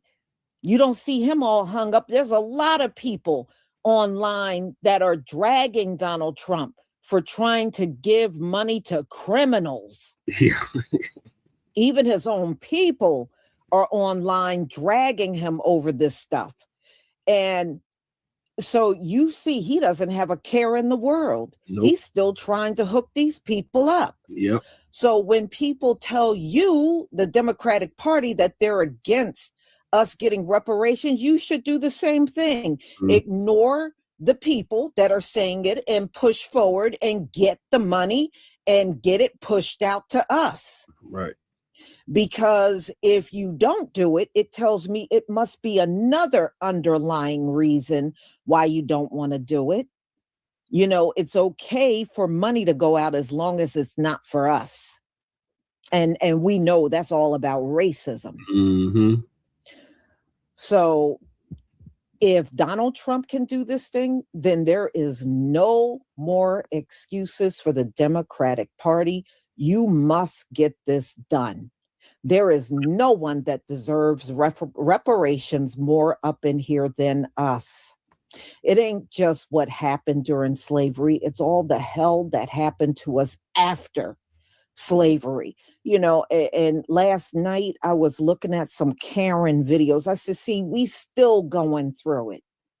One thing I do like is our people are now fighting Karen back. See, little Karen she don't have it so easy in these streets no more, because a lot of our people are coming back at her ass hard. And I'm loving it. And I'm glad we are finally getting to that point. But that's a whole different subject. So, Ayanna, if you are not talking money, please don't bring this back up. Right. That's all I got to say. But y'all better bring something up with tangibles attached to it. That's right, Lisa. No more panels. I don't want to see no more committees. I don't want to see no more panels of people. And then y'all putting all these non-American Black people on the panel and all that. I don't want to see none of that. Right. I don't want to see y'all pulled that already. Don't pull it again. Exactly, Lisa. So I would much rather, if you're not going to bring up money this time around and tell us how you going to fund reparations for us, I'd rather for you to lose your seat. Period. And I'm dead serious. If you have no way to get funding for our reparations, I would much rather for you to lose your seat. So let me go ahead and share my screen so you can hear what she is saying now that she has resurfaced with HR40.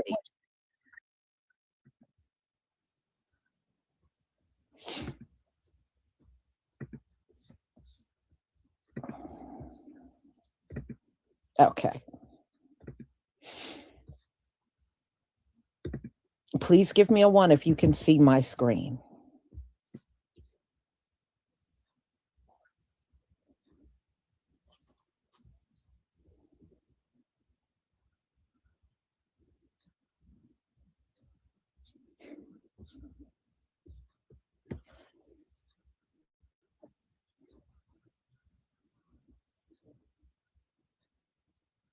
Thank you.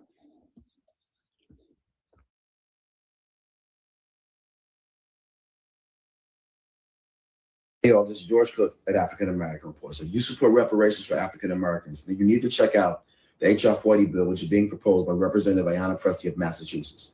The bill would form a commission to study proposals for reparations for African Americans. Here's Ayanna Pressley talking about it. Hey family, happy Tuesday. I won't hold you long. On the heels of the National Day of Action that I participated in Montgomery, Alabama, shout out to all the organizers who made that mass mobilization possible. Certainly I'm reminded that the Voting Rights Act and the reparations movement are inextricably tied. The point of both is to right a wrong. It is redress. It is reparative. On the heels of that, Donald Trump has now stood up a white reparations billion-dollar taxpayer fund. It's a slush fund. People are outraged, but I need you to channel that outrage.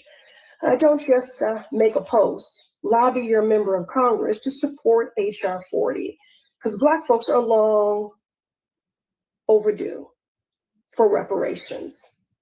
We never got our 40 acres and a mule. We labored for 400 years without getting paid. Every bit of prosperity this country enjoys was built on our back. We didn't get access to the GI Bill, to the Homestead Act. We're still victims of redlining or appraisal bias. And I could go on. But policy is my love language. I need more than your outrage. I need your support.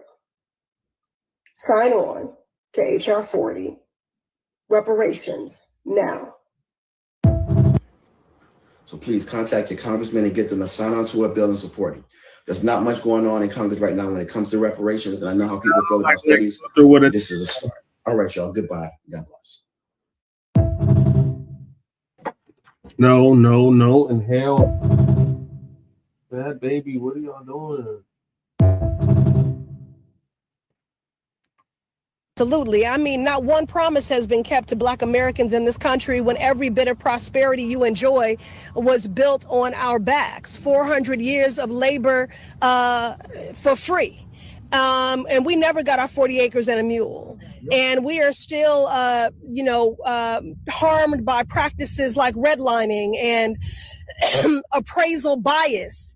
And so we are long overdue for reparations. I'm proud to be the lead sponsor of HR 40. Black folks are certainly deserving of redress and reparative work. And one bill will not undo centuries of harm. I just watched Ayanna Pressley drop this gem. Not one promise has been kept to Black Americans. Ma'am, the only promise you've kept is making me hit the mute button faster than a liberal deletes their tweet history. 400 years of unpaid labor? Sweetheart, your entire political career is unpaid labor for common sense. You've been cashing the same congressional check while delivering exactly 0 results, except more whining. 40 acres and a mule?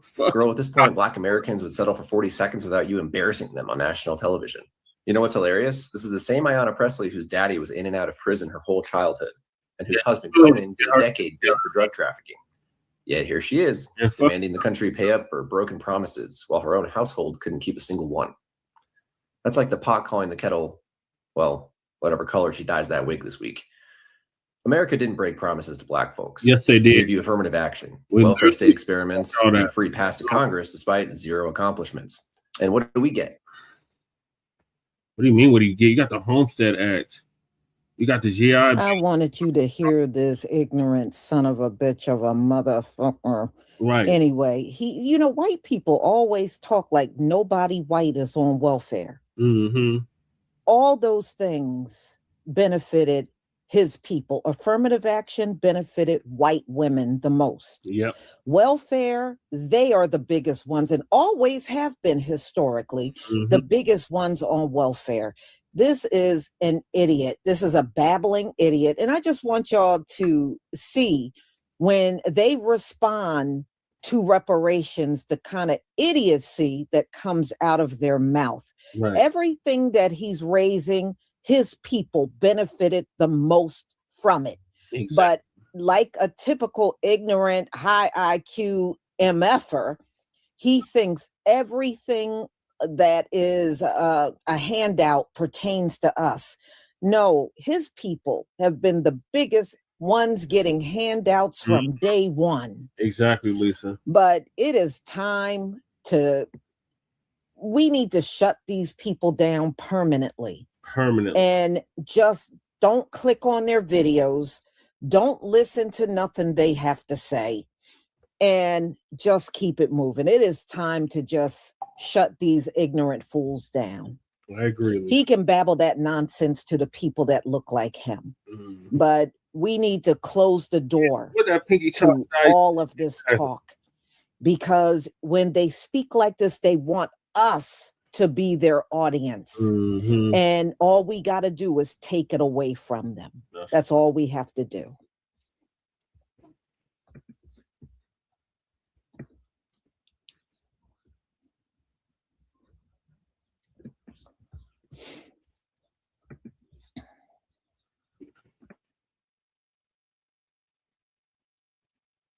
Introduce HR 40, historic legislation to establish a federal commission to examine the lasting legacy of slavery, to develop reparations proposals for descendants of enslaved Africans.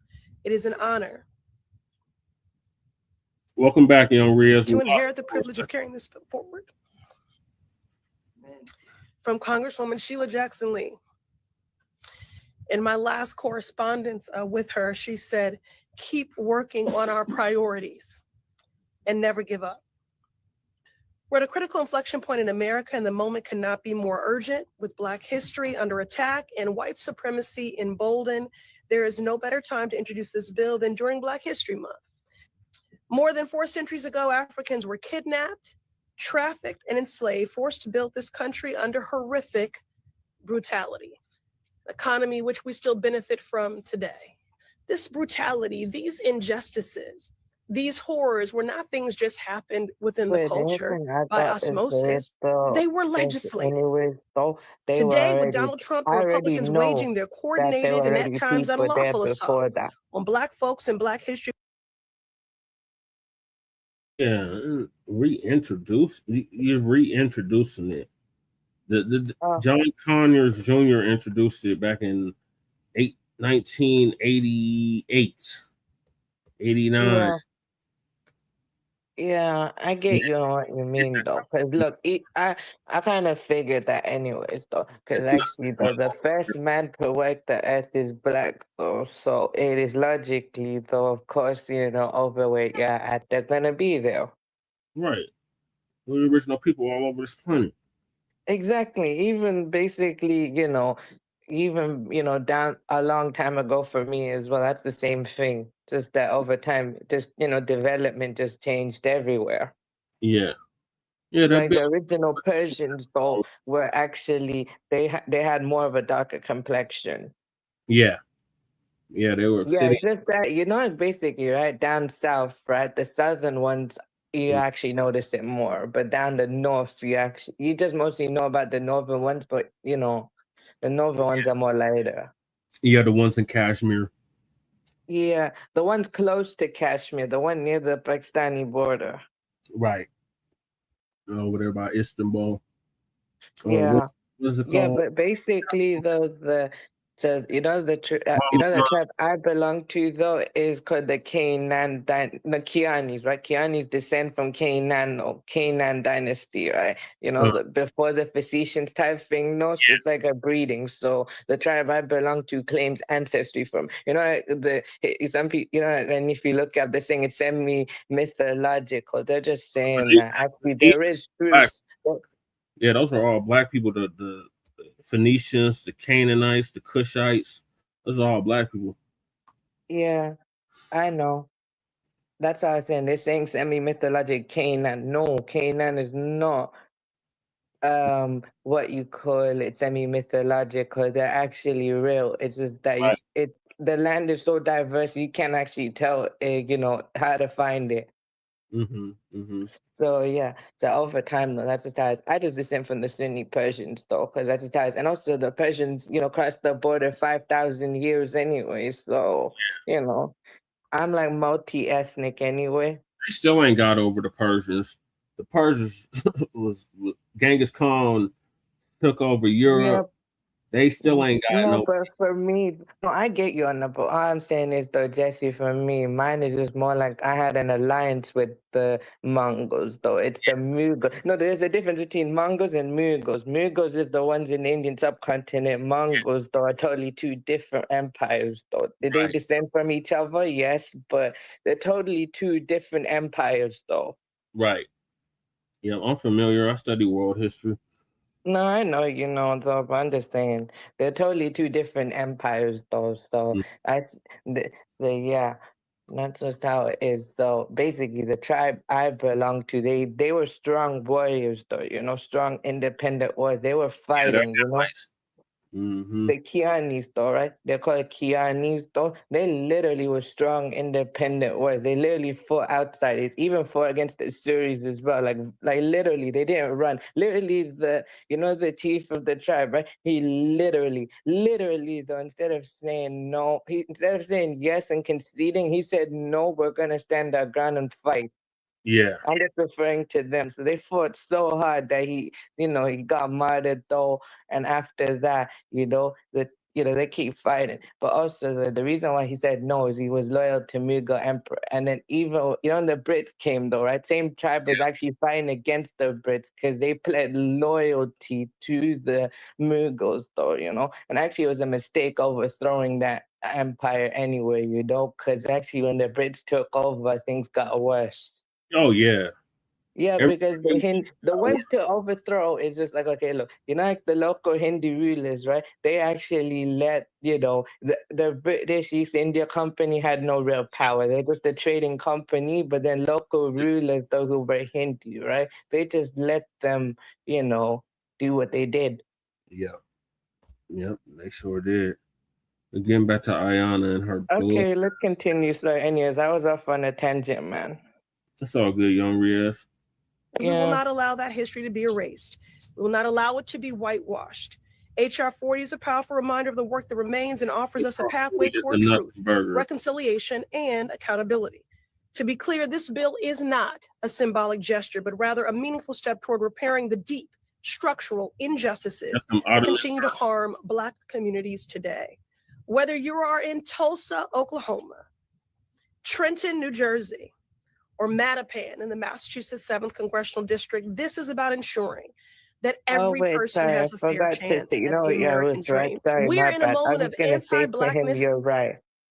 When I say multi-ethnic, he's correct, actually. The majority in Pakistan is Indo-Persian, but actually you have Indo-Persian, Arab, Turkish, you then have the Indo-Africans, Indo-Europeans, all of that. Then you have the Iranic peoples, though, like, Balachis and Kashmiris, though. So actually he's correct. For me, I'm more like Indo-Persian, but, I'm like I belong to the Indo-Persians, though, is like mostly like the ones near the Punjabi area and stuff like that, because that's where the Persians went and everything. So he's right when he say there's a lot of Ottomans there, but then it's also, that's just how I was saying, all right, very multi-ethnic. Yeah, didn't the Ottoman Turks take over the Persians? They did. They took over occupied Persia. They never really took over Persia like that. Persia has never been colonized like that. They were more like empires just took over, but more like occupied the region. Yeah, they were occupied, definitely. Yeah, so, I mean, in a way, though, but I mean, in a way, to be honest, though, like the Ottoman Empire is the last universally recognized caliphate overall in the faith of Allah, last universal, because after that, 1924, it's not that, white folks told, to get rid of it. It's because God decided on that specific day to get rid of that system anyway. Mm-hmm. On steroids, and we refuse to be silent. We will not back down in our pursuit of racial justice. And while we do the work of resistance and blunting the many harms.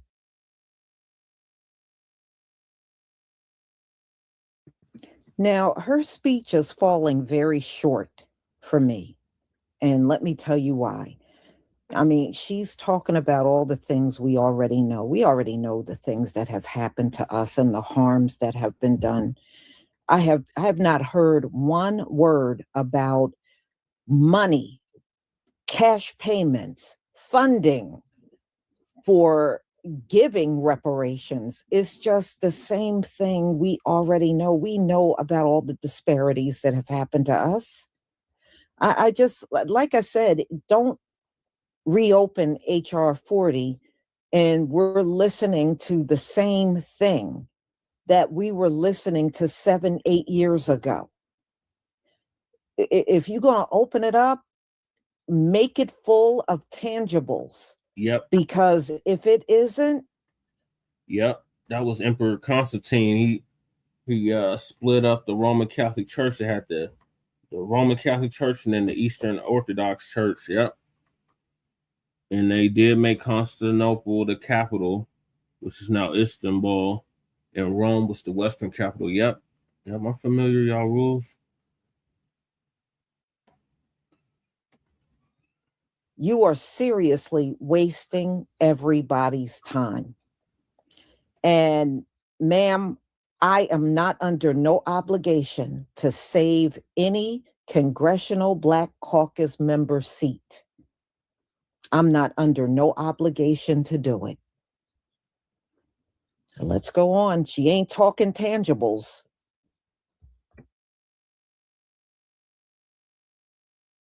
Terms of this hostile, anti-Black administration, it's imperative that we continue advancing an affirmative agenda for Black America in building momentum toward this critical priority.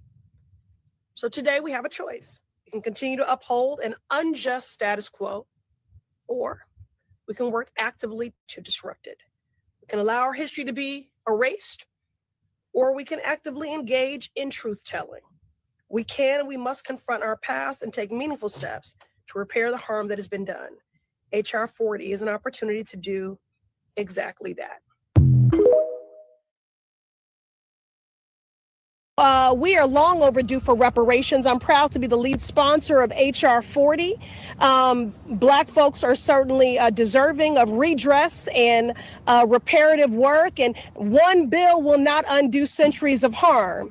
But we cannot let the hypocrisy stand of this taxpayer-funded slush fund without calling on everyone to, in this moment, become co-sponsors and to support HR 40.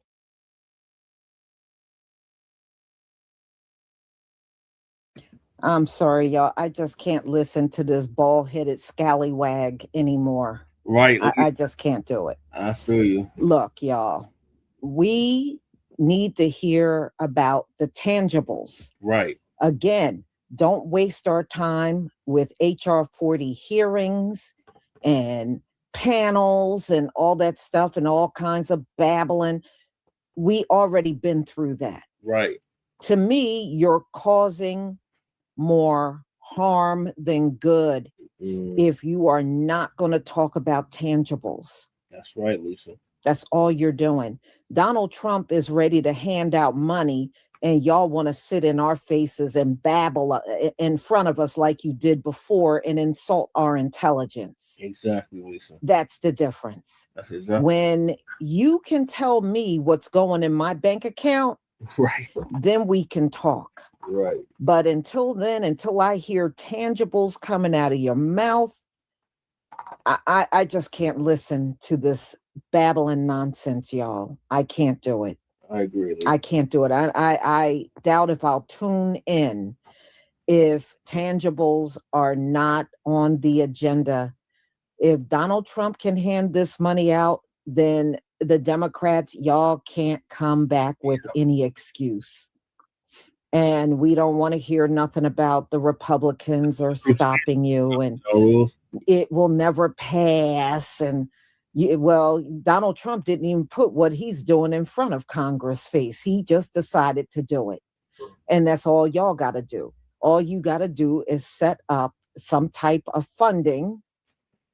And y'all know you can get all kinds of government money and start handing the cash payments out. Right.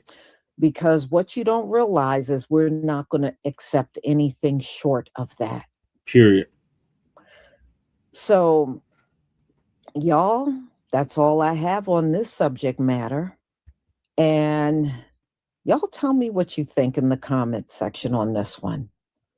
You know, I know you probably have plenty to say, but I just don't think it is the right thing to do to rehash old wounds. Let's get to the tangibles. That's the only thing the Democratic Party needs to do. If you are not willing to do that, then I don't give a damn about keeping you in your seat. Right. I don't care. So y'all have a wonderful, wonderful afternoon. I may come back a little later with another one. You know, there's a lot of things going on. So be on the lookout for my next live. Shalom, Lisa. Shalom, family. All right, Lady Che, what are your thoughts on Ayanna Pressley pushing to bring back HR 40 bill? Lord have mercy. Why are they doing this? Sorry, I was on mute. Stupid. I mean, none of them. Nobody has ever did they read it? They should have read it. Or they were making all these little videos. Right. But they see it's a nothing burger. Right. It's just another bill to study some more shit. All it is a form of commission to study reparations. Right. That's all it is. So it's nothing. Yeah. What did she just say? I don't want to see a study. That looks like a goddamn study. A study to study. You know? Enough goddamn studies. Cut the goddamn check. How much studies you really need? Mm-hmm. So yeah. What are your thoughts, Sean Riaz? My thoughts is, yeah, you both have a point on that though, and actually just give the reparations the FBA truly deserves though, just Right. give them what they're owed, or otherwise it's just gonna keep adding up. Mm-hmm. And it's gonna keep compounding interest. Yeah, it's gonna keep compounding interest to a point though they can't pay it back though, an unpaid debt is gonna keep going. It's either they pay it back or they just gonna keep losing.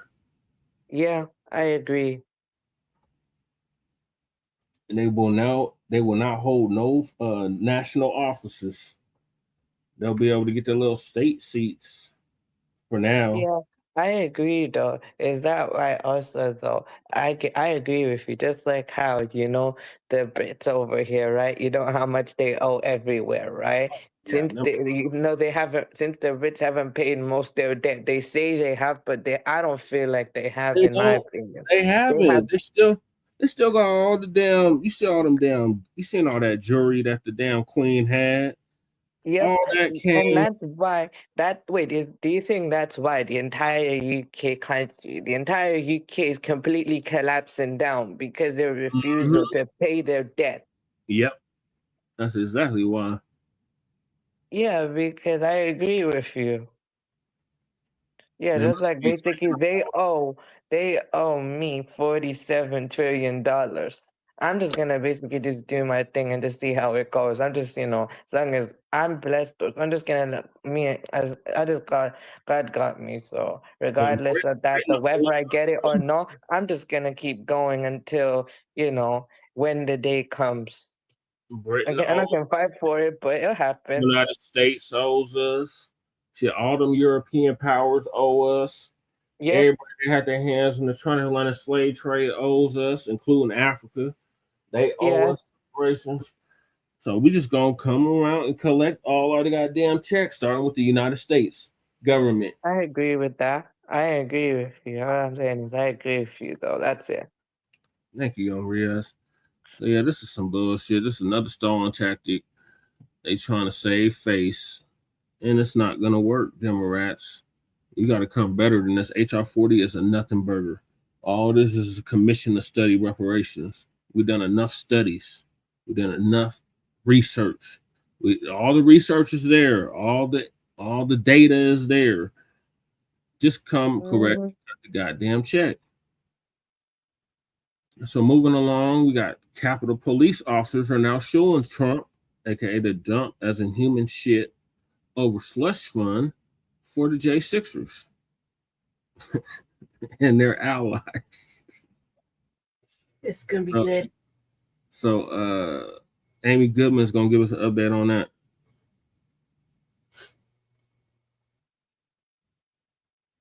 This is Democracy Now!, democracynow.org. I'm Amy Goodman. Two officers who defended the Capitol January 6, 2021 have filed a lawsuit in federal court to block the creation of the nearly $1.8 billion so-called anti-weaponization fund. Some are calling it a thug fund.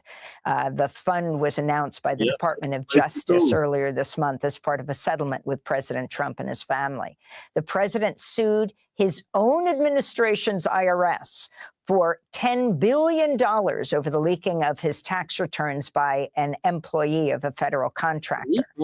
The $1.776 billion fund is intended to make payments to Trump supporters who say they were wrongly investigated or prosecuted by previous administrations.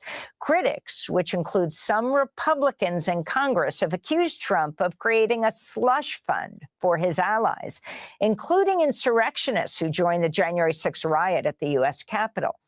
Capitol Police Officer Harry Dunn and Metropolitan Police Officer Daniel Hodges are bringing the lawsuit because the fund could be used to compensate the Capitol rioters who attacked them and put their lives at risk.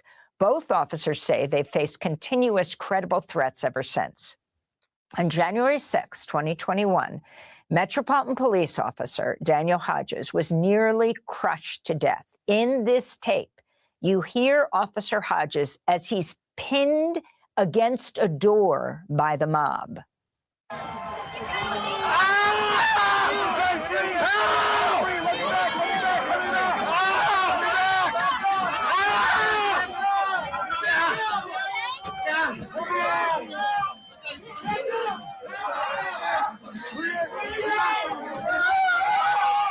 The so-called anti-weaponization fund would be overseen by 5 commissioners.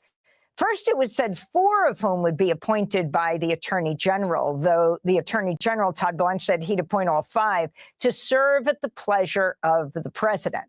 For more, we're joined by Brendan Ballou, CEO of the Public Integrity Project, representing officers Harry Dunn and Daniel Hodges, the police officers suing the Trump administration over the $1.8 billion fund to compensate Trump's allies.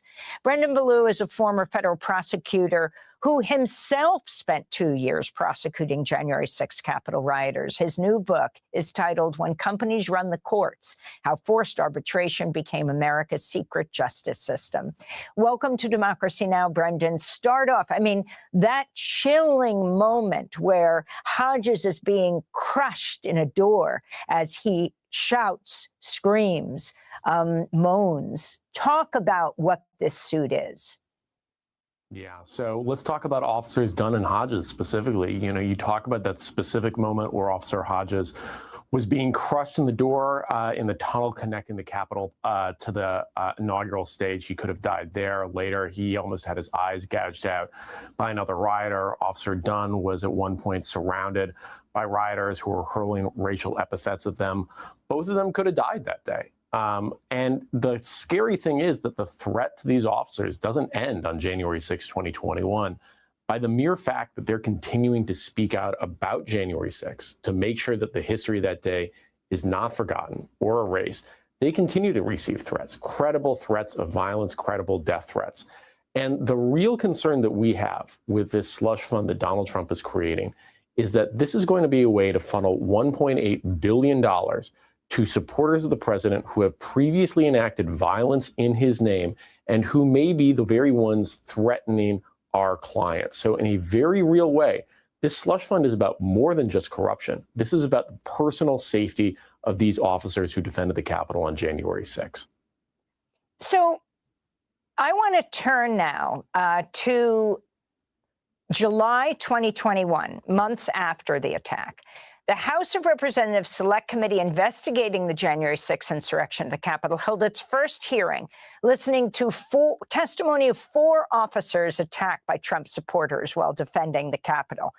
This is one of the men that you're representing, Brendan, U.S. Capitol Police Officer Harry Dunn, describing that racist abuse he and other Black officers encountered January 6th.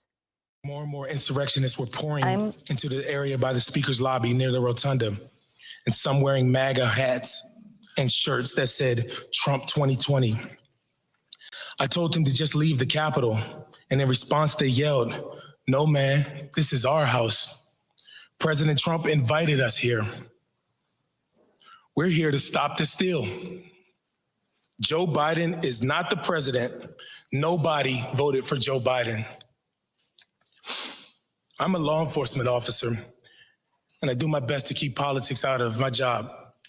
But in this circumstance, I responded, well, I voted for Joe Biden. Does my vote not count? Am I nobody? That prompted a torrent of racial epithets. One woman in a pink MAGA shirt yelled, "You hear that, guys? This voted for Joe Biden."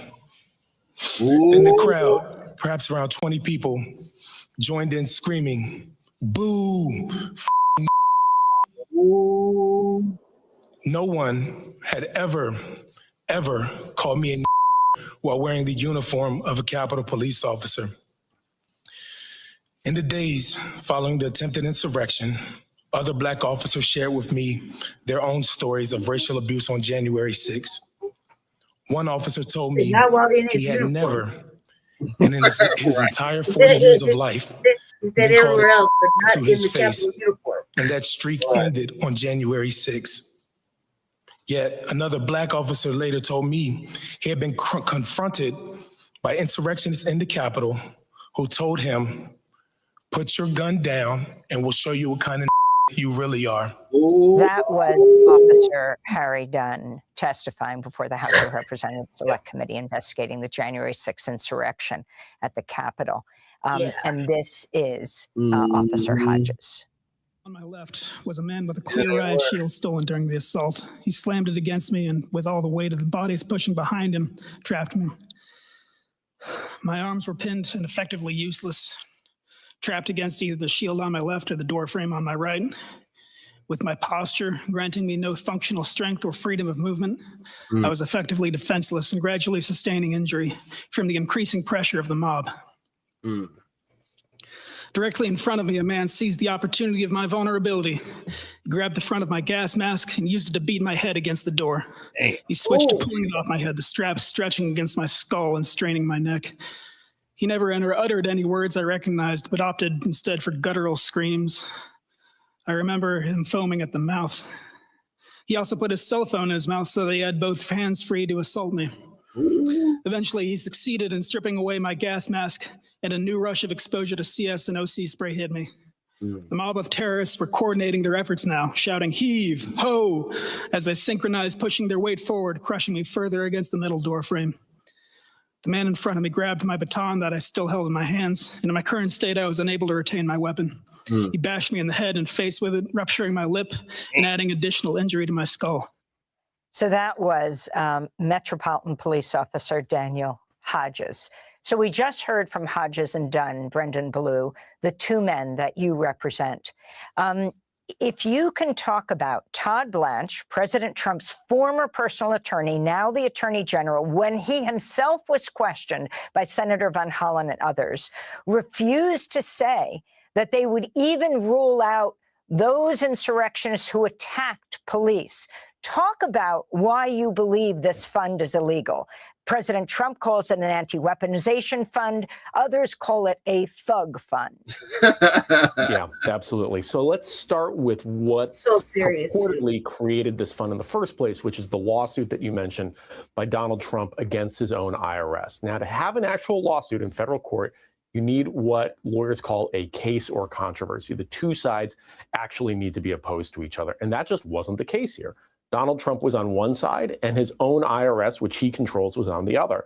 And that led to a sham settlement over this potential $10 billion lawsuit. So this isn't really even the kind of case that the Department of Justice could settle.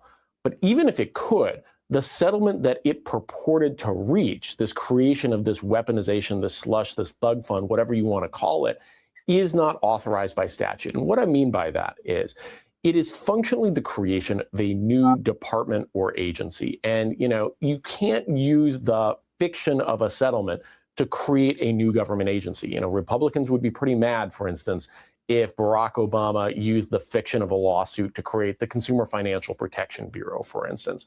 It's the same thing here. This is the creation of a new agency that the president functionally controls, that he will get to decide how the money is spent and who the money goes to.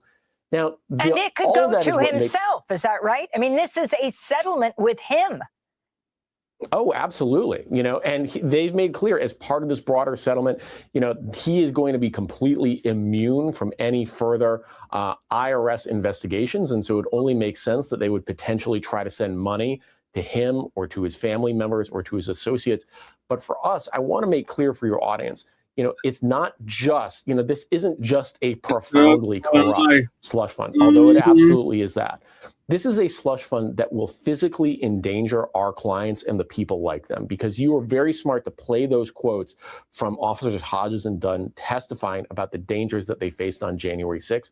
But they are continuing to face very real dangers by speaking out about January 6th. Since then, the risk that we run is that this slush fund is going to be used to pay the Proud Boys, the Oath Keepers, the very people that assaulted these officers and that continue to threaten them and increase the danger against them, because it is going to give a presidential endorsement to these people, saying that not only if they enact violence against the president's enemies will they be put beyond the reach of the law, but they will actually be financially rewarded for doing so.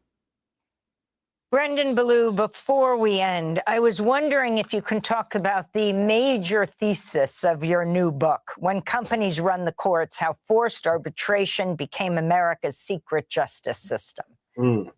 You're kind to ask. So America has a secret justice system that surrounds us, and yet we know almost nothing about it. It is an alternative to the public court system called forced arbitration. It's a system where instead of having a judge, you have a private arbitrator that is typically or often paid for by the very company that you are trying to sue.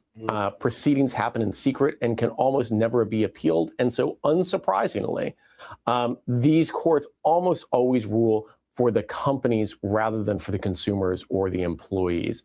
Now, this all matters because we are increasingly being pushed into this private justice system.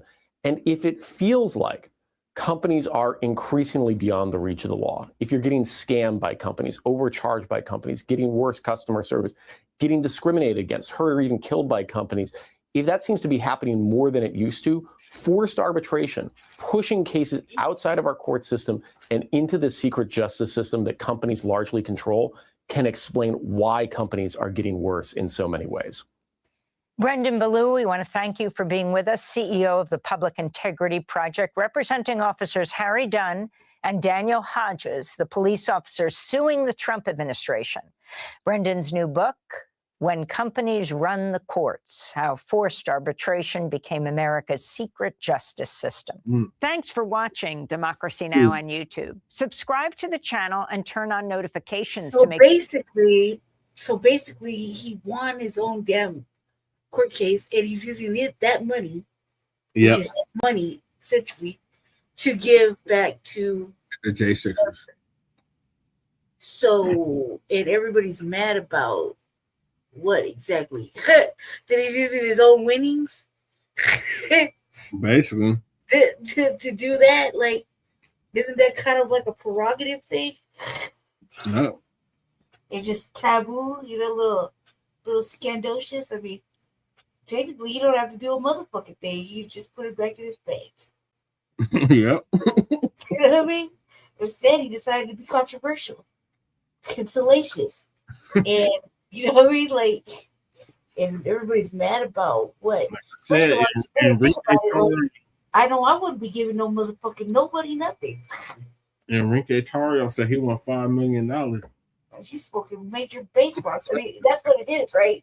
He wanted it, and he decided he was gonna put this money to, whatever the fuck he said it was, and anybody can come and apply for it. Under the premise of, you're a Trump lover and you suffered under the hands of whatever. Right? So what is everybody really upset about? He didn't they're the ones that took his tax shit and showed it to everybody. So you know what I mean? They're the ones that let it slip out. They fucked up. And they really fucked up by settling and giving them all that money. And so it's his choice to do whatever the fuck he wants to do, right? Yeah. So basically, he could have just stuck it back in his pocket and said, fuck off. I don't give a fuck about none of you. Yeah. I'm trying to make as much bread as I can. Remember, he said they're all beautiful people. You can go home now. I don't care what he said. So basically, you're mad about nothing. Like, it's his money. You don't really have to. Should be paying off his debts and stuff, but apparently that's not important right now. But like, it's his money, right? Like technically, he didn't have to create no little money put on. It's money put aside, whatever. But look, the Democrats, man, y'all don't put money away for shit. When the loss of food stamps, nobody gave a goddamn. Nope. The FEMA aid, nobody gives a goddamn. So, you know what I mean? Like, Social Security, nobody gives a goddamn. Like, remember, Colorado had a fund, but they was like, we can't use this money. It's not gonna be enough. They didn't even have a plan, and I called them out on that. Like, you knew this was going to happen. Somewhere down the line, everybody knew that there's going to be a time and place where everything's going to we're not going to have these little luxuries, necessities, luxuries, wants, and needs. You know what I mean? Yeah. So whatever he did, he doesn't have to put it in a fund for nobody. Right. He could have just put it back in his motherfucking pocket and kept on stealing from the rest of the world. Like he's been doing. So you know what I mean? But this is like, oh, how nice. You have to You look can at find it on the remote court, and everybody's gonna be mad about it. He's showing Democrats that y'all motherfuckers can't even put fucking money aside for when disaster hits. Right. You know what I mean? You can't do this, you can't do that, you can't fix your own shit. You gotta ask this for this kind of money, all this extra shit. He's like, and you're pussyfooting and non-defending motherfucking black people. Now you're getting gentrified out or mapped out. Mm-hmm. Now you're big fucking crocodile tears and shit. Like pretend crocodile tears, because not one motherfucking tear fell down anybody's face, goddammit. And I've been watching. Not one motherfucking tear has fell down anybody's face. We're losing our civil rights. Oh my God. Now we're gonna go marching. We shall overcome this little light. No, come on, cuz you know what I mean? Like not one motherfucking tear. This little light of mine. Yeah, no, you know what I mean? No, nothing. Let it shine. Let it shine. Not one motherfucking tear at all. Let it shine. Let it shine. Let it shine. Let it shine. You know what I mean? Let's take it all the way back to the church. You see what I'm saying? Like, come on, man. You know what I mean? It's like, this is stupid.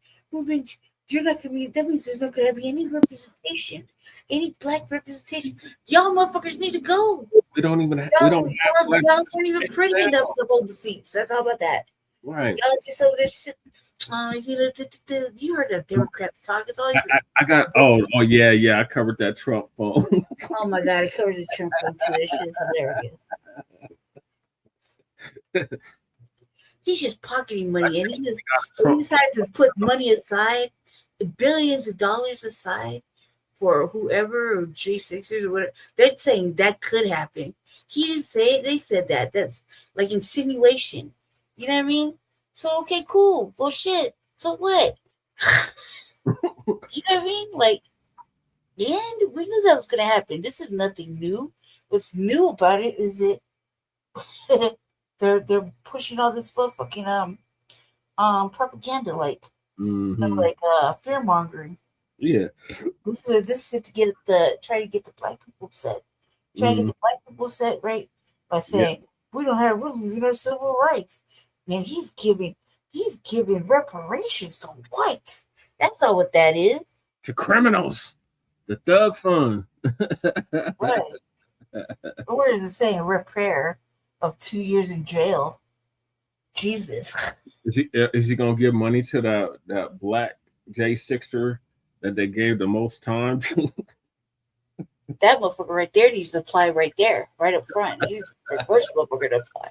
He was the only black J6er.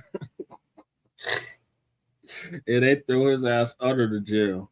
Yeah, what did he think he was doing? You know what he thought he was doing. And he had to remember that he's black. Yeah, exactly. No tears, no nothing.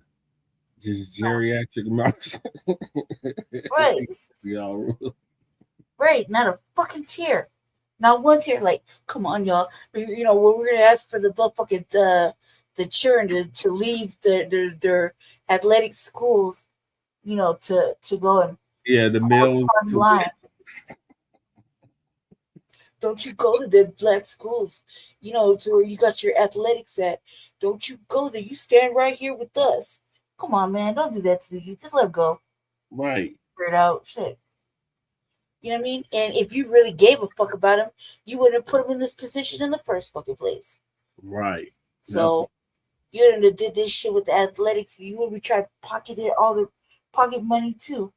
It's any way you can pocket money or fucking power or position. You don't give a fuck about them kids. You don't give a fuck about no black athletes. Nope. Y'all gonna never give a fuck about them. Mm-mm. Give a fuck about sports and shit and all this stuff about. If you gave a fuck, you wouldn't be doing half the shit you're doing. Like they realize they're not. Don't they realize they're just as complicit for all the redlining and shit that's happened to us, all the fucking racial polluting, all, everything. Don't they get that? Don't they, I hope they don't think they're exempt from that. Like, oh no, your black asses did it too. Y'all did it too. Mm-hmm. You're not a fucking exempt. 40 acres in the middle, the Democrats. Yes, you dance for your supper, cuz. And in that dance for your supper and fucking biscuits and crumbs, you threw us under the bus and caused us to go through all kinds of strife. You're just as guilty. Yeah. Like, you're just as guilty. Mm-hmm. Leasing, yep, there's somebody behind that. Yep. You know what I mean? Silicon Valley, yep, somebody's behind that. Lots of somebodies. You know what I mean? Every motherfucking bridge that went up, yep, somebody's behind that. Yep. You see what I'm saying? Like there's just too much shit not being able to pass. I don't know, man. I really think that maybe it's cold out there in political musical chairs. Yep. You know what I mean? Like, get the fuck up out your seat. Like, it's enough now. Like, enough's enough. You ain't did shit. You're not gonna do shit. Right. And what you're asking for right now, because you're mad about the gerrymandering lines and shit. I don't know why you're mad. Because they beat them to the punch. You know, that shit's been going on anyway for a long time. That's how they do shit. But like, there's no excuse for it. But why are you mad now? Because all of a sudden they want to evict you out your spot. Like, shit, good. You were never gonna get out of there anyway. It's gonna take a fucking purge of some sort of act of fucking God to get them out. Right. Yeah, because they're gonna die in office like Dianne Feinstein. They're gonna hold on to it as long as they can. You still got Maxine Waters in there. She's 85 years old. What is the point? They make a lot of fucking money. You got Clyburn on top of all their stipends and shit. Mm-hmm. And the pensions and gifts and whatever else. They make a lot of fucking money. They don't need for money. Mm-mm. Like, so why wouldn't you leave? Like, go ahead and get on. Like, don't you want to go on vacation? Don't you want to drive that, especially fucking Clyburn? Don't you want to drive that motherfucking big ass motherfucking RV? Right. Thomas. Yeah, he's done. Clyburn's done. They done redistrict him out. They did him like Jasmine Crockett. Oh well. I mean, it's all about real estate, and she didn't really make a good argument anyway. Like, if you were really concerned about it, you find a better way to argue it. She's dumber than a box of Crockett's, like our brother Church said. She's not just dumb. She's just like, I'm watching last couple of things she's been doing lately. So, I mean, she's been making this little stupid points like, yes, we know Proud Boys are Nazis. Yes, we do know that. Right. Yes, we do know there's racism and da. But does that matter? Like, in reality, you didn't want... Y'all said, be racist all you want. Got my goddamn check. Right. Maxine shouldn't be running again anyway. Right. She needs to sit it down. Even Shabaka said she needs to sit it down.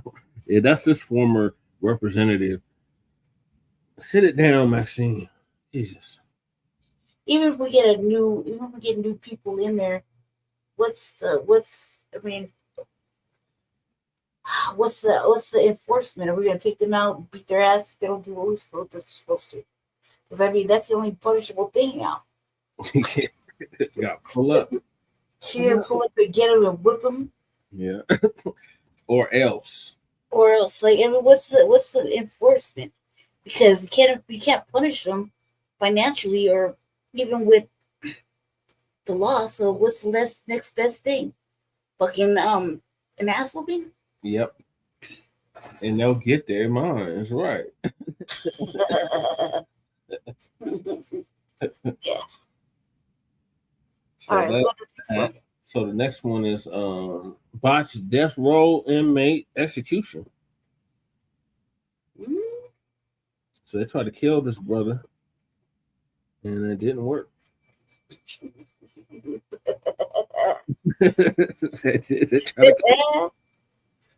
I know that's right. Carruthers, he survived the Botched assassination attempt, execution attempt. That's right. This is Democracy Now!, democracynow.org. I'm Amy Goodman with Juan Gonzalez. We end today's show in Tennessee, where the execution of Tony Carruthers was called off after prison officials struggled to find a vein to administer lethal injection drugs. Last week, the Republican Governor Bill Lee issued a 1-year reprieve to Carruthers over the botched execution, which came despite Carruthers' claims of innocence and demands for a new trial. We're joined now by Stephen Hale, criminal justice reporter at the Nashville Banner, author of the book Death Row Welcomes You, Visiting Hours in the Shadow of the Execution Chamber. Stephen, thanks so much for being with us. You were a media witness for this botched execution. If you can tell us what happened and tell us the story of Tony Carruthers. That's right. Thanks for having me, Amy. So last week, I was one of several of the media witnesses for this planned execution. One of the frustrating things is I can't tell you what we saw because we didn't end up seeing anything. In Tennessee, as of right now, the process where the person who's being executed is prepared for the execution, in this case, where the IV lines are placed for a lethal injection, happens behind a curtain. And so me and the other media witnesses were literally in the dark, in a dark viewing room with the curtain that looks into the execution chamber drawn. And that curtain would have opened if they had successfully placed these IV lines in Mr. Carruthers, but that never happened. So what we ended up doing was sitting in the dark for more than an hour and trying to listen to what was happening in the execution chamber, not all of which we understood at the time. A lot of it we found out later. But that turned out to be the sound of them struggling to place the IV lines in Mr. Carruthers. We were told later by his attorney that they tried to, after getting a primary line in in one of his arms, they tried the other arm, they tried a hand, his feet, ultimately tried his jugular vein in his neck, and before trying place a central line in his chest. And when that was unsuccessful, after more than an hour, they called off the execution. So yeah, it was quite an ordeal, and obviously his attorney later would tell us that he was. I was like, what a botched execution? What the fuck? It is not meant for that brother to die. Then maybe I should release him. Maybe I should give him a retrial. Maybe you should just accept the fact that he's not guilty. Right. That's a clear sign that he's not guilty. Right. From the motherfucking universe. Clear sign. He didn't do it. They said they couldn't find a clear vein, Lady J. Fucking that sounds really stupid to me. Like, seriously, you couldn't get the neck, the leg. I mean, there's veins everywhere. Arms, chest, feet. You couldn't find no junkie in there to tell him which one was a good one. I mean, right? I would have went. I don't know. Let me go find a junkie real quick. I'll be right back. I have it hooked up like. Show me that vein. That's a clear indication. Like, I can speak from experience because, like, one time, I'm not supposed to be taking anesthesia, and I had to have a skin graft, like a real heavy one for my hand. Yeah. Take skin off my other arm, right, to put on my hand, and it's horrible. He had to go through that. This motherfucker right here, like the doctors couldn't find the vein and they kept sticking. I swear to God, I heard the voice of like Jesus in my ear talk about move that white bitch and tell that other white man to come up and get because this bitch is gonna kill you. And I said that and she didn't want to move, but I said that. And then what happened? They switched spots and dude got it in right away, like immediately, first day, right? But that bitch was about to kill me. I could feel it already. It was gonna happen. If you hear the voice of you of Black Jesus in your ear talking about that bitch gonna kill you, move her around, then you need to do that. If you hear like when you hear it talk about, hey, this is that time, you better let go. You know what I mean? Then I guess you must listen and let go. That was a clear sign from the universe talking about that motherfucker innocent. And we are not going to put him down. Sorry, Charlie, not today. They tried to reduction him and it didn't work. Right. That's his body saying, no, sir. I'm ready to go to the upper room. No upper room yet. Right. Room. Right. They got to let him go, y'all, Rules. They got to get him. They got to get him, or he got to get a better attorney. And at this point, this is what this little documentary, Democracy Now! Should be about. Fucking getting him a better attorney so that he can actually appeal that, because that's the universe saying, no, sir. Right. In agony, and we could hear him groaning in pain from the viewing room, but like I said, we didn't end up ever seeing him or what was going on. Go to Carruthers' attorney, Maria Deliberato of the ACLU.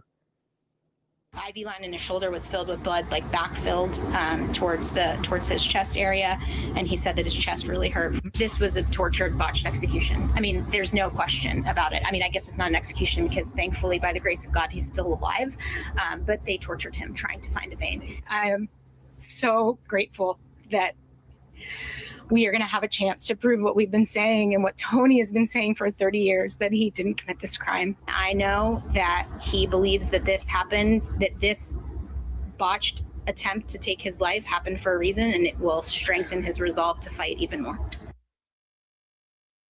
And Steve, could you talk about the case that was originally filed by the ACLU seeking DNA testing about crucial physical evidence? Why hasn't this DNA testing happened in over 30 years? Yeah, well, that's a good question, but you're right. The ACLU filed earlier this year asking for crime scene evidence to be tested both for DNA analysis and fingerprint analysis. Mr. Carruthers was convicted along with a co-defendant in 1996 for a triple murder in Shelby County, Memphis, here in Tennessee. And he's always maintained his innocence, but his case has, I was saying someone the other day, is pretty much every issue that you see come up in death penalty cases is present in this case in one way or another. Mr. Carruthers has maintained his innocence. His attorneys have long said that he's profoundly mentally ill. He was forced to represent himself at his trial. 6 defense attorneys were appointed to be his attorney and then ended up leaving the case, and the judge eventually refused to appoint a 7th. And so he represented himself at this capital murder trial. And so his representation, we often see in capital cases that people later will talk about how they had poor representation. He basically had none. He represented himself. He did not have an attorney. And so he's always maintained that he was innocent, and there was no physical evidence in this case brought by prosecutors. What there was the testimony of a man who later turned out to be a paid informant and who later recanted his testimony. And so there's basically just questionable circumstantial evidence against Mr. Carruthers. And so all these years later, his attorneys at the ACLU have been pushing for that crime scene evidence to be tested. They said that this evidence, if it were tested, it could potentially exonerate him. We don't know because the courts so far had blocked those efforts. And the governor, right before this failed execution, had announced that he was not going to intervene to hold off the execution so that testing could take place. So I can't answer really for you why it hasn't been. But now that Mr. Carruthers has a 1-year reprieve, I imagine his attorneys will be trying to get that done in whatever way they can. And what does this case raise about mental illness issues in relation to death row prisoners as well? Yeah, so Mr. Carruthers, according to his attorneys in court filings for years now, they say that he has had delusions about his case, basically that he didn't even believe he was going to be executed, that he thought he would be released anytime. And because he was, as I said, convinced of his innocence and had started to believe that his attorneys and other people involved in his case were actually plotting against him. And sadly, this is not unusual. Of all the death penalty cases I've covered and all the ones that I have read about, some of the ones I've watched you all cover on Democracy Now!, mental illness is often a factor in one way or another. And whether that's affecting a person's ability to kind of help their attorneys represent them at trial, whether it's a factor in the crime that they committed, if they were indeed guilty, or in their understanding of the case later. And so his attorneys did go to court and argue that he was not mentally competent to be executed, that he was too mentally ill to be constitutionally executed. The courts rejected that argument. But this is a situation in one form or another that we see in lots of death penalty cases around the country, and certainly in Tennessee. Stephen Hale, as we wrap up, you have been covering this case and other death penalty cases. You're not only a criminal justice reporter at the Nashville Banner, you wrote Death Row Welcomes You. You decided not to be a witness to these executions after being a witness to them a number of times. Why did you decide to witness Carruthers' execution that didn't actually happen? Yeah, that's a good question. I mean, I did, as you said, I witnessed 3 executions a few years back in 2018 and 2019. And it's not a pleasant assignment. And my other colleagues and reporters who have done so as well, I think would agree. And so I was pretty well burnt out on that and exhausted and not in a good place to do it again. I decided to do it again now, years later, because a colleague of mine at the Banner has done a couple of these. My editor, Steve Cavendish, has witnessed a couple that have happened recently. Other reporters that I work with here in Tennessee have been witnessing them. And I think it's vitally important that if the state is going to execute its citizens, that someone who can, I guess you'd say represent the citizens, can be there in the room to watch them do it and report what happens. And so I did think it was important that I volunteer to do it again. I certainly don't want to go to everyone, and I'm not eager to watch any of them, but I do think it's really important that people be able to see clearly, or as clearly as we can tell them, what an execution looks like. And, that's part of a lawsuit that we at the Banner and some other media outlets here in Tennessee are part of, is to expand the transparency of this process so that media witnesses could see the IV lines being placed, could see more of this process. Because I think if people are going to live in a state that has a death penalty, they deserve to see as much of it as is possible so that they can judge it for what it is. Stephen Hale, we thank you so much for being with us. We'll link to your articles in the Nashville Banner. Author of Death Row Welcomes You, Visiting Hours in the Shadow of the Execution Chamber. Speaking to us from Nashville, Tennessee. That does it for our show. On Wednesday night, I'll be at the IFC Center, the theater here in New York City, with Chani Nicholas. And she was here last week for that screening of that Democracy Now! Movie. Well, welcome to Death Row. Damn.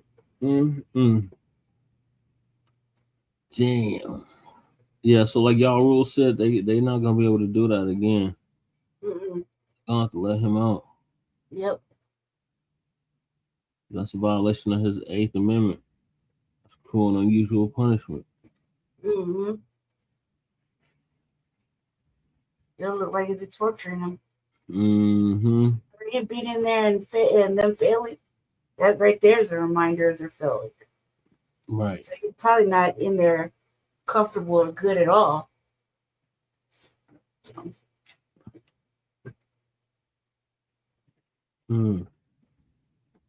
So this apparently comes after Tennessee had just restarted the capital punishment in 2025. Last year, the state had previously been on a strict 3-year hiatus ordered by Governor Lee in 2022 after it was discovered that the Department of Corrections was failing to properly test as lethal injection drugs for purity and potency. How are they supposed to test anyway? How are they supposed to test? They'd have to kill somebody. Yep.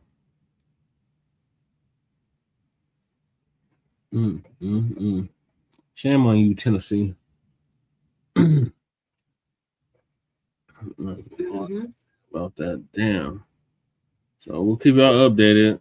I don't think they're gonna try to. They if they try to execute him again, like y'all rule says, that's a violation of his 8th Amendment. So they're not gonna be able to do that. So hopefully his attorney get him out. That white lady, I don't think she's gonna do that. Mm-mm.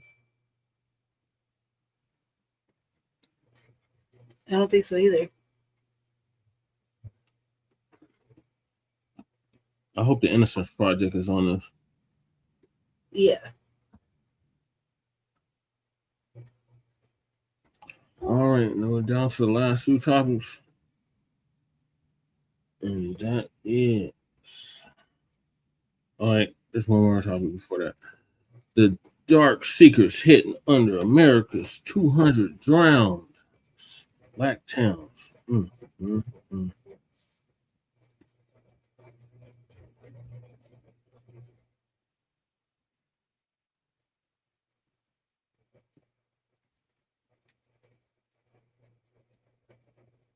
They tell you America was built on land and opportunity. What they don't tell you is how much Black-owned land they made disappear underwater. Between 1900 and 1970, the federal government flooded dozens of thriving Black communities across the South.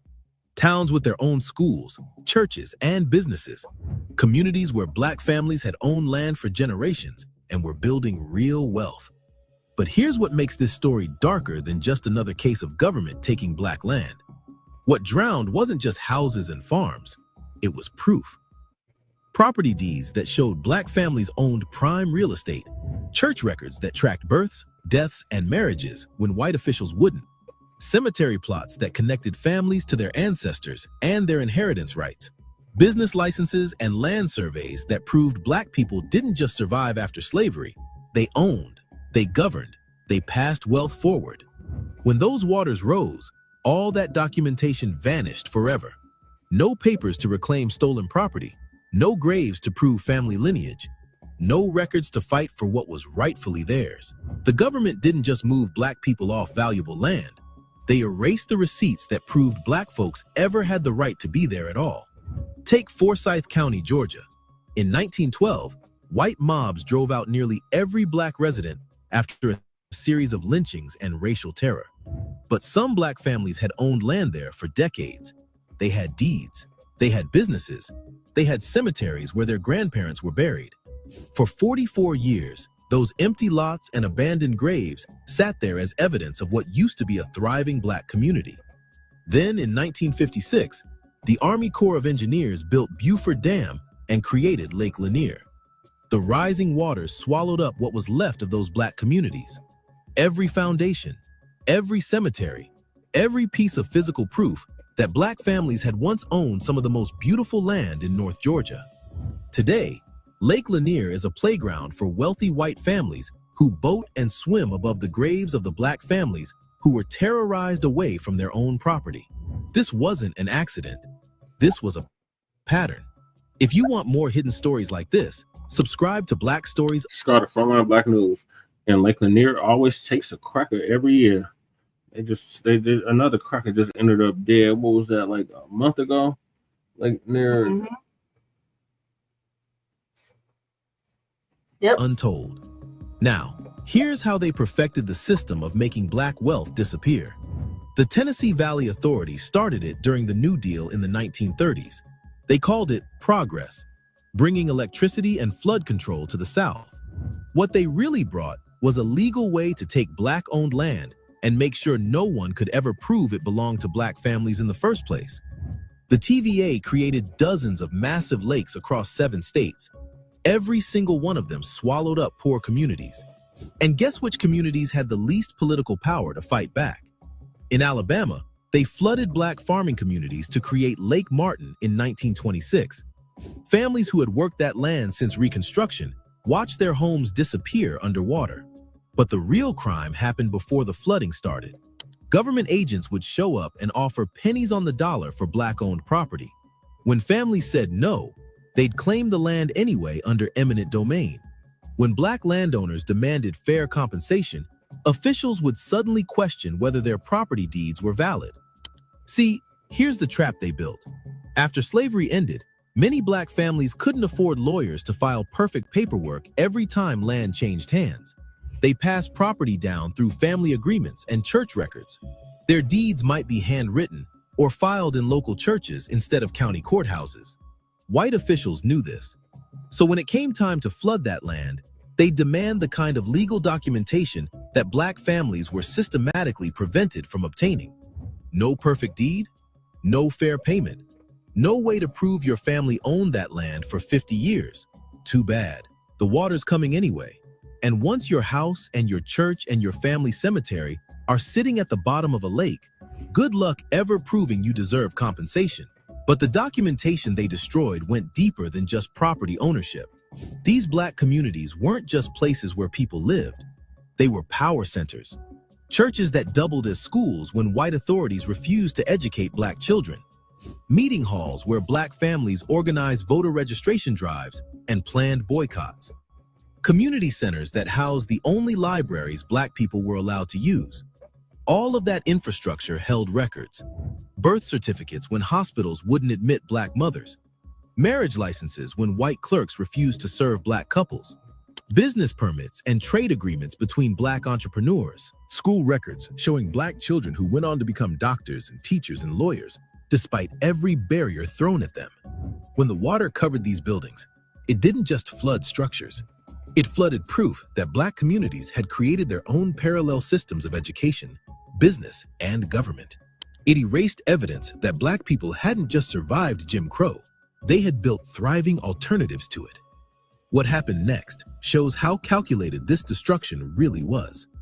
After the flooding, when Black families tried to relocate and rebuild, they couldn't prove what they had lost. No deed? Can't get a mortgage for comparable land. No business records? Can't get a loan to restart your company. No church membership rolls? Can't prove your family has deep roots in the community when you're looking for work or housing. The Army Corps of Engineers had a policy that required them to relocate cemeteries before flooding. Sounds reasonable, right? But here's how it actually worked. They'd publish legal notices in white newspapers that Black families didn't read. They'd hold meetings during work hours when Black farmers couldn't attend.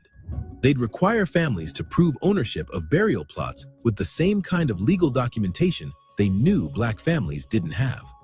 So when the deadline came to move your grandmother's grave and you couldn't produce a deed to prove your family owned that burial plot, they'd flood it anyway. Thousands of Black ancestors still rest at the bottom of these lakes.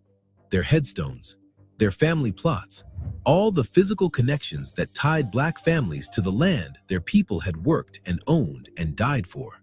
Keep watching, because what comes next will show you how this system still works today. The genius of this scheme wasn't just the immediate theft, it was how it destroyed Black wealth for generations to come. When your great-grandfather's property deed is sitting at the bottom of a lake, you can't inherit that land. When the courthouse records that prove your family owned a successful business got flooded, you can't claim that legacy. When your great-grandmother's grave is underwater, you can't even prove your family has roots that run deep in American soil. This is why so many Black families today can't trace their property ownership back more than a generation or two. It's not because Black people didn't own land after slavery. It's because the evidence of that ownership got systematically destroyed by projects that were supposedly about progress and development. Lake Thurmond in Georgia and South Carolina, completed in 1954. Lake Barkley in Kentucky. Watts Bar Lake in Tennessee. Each one of these massive reservoirs covers up Black communities that had been building wealth and political power since Reconstruction. Each one represents not just displaced families, but destroyed documentation that could have supported Black land claims for the next century. And here's the part that should make you angry. These lakes are still there. Lake Lanier generates millions in tourism revenue every year. Lake Martin is surrounded by luxury vacation homes worth millions of dollars. The property values around these lakes have skyrocketed because waterfront real estate is some of the most valuable land in America. The same land that the government claimed was only worth pennies when Black families owned it is now worth millions because white developers control it. The communities that got branded as worthless swampland suddenly became prime real estate the moment Black people were no longer living there. But the real power move was making sure that even if Black families could prove they used to own that land, they can't get it back because it's permanently underwater. You can't file a lawsuit to reclaim property that's sitting at the bottom of a lake. You can't demand compensation for business losses when all the records of those businesses are buried under 40 feet of water. This wasn't just theft. This was perfect theft. They didn't just steal Black wealth, they destroyed the evidence that it ever existed. They created a system where Black people lost their land, lost their documentation, lost their legal standing to fight back, and lost any way to pass accurate family history down to their children. That's the real story of these drowned Black towns. It wasn't natural disaster or economic development. It was systematic erasure. They used federal funds and the power of eminent domain to wash away proof of Black success, Black ownership, and Black power. They turned the rising water into a permanent cover-up. Today, when politicians talk about the racial wealth gap, they act like it's some mysterious historical puzzle. They wonder out loud why Black families have less generational wealth than white families. But the answer is floating at the bottom of dozens of lakes across America. The deeds are down there. The businesses' records are down there. The cemetery plots and church records and family Bibles are all down there, 40 feet underwater, where no Black family can ever retrieve them. Every time you see a beautiful lake in the South surrounded by expensive vacation homes, ask yourself what's hidden under that water. Ask yourself who used to own that land before it got flooded. Ask yourself where those families went and whether they ever got paid fairly for what they lost. Because what's underwater isn't just history, it's evidence. And without evidence, wealth disappears, power shifts, and the people who benefit most from forgetting get to write the story of what really happened. If you want more stories about how Black land was stolen and covered up, click the video on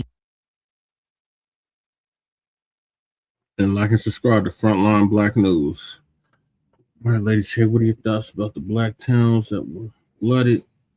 I mean, it's so fucking true. I remember reading something about that a few years back, and it's true. Like, you know how many descendants are out there, and they don't even know that their people's stuff is underneath that water. And even if it was like it's so big, it's intentional to keep Black people away from their own shit. Mm-hmm. You know what I mean? And that right there is a tragedy because you don't know where to look. Sometimes you might come into a brick wall of genealogy. I'm at a brick wall. You see what I'm saying? Yeah. So, and the helpful thing would be like, well, shit, if you knew some of your peoples was, erased or fucking drowned by the government and all, you know what I mean? How much shit they lost, or like there was an article or story where they didn't even want to move these graves because they didn't know who was in there because they were unmarked. And when the church is like, well, no, these graves belong to this family and this family. They were founders of this church here, and because they couldn't prove it, they didn't move with the church. Right. See what I'm saying? Mm-hmm. And they're like, yo, sorry, your word doesn't mean shit, Pastor. Yeah. And or what you're talking about. So, and they had, I remember one story too, where they built a whole fucking hospital on top of a whole graveyard. Yeah. Parking spaces and stuff all over it. And the people's family was like, take that shit off my family's grave. Right. They're right here. We did the map. Here's the map. They're right here. They're under this parking space. And they didn't want to do that either. Mm-hmm. They didn't want to acknowledge that they had put a whole church or something right on top of it. Yeah. Yeah, they were like, shh. And then what does people say? Your area is going bad because you're contributing to some gruesome shit. Yep. And just don't like it. Kills them every year. Yep. Every year. Time is coming. That's right, y'all fools. Yeah, Lake Lanier, I've lost count how many Nabiscos. Lake Lanier. Mm-hmm. Lake Lanier, for those that don't know, used to be a Black town called Oscarville. Mm-hmm. These white supremacists put a dam up and flooded the whole town in Georgia. Yep. And every year, Lake Lanier is killing Nabiscos. Yep. Recent news: a boat exploded earlier this month. Just on May 16th, 2026, a major explosion occurred on a boat in Lake Shark Cove on Lake Lanier, injuring 5 people. Investigators noted that the blast happened because the vessel's hull blower was not activated before the engine was started, trapping fuel vapors. Mm-hmm.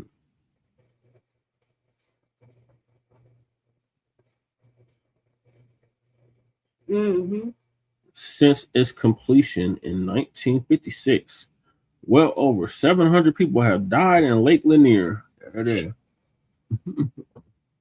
Right. And not one black person is shedding a tear. Right. Right. It's always in Nabisco. Mm-hmm. Yeah. Nobody else is always in Nabisco.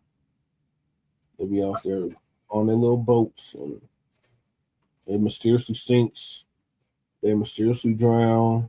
You know, like, I kind of find it hard to believe that nobody's told them, hey, don't you go over there. Right. The lake eats white folk. Right. No, because don't listen, just like they didn't listen when the natives in outside of what is it, North Sentinel Island told them, hey, don't go to North Sentinel Island. Don't go there. No crackers do. They still went over there and ended up dead. Mm-hmm.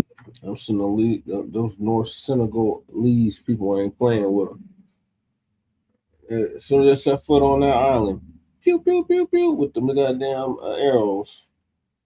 Them arrows was dead centered on them. That's an ABK, like, well, not only ugly, you do the evil, demonic shit like that, it's gonna come back and get you. Motherfuckers keep going over there on spring break and everything. Mm-hmm. And never come back. Mm-mm. Just like the sharks only eat white folks. Yeah. Same thing. Same thing. Yeah. All right. I'm gonna skip. Oh man, these topics are too long. Let Che get some time in. No, I'm not doing it. You're not? No, cover. Oh, Guessy, because Dit's already talked to you, but we already talked, so I don't want to go through it. Okay.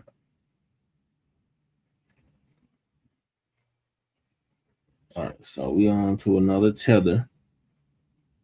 This tether is claiming that Black Americans are cooked for gatekeeping. Essence Festival and the division between the African American community and the Africans and the Caribbeans proved my point. Because in the comments, people are over there cussing me out, telling me go back to my country, go back to this, go back to that. And that proves my point. We are here fighting. Meanwhile, the president is playing in our face. He's No. You, ma'am, are playing in our face, just like the president, you said. Okay, you're playing in our face because what you tried to do in that first video, and the reason why Foundational Black Americans started checking your dumb ass is because you were trying to gaslight, you were trying to shame Foundational Black Americans for gatekeeping their cultural events and their cultural heritage. Okay? That's the same. Is that why so many people died in the Superdome after Hurricane Katrina? Y'all rule said the Superdome in Louisiana was built over a Black grave site. That explains a lot. That's not a lot. Is that true? Y'all rule there. Yeah, he's there. He's in New Orleans. I could feel that energy because I was right at the Superdome in 2012, and I could feel that energy. That shit was no joke. I'm tired of hearing what they have to say. No, that's right, Sister Val. I feel you, Sister Val. These goddamn tellers, they is something else. Same thing the white man does. You dig? Whenever we start gatekeeping our events, whenever we start saying, hey, man, we have a certain standard among foundational Black Americans, and we're not going to allow our culture to become run down and our cultural events to become changed and run down, then y'all start wagging your finger and telling us how dumb we are. You dig? Therefore, foundational Black Americans, rightfully so, start seeing you as the enemy. You dig? We view that as a form of cooning. Right. You dig? Whenever people have an issue with us gatekeeping our culture and having a certain standard for our cultural events, that's a form of cooning. You believe Black people or Black American culture should just be run through the mud. Well, you just do anything with foundational Black American culture. Do anything. You can do anything. Just throw a Joel off event, turn it into a Black British culture event. Do whatever you want with it. No. We have higher standards. Now, I know in your homeland, many times, unfortunately, your people don't have the same standards. They'll do anything for a buck as long as they make money. It makes sense. But over here, we move different, and we're not going to tolerate any tethers who come from some of these third world countries to come over here wagging their finger and telling us what we can and cannot do. We're not going to allow that. But let's continue. Meanwhile, the president is playing in our face. He's deporting the people with the wrong skin tone. He willingly went to South Africa and brought the white South Africans to America and gave them a green card, give them pathway to stay. They are playing in our faces, but we are over here pursuing rats. We are over here talking nonsense. We are over here fighting with ghosts, fighting over irrelevant things. Like I said, the Black man, we are mentally enslaved. Did you see that, family? Did you catch that? See, nigga, you are mentally enslaved. Why are we mentally enslaved? Because we want to gatekeep our culture, because we want to hold our cultural events to a certain standards. According to her and other people, what we should be focused on is the fact that they are allowing white immigrants to come here and they are not allowing the Black ones. No. We're not immigrants, ma'am. That has nothing to do with us. See, they want us to have all our energy is supposed to go towards looking out for them. Yep. You're right, y'all. That's why we're mentally enslaved. We're supposed to be sitting over here crashing out in America because of the immigrant crisis. Yeah. Because you have white immigrants coming over. You have no Black immigrants. No. We're good. Because the Black immigrants, when we get out here and we crash out, we get out here and we fight for y'all. Y'all come over here talking like you. You come over here wagging your finger. Mm-hmm. You come over here calling us dumb, stupid, mentally enslaved, and talking about we're never getting out of the trenches that we were never in. You did? No. We good. We don't need no more of this type of energy over here. Right. We're good. We're letting y'all hold your own nuts. But since you know so much, Queen, respectfully, why ain't you getting out here fighting for the immigrants? Y'all don't need us. Right. Because according to the Black immigrants, we're lazy, we're dumb, we're divisive. Mm. And I guess y'all aren't. So if y'all aren't, y'all should be getting up here, picking yourself up by the bootstraps, like y'all always tell us, and fight your own battles. Mm-hmm. Don't get mad at us. And this is also why a lot of people are saying things like Pan-Africanism is dead. Yeah. Okay? Because this is the mindset of many Pan-Africanists. Many Pan-Africanists in general, no matter if they're FBA or non-FBA, they have this mindset where foundational Black Americans, we're supposed to crash out for them, and we're not supposed to get anything for ourselves. We're not supposed to do anything that is strictly for us. We're just supposed to crash out for them. We're always supposed to be worried about their issues all the time and how they're doing and what they're doing and what they need from us. And then when we say simple things like, hey, man, I don't like the way Essence Fest is being run. I want to see more Black American culture. Right. Then they start finger wagging.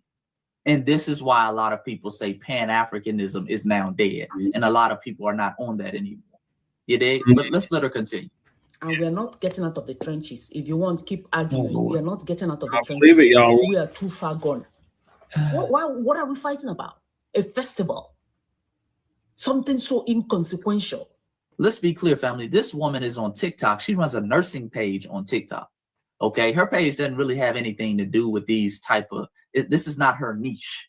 So you're clearly pressed about it. You're pressed about this situation. Okay. Why are you talking about this? You deal with nursing topics and shit like that. But you came on here because you were bothered because y'all don't like it when you can't tether and latch on to us and ride our coattails. The moment we start brushing off our coattails, y'all get nervous. Mm-hmm. And they stop whatever they're doing and they want to lecture FBAs. No. When you can't tether, you have an issue. We ain't pressed about it. We're saying, hey, we're just simply not going to show up. And this is the reason why. Right. You dig? You dig? But let's let her continue. We cooked, but we don't know it yet. Like, even in Nigeria, we don't even like each other. Oh. Black South Africans don't like black people. They are so xenophobic. We are cooked. Until then. Drink water and mind your business. Oh, Lord. All right. It gets into the eye bucking. It gets into the cooning now, okay? And that shows you how unserious these folks are. No, ma'am. Let me address that last point because she said we're cooked. No, ma'am. As you just explained, in Nigeria, y'all don't get along with each other, and I've told y'all that 100 times. In Africa, the continent in general, they say Nigerians and South Africans don't like each other. The tribalism runs rampant. So what that shows is y'all are the common denominator wherever there's issues. You dig? You dig? Get the motherland together. All right? Y'all are the common denominator. And that's why you're over here, ma'am. You're not in the motherland. Oh, yeah. Y'all talk all that, what we need to do shit, and then don't do it in your homeland. You dig? Don't do it in your homeland. You dig? You stop then, because maybe it's like change up my whole language right there. Wait, I was gonna say though. I get you on that though, bro. And look, look, do I feel empathy for the people, the burn victims? Yeah, do I feel for them? Yes, but at the same time, some of them need to figure it out on their own. Cause look, bro, right? I'm bad tired though, right? I've given, me being an empath energy, trying to actually try and figure out, okay, what should I do to help them out though? When they should actually learn to figure them out. They want to say they're better than me, but the same people though, they say they're the same people who want to fly to the UK, America, or anywhere, and then they want to come back and say they're better than me. The ones I'm referring to, the hypocritical ones, not all of them. The hypocritical ones are the same people throwing this energy at me. They're just deeply jealous, bruh. My experience is UK, so I'm focused over here, bruh, Right. Wait, do I have to focus back there though? Yeah, but that's not my main priority. My main priority is in the UK, My thing is this.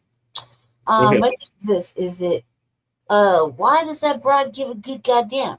Like, first of all, Juneteenth is our holiday. Right.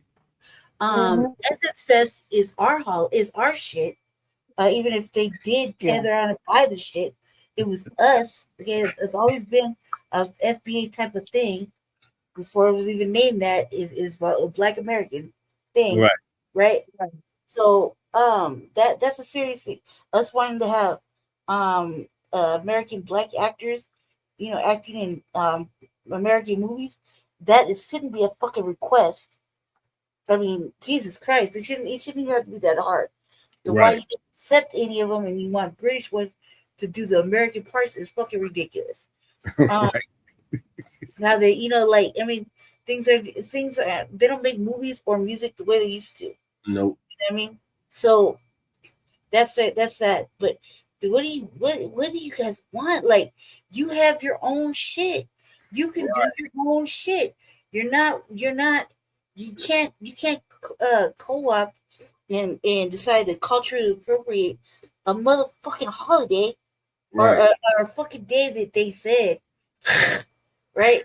Yeah. One of those is, right? You can't appropriate something that doesn't have nothing to do with you.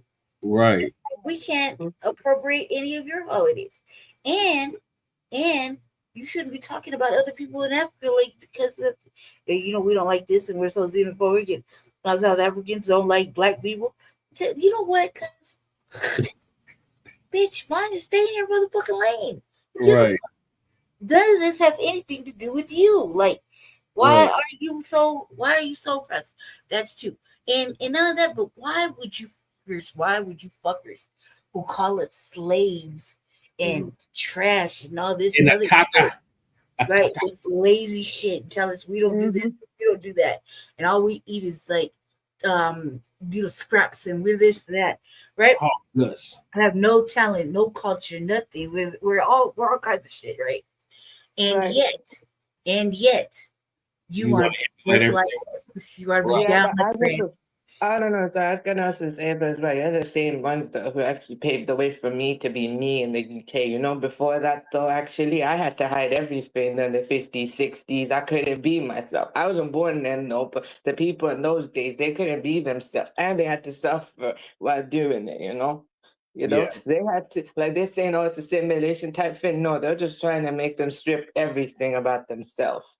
It was Malcolm X who literally inspired them to go fight for themselves. That's why by the 1970s, you saw a difference between an Indian and a Pakistani. Yeah. Because back wasn't it though? Back then, no people couldn't tell the difference between the two because they looked the same. Mm-hmm. Yeah, but you have people like Gandhi that was racist as hell. Of course he was, though. I agree.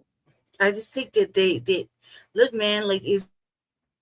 Yeah, but though why I claim my Persian ancestry more than the half Indian side though is because the same Indians though are the same people though, not all of them, but the born Indians are the same people beefing with me. They want to help me. They want to recognize me or anything. Why would I want to claim them? I claim my Persians. The Persians basically gave me recognition.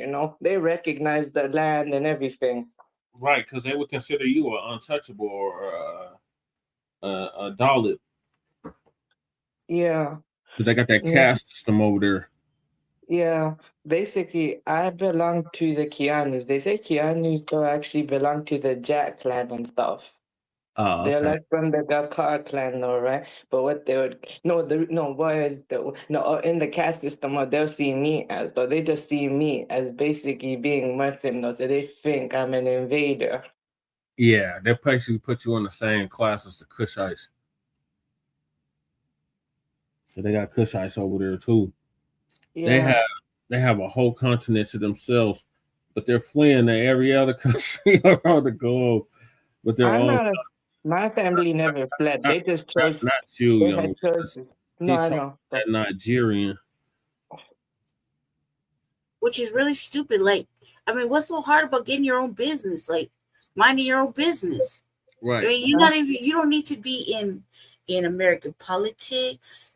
You don't need to be in anything FBA topic wise. I mean, you can just mind your own motherfucking business and actually focus on your own shit, like your own country, or why you're not going. Mm-hmm. Why you just have to be over here minding business that don't need you, or inserting yourself in shit that nobody asked your opinion about, and or try to co-opt a motherfucking a fucking day that was a day, okay, that we have that we're gonna fucking kick it out anyway, but try to co-opt it with your nonsense. What do you know? Good and goddamn well, all these motherfucking years, y'all motherfuckers were not celebrating no good goddamn Juneteenth. Right. Stop the cap. You were not. You didn't give a fuck. You still don't give a fuck. In fact, you talk more shit than anything. Like, talk about the way we look, our hair, the way we fucking behave, how we're so fucking divisive, this and that, blah blah blah blah. And come on now, cuz, like, for real, like, weren't you the same people that were calling Juneteenth ghetto? Yeah, completely. Okay, completely. and then you're gonna be like you want to be a part of it, and then you want to co-opt fucking the Essence Fest, and don't nobody want to hear your bullshit. Right. Nobody want to hear your fucking Afro beats and shit. Like, come on, man. Like, that's not even. They try to turn Essence Fest into Cheddar Fest. Right, man. Nobody wants to come to that. Nobody's gonna come to that. Like, you saw how the low turnout rate when they had it, and whether it was because a tether bought it or not, there was very low turnout.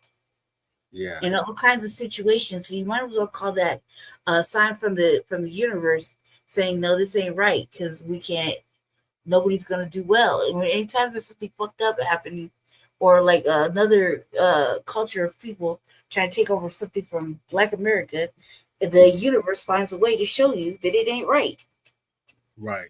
Yeah. So I'm gonna say though, Jesse, basically over here, right? You know how Afrobeat had a revival, right? It's because of the Afro swing genre, right? Afro swing is like Afrobeat, dance hall, grime, hip hop, trap, and road rap all mixed together with R&B, right? When they mixed it, right? When the Afrobeat, Afro swing guys, right, or Afro bashment guys were doing their thing from 2014 to 2021, right? They had like a full wave, right, bro? That literally they had everyone come in on, it's a vibe though, man. That era, man, literally though, that was like I grew up during that though. Literally, they were dark and grimy, but then they became commercial type thing. But man, you know what the Afro beats though did? They took elements of that and they put it in their own thing, and then slowly when Afro swing, the reason it was phased out is because a lot of factors. One, it got repetitive type thing. Then there's the pandemic, and then also the rise of drill too. Yep. They want to use Juneteenth to sell that shea butter. Yeah. Wait, okay, you have a point. Wait, Buster Jesse, you know what I gotta tell you though, burnt out on the shea butter and the oils and burnt out on it. Wait, but look though, I like Afrobeat sometimes though, but I can't listen to it all the time. I agree, I get you, but look, I'm just being real though about what I really think, I like Afrobeats though, but not always. I'm not really like. I mean, I guess I don't really dig it personally. It's not my thing. The only reason I don't dig it is because I don't like cultural appropriation. And that's what that feels like. Secondly, I just it's not my. I don't know. Let me tell you, there's been, what it is that I think that when I start to be more segregating, I started segregating from a lot of things. It wasn't just one thing. It was like, oh no, this is delineation from Afrobeats too. You know, delineation from fucking Buster movies. Right. Okay. All I'm gonna say so for me, but I don't culture appropriate. I probably just say I'm more influenced than culture appropriating because I give props all the time. You literally have to see where it's I not get you, my it's them. influences. Not me, but You're just being entertained. It's them that are doing. They created it. It's nothing wrong with you being a consumer and being entertained and moved by music or something. That shit is good. It's all right. Yeah, wait, but I was gonna say that's why lately, some born Pakistanis have zero swag though. They wanna copy the swag off of my lineage though, Literally, people like me right over here, where they get their influence, right? And a lot like me, right?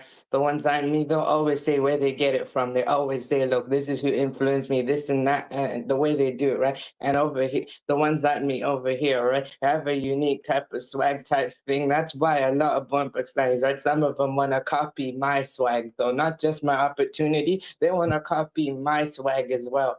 Literally, there's a swagger. You actually wonder why the ones like me are on top of their diaspora and they're the ones struggling. And I'm not hating on them. They say, oh, you're selling out. What is there for me to sell out to? I'm not hating or talking down on them. I'm just speaking truth. Right. We got a bunch There's problems that we need to understand. Even literally though, if you talk to them though and say, look, how do you feel about your own home? How do you feel about your own people? They'll tell you the exact same thing.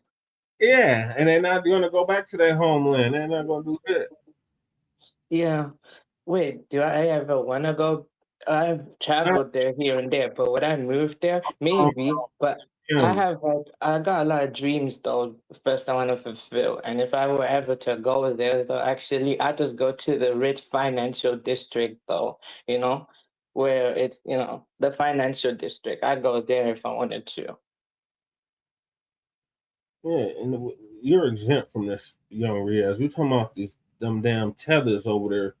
You got okay, continue, sorry.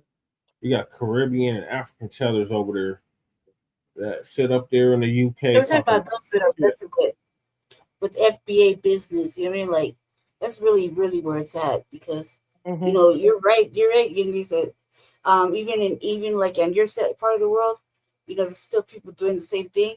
So it does make sense, what you're saying. I'm just like, man, I'm so tired. Like, because we have to deal with it, with tethers talking shit all the time. It's like, I don't know what you think, why they think they're eating with it or like winning or, you know what I mean? Like, you're not winning shit. If anything, they should know this off top, from my opinion. Every video y'all motherfuckers make, we laugh at.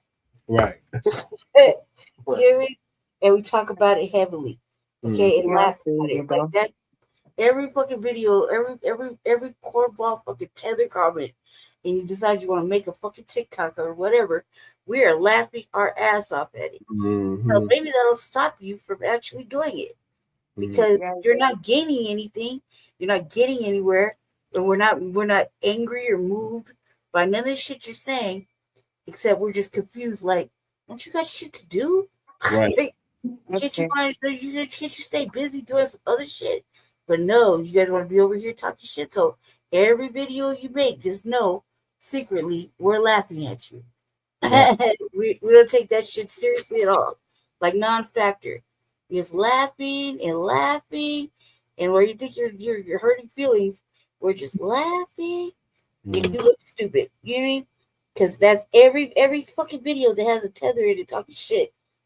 And instead of fucking being thankful or giving props, we laugh at you. So just know that. Just know that. Right. Don't stop. Maybe you will stop. I doubt it, but God, we can only hope, right? Right. So switching gears to Denver. The hell is happening in Denver in Colorado? In a run.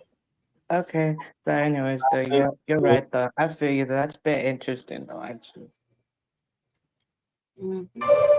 Thanks for joining us at noon. I'm Sam Shocker, and the opening arguments have been given in the trial of a former Mountain View Town Council member. Brent Metz is accused of shooting a teenage boy in the face who admitted was on Metz's Jefferson County property. 9 News reporter Kevin Vaughn was in the courtroom. He finally went to trial behind that shit. Yeah, they got that little boy in the face. It is he want to take pictures, prom pictures or some shit. Yeah. This was back in like 2021. Easily. It was fucking a couple years back. But man, finally. For those first arguments. The trial of former Mountain View Town Council member Brent Metz got underway shortly before 9 o'clock this morning with opening statements. Opening statements where prosecutors and defense attorneys told the jury very different tales about what happened on September 10th, 2024 in the Ken Carroll Valley. The two sides agreed on a number of points. They agreed the boys were driving around innocently looking for a place to take homecoming pictures, that they saw Metz's property, which had a pond on it, and thought that looked like a great place to take those photos, that they parked outside the gate, went through the gate and onto the property, where they knocked on the door of the home and went to a barn where they heard music, looking for somebody to ask permission. Both sides acknowledged that the boys were trespassing, but that they were not committing any sort of serious crime. Where the stories diverge is what happened next. Metz arrived and parked his truck next to the Audi the boys had been driving. The two boys were sitting in the car. According to prosecutors, he got out, pulled his pistol, and fired a shot through the windshield, hitting the 17-year-old in the face. Defense attorneys contend that Metz was getting out of his truck, moving his gun from the holster in his truck to the holster on his waist, when he lost his balance and the gun fired without him pulling the trigger, and that it was just a chance shot that went through the windshield and hit the boy. That model of gun, they argued, has a propensity for going off even when nobody intends to shoot. The first witness called by the prosecution today was the then 15-year-old companion of the boy who got shot. He spent time on the witness stand this morning. We're also expecting to hear from the 17-year-old victim in this case in a trial that's expected to last 3 days. Reporting in Jefferson County, Kevin Vaughn, 9 News. Oh, he's so alive. Kevin, thank you. Colorado State Patrol is looking for details in a hit-and-run crash that seriously hurt a bicyclist near Boulder earlier this month. Troopers say a 75-year-old man riding a bike was hit along Highway 36 near Nelson Road at around 11 a.m. on May 11th. Officials say he suffered serious injuries but haven't provided an update. Investigators are looking for this light gray Ford Bronco. The Bronco may have damage above the front passenger side wheel well and may have had a flat front tire after the crash. Anyone with information is asked to contact CSP. The area is back open now, but an overturned tanker temporarily shut down I-70 between Highway 6 and Lookout Mountain this morning. It also leaked fuel onto the road. Officials say the semi was westbound near C-470 around 2 a.m. when it went off the right side of the road and then rolled over. The 27-year-old driver was not hurt, thankfully, and a hazmat unit was called to clean up the leak. And a crash of two semi-trucks also shut down I-25 early this morning. One rear-ended the other at around 1 a.m. near Frederick. The semi that was hit was stopped in the right lane for an unknown reason. One of the drivers was taken to the hospital with minor injuries. The highway reopened at around 6 a.m. Taking a live look now over Denver. It looks ominous out there, where we might start to see some storms as we move through the week. So joining me now, Corey Reppenhagen with our 9 News Weather Impact team. That looks gloomy. More bark than bite, or no? More bark than bite for sure, at least for today. But those moody clouds, man, I think I like it. And we've got a little bit of a chance for some light rain moving in later on this afternoon and evening. It's all coming from the southeast, really. This is a live camera shot from our Vieira camera tower out in Springfield in southeast Colorado. This tower is pretty high, so you can actually see how fast the clouds are moving towards the northwest, so generally towards us. If you look at the radar right here, you can see all this flow coming up towards the northeast. A little different. Normally, most of the time, our weather comes from west to east, but we have a low pressure system down to the south that's reversing the winds here and pushing everything back towards the front range. And so we'll see some better chance for rain showers here coming up in about an hour, maybe an hour and a half, as we've just seen sprinkles here across the area right now. And we're going to keep rain in the forecast each of the next 3 days, and really each of the next 7 days, at least isolated in nature. I'll talk about the chances of you getting rain coming up in the full forecast just a few minutes away. All right, Corey, thank you. Aurora PD is asking for your help to find the victim of an attack that happened at an RTD station. Oh, that video. Okay. The department posted this surveillance video to X showing two teenagers punching an unidentified man at the RTD Florida station and even pulling him onto the tracks while hitting him. They left before officers arrived, but according to APD, the teens also approached 3 other victims with guns. The 17-year-olds were arrested as police say they were trying to drag a victim into the road. If you have information on the victim in the video, call Metro Denver Crime Stoppers. A Denver smoke shop is accused of selling to minors and could have its license suspended. Vibe Smoke Shop on East Colfax is accused of selling alcohol, tobacco, magic mushrooms, and THC to kids. The city of Denver issued a suspension order to the business yesterday. We've seen instances where we've seen psilocybin mushroom products sold illegally, or maybe kratom products being sold illegally, sometimes underage sales of tobacco, but it's very rare you see one business doing all of them in one instance. The city says the shop was also selling flavored tobacco, despite the ban that went into effect this year. The shop will have a chance to explain why their license should not be suspended or revoked during a hearing next month. Man, I hope we have a good ass reason. Right. I can't even think of a good reason. The family of an unarmed man killed by Aurora police 2 years ago is now suing the city, claiming it embraced policies and practices that led to the man's death. SWAT officers were attempting to arrest Kylan Lewis when they confronted him at an apartment complex. Lewis has a cell phone in his hand when one of those officers shot him. Kevin Vaughn from 9 News Investigates joins us now. And Kevin, this is the second civil rights lawsuit filed by the family. Yeah, Kim and Phil, the first suit was filed in state court a year ago. It alleges the officer violated Lewis's civil rights when he shot him. This federal suit asserts that Aurora officials fostered an environment that led to his death. 7 seconds. 7 seconds from the time a SWAT officer got out of his car until he shot Kylan Lewis. Lewis was wanted on a Denver arrest warrant, accused of firing gunshots from a red Monte Carlo that injured a man. 9 News Investigates previously reported that detectives never found a gun, could not tie Lewis to shell casings at the scene, and didn't have fingerprints or DNA. This newly filed federal lawsuit alleges a pattern of conduct by the city of Aurora that fostered the environment that led to Lewis's death. This lawsuit is not the first lawsuit to allege a systemic problem with killing, in particular, unarmed Black people in Aurora. Attorney Lacey Owen represents Kylan Lewis's estate.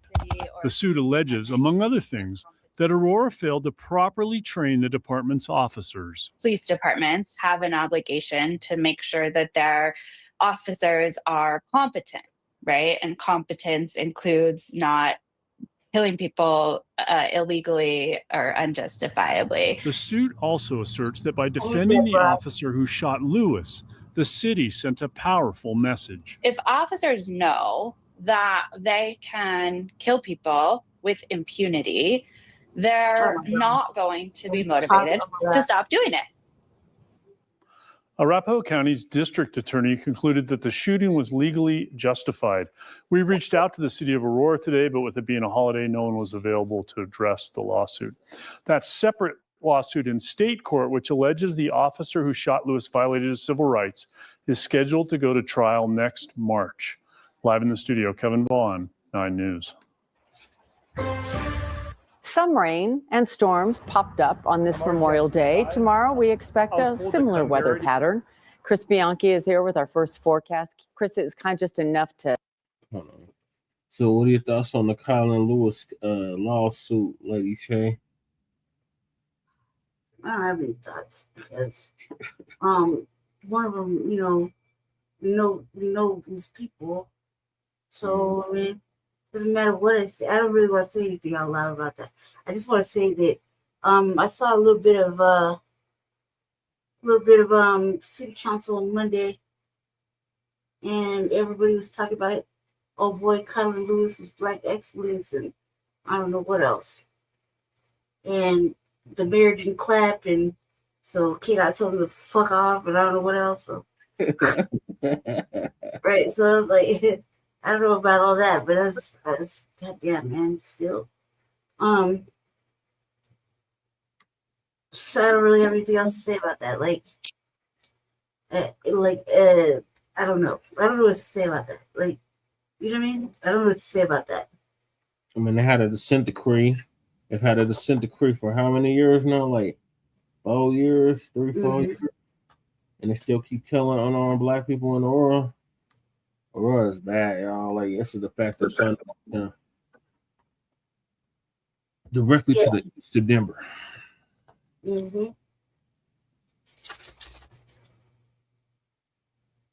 Okay. All right, we'll keep you updated on that. So apparently Pam Grier was in town. I didn't even know. Pam Grier visited 9 News, had a Alamo Draft House Theater renamed in her house in Colorado. Yeah, she does.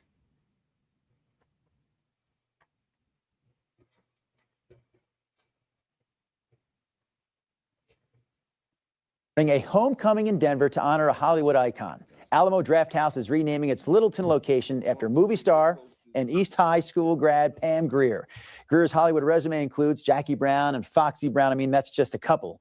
She was a Black Hollywood headliner at a time when most Black actresses weren't getting that opportunity. The Pam Grier Cinema will be dedicated at a live event tonight in Littleton. And look who we've got here live this morning, Pam Grier herself. Hey! On this high five, give me high up.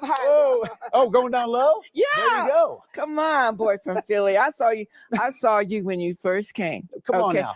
Yeah, everybody. When people come here, they are invited here because of Colorado, because of Denver. It's a draw. It is a draw, but it's a broad spectrum of people who really love you and embrace you. Well, I appreciate that very much. But we're here to talk about you. I know, sadly. Big event tonight, a movie theater named in your honor, I know. in your hometown. I mean, looking back, taking a look at the big picture, what does this mean to you?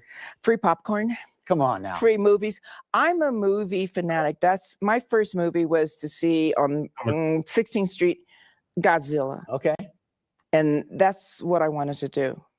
Be in film, cinema, tell stories, move people. When you go to a theater, especially the Alamo Draft House, not only do they have a wine bar, coffee, meet people, different people, cinephiles, people who love, the movies. And you go to a theater that's so wonderful and embracing cultures, and they bring the world to you. Adventure, so much. I've been to that theater that she's talking about. That's going to be renamed after her. I actually seen Black Panther there. Yeah, much where you come out and you just, you get repaired. You get to see other people that you don't get to go and see and travel. So it helps you out. And to have Alamo Draft House, who has the best kitchen, everything is craft made, dressing, salads, everything. And so I go there and I feel like I'm home because they've embraced all the films that I've done. Well, when I first stepped on the set here this morning and you stood up, I saw the shirt. Jackie Brown, I said, I remember watching that live in a theater. Yes. I couldn't remember the year, I guess 95. You told me it was 1997. But what a fantastic film. You have such a great presence on the screen, of course. I'm curious, though, how would you say the city of Denver shaped you as an actress and as a human being? Made me courageous. To work with Quentin, he demands rehearsal. He studied all of my videos while he was in junior high school and high school, learned filmmaking by scratch. And when he saw me, he said, Pam brings the edge. That's Denver. I was skiing, doing everything, mountain running, exercising. I used to ride my bike to school from East Denver to East High School in the snow. Built me up like an athletic person, focused. And I was around great thinkers. East High School has some of the best students and the best curriculum. And so I was given so much to share with Quentin, and the fact that my family's from the Black West. So shoot 'em up, going hunting and fishing and all of that stuff is a part of me that wasn't like, typically they were stereotyping Black actresses just urban. They didn't know I was rural and military. And I was bringing that to him, which gave him other paints and brushes to work with Jackie. You can see that. Well, I'm curious because you're saying Quentin. You haven't said his last name yet. So for those Tarantino. Quentin Tarantino's who we're talking about. Tarantino. We're both on a first name basis with him, of course. We have less than I call him Q. Q? Q. Okay, let me ask you about Q. With less than a minute to go, is this a director, a filmmaker that you would be willing to eager to work with What again? you think you are, Miss Cleo? You think we might do a reboot or got a something maybe you sequel? wanna reveal? I'm not telling you. You'll be the first. Okay. Wouldn't you like to be the first? Yes. We could be the first along with our entire audience. All right. Yeah, you might be the first. But you're not going to say anything this morning. No. Okay. You're going to focus on tonight's event. Yeah. Well, if you come to the theater, you can always see Alamo Draft House, the quality of it. And the tickets are for sale. They're opening up another theater, so they're not sold out, but it is sold out. But they will accommodate you if you show up. So everybody just come, have fried pickles, eat, see me, and see what I'm going to say on stage, you know. I wish we could do this for the rest of the morning, but we do have to go on a break, and we probably have to let you go to have a big day. Be quiet. Very nice to meet you. Nice to meet you too. And I'll see you tonight. We're going to have fun. You're going to hear, he fine, isn't he? So he fine. You're going to see some more fineness tonight. So come on up. Thank you, Pam. So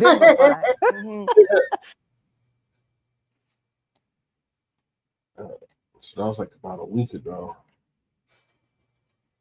Busy Friday here at 4, and we start with new information about a deadly shooting at the Montbello Rec Center just last night. Fox 31 has learned a 14-year-old died after the shooting inside the center itself, and Denver police have made an arrest. Let's go out live now to Fox 31's Vicente Arenas, who actually spoke with a teenager's family. He joins us live at that rec center with the latest. Vicente. And Ty, we spoke with that family just within the last couple of hours. What an uncle is telling me is that this 14-year-old boy was trying to protect his brother during an altercation when he was shot and killed here. Family of Mikhail Nasir Khalid Payne says the 14-year-old was shot and killed at the Montbello Rec Center in Northeast Denver Thursday evening. Today, the rec center posted a sign on its door saying it was closed until further notice. While police have not released many details about the shooting, Khalid's uncle told Fox 31 today the teenager, who went by the name Nasir, was not involved in gangs or... We know Khalid's uncle. or street activity, and that he was standing up for his brother during an altercation before the shooting and did not initiate any violence. The uncle said the brothers were being bullied and were attempting to leave the center when the shooting happened. You know, we expect for kids to take, baseballs or basketballs or footballs or swimming or tennis rackets to a rec center. We do not expect them to take weapons. It's totally unacceptable. The uncle, Sharif Aleem, said the teen had an entrepreneurial spirit and helped his parents with their landscaping business. Aleem said Nasir was well respected in the community and at his mosque. The mayor's office said the mayor went to the rec center last night and has been in contact with the city's safety and parks team. What people at the center saw is not clear, but the city says it has sent out information on where to get immediate counseling support. Yeah. We just mentioned that the mayor showed up here last night, and that is one of the things that makes this tragic shooting so different from many of the other shootings that we have covered in the past. It is not common for the mayor to show up at a shooting like this. Part of that could be is because there were Parks and Recs workers inside when this happened, counseling now being offered for them. Reporting live at the Montbello Rec Center, Vicente Arenas, Fox 31. That's fucking crazy. Yeah. That is crazy, though. I took some classes there. They're frustrated in that moment. It's a moment investigators say ended a young life inside a Montbello Rec Center. And I'm sure they do come to a moment where they're like, man, I just really did that, and it's too late to take it back. Denver police say a juvenile suspect is in custody, facing charges in the shooting death of another young person. It's a loss that Lifeline Colorado wants to stop from happening. Anything that these kids need to be successful. Adrian Williams is the nonprofit's director of violence interruption and says this type of tragedy changes more lives than one. It's not only the shooter, the family, the victim, the community. So many people are getting impacted off such a quick reaction. A reaction that Denver police are still investigating as we wait to learn more about what led up to the shooting. Williams says Lifeline Colorado offers programs that are rooted in helping kids avoid situations like this. You can have the smallest conversation where it's, hey, let's check out this boxing gym, or let's go play baseball, let's go play basketball. Williams says he wants families to know there are simple steps to stopping major moments like this from happening. It's just a little conversation. It doesn't even have to be, hey, my kid's doing bad, or hey, you really need to talk to this guy. It could be as little as just a shoulder bump. Montbello Rec Center is closed until further notice. All the programs there temporarily suspended. Damn. Mm-hmm. What them kids gonna do? Tragic shooting of a teenager has rattled the Montbello community. 14-year-old Mikhail Nazar Khalid Payne was killed at the Montbello Recreation Center on Friday. That rec center is now closed, but another location is stepping up to provide a place for the community's youth to hang out while shaping their future. Your reporter Michael Abeda visited Athletics and Beyond to learn about their mission. They're providing a safe, supervised place for the youth to hang out because they say it's easier to prevent a tragedy than it is to deal with the aftermath. As you can see on our right, this is some of our trophies that we've earned. So you'll see basketball, football. At Athletics and Beyond in Montbello, they have a lot to boast about. What we offer is supervised programming, where our kids are with trainers on and off the field. There's more than just sports here. They teach kids athletics, sure, but that's just how they get the young people in the door. When they arrive, that's when Narcy Jackson and his staff start to develop more than just their physical skills. They work on the whole person. We try to, while we have them here, start to talk about their 5-year goals, their 10-year goals, where they see themselves and so forth. So we have free tutoring on Wednesdays. One of those young people is Talia Ortiz. She's in our apprentice program. So she's getting skill sets. She's learning how to help run a gym and stuff like that. She's just one example of the kids Narcy likes to mold and keep safe by providing supervised activity in Montbello. But even though he tries, he can't protect everyone. Recently, a 14-year-old was killed at the Montbello Rec Center just a few miles down the road from Athletics and Beyond. Narcy says the killing has shaken everyone in Montbello. Those types of things right there just tear a community apart. And then the people that are left behind from both families are now, what next? He says Athletics and Beyond is always open to the community, but especially during this tough time. He's working on gathering resources to help kids deal with this loss and inviting the uninitiated to join his program. He says being involved with productive, forward-thinking adults and peers can help prevent the next tragedy from happening. We're in this together. I want people to know that their children have a place to go. Athletics and Beyond operates as an open gym format. They say their after-school programs average between 40 and 90 students per day. In Montbello, Michael Abeta, covering Colorado First.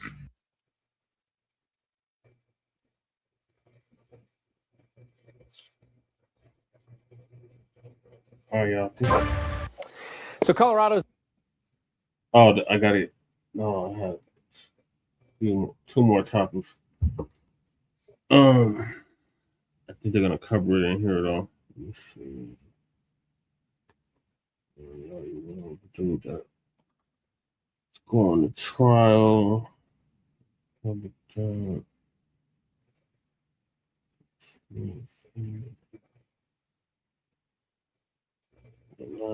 the Avalanche loss, they're out of it.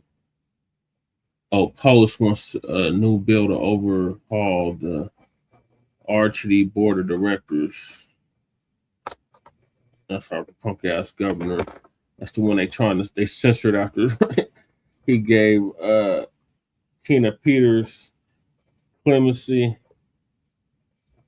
Yeah, it was just getting out in like 2 days, 3 days.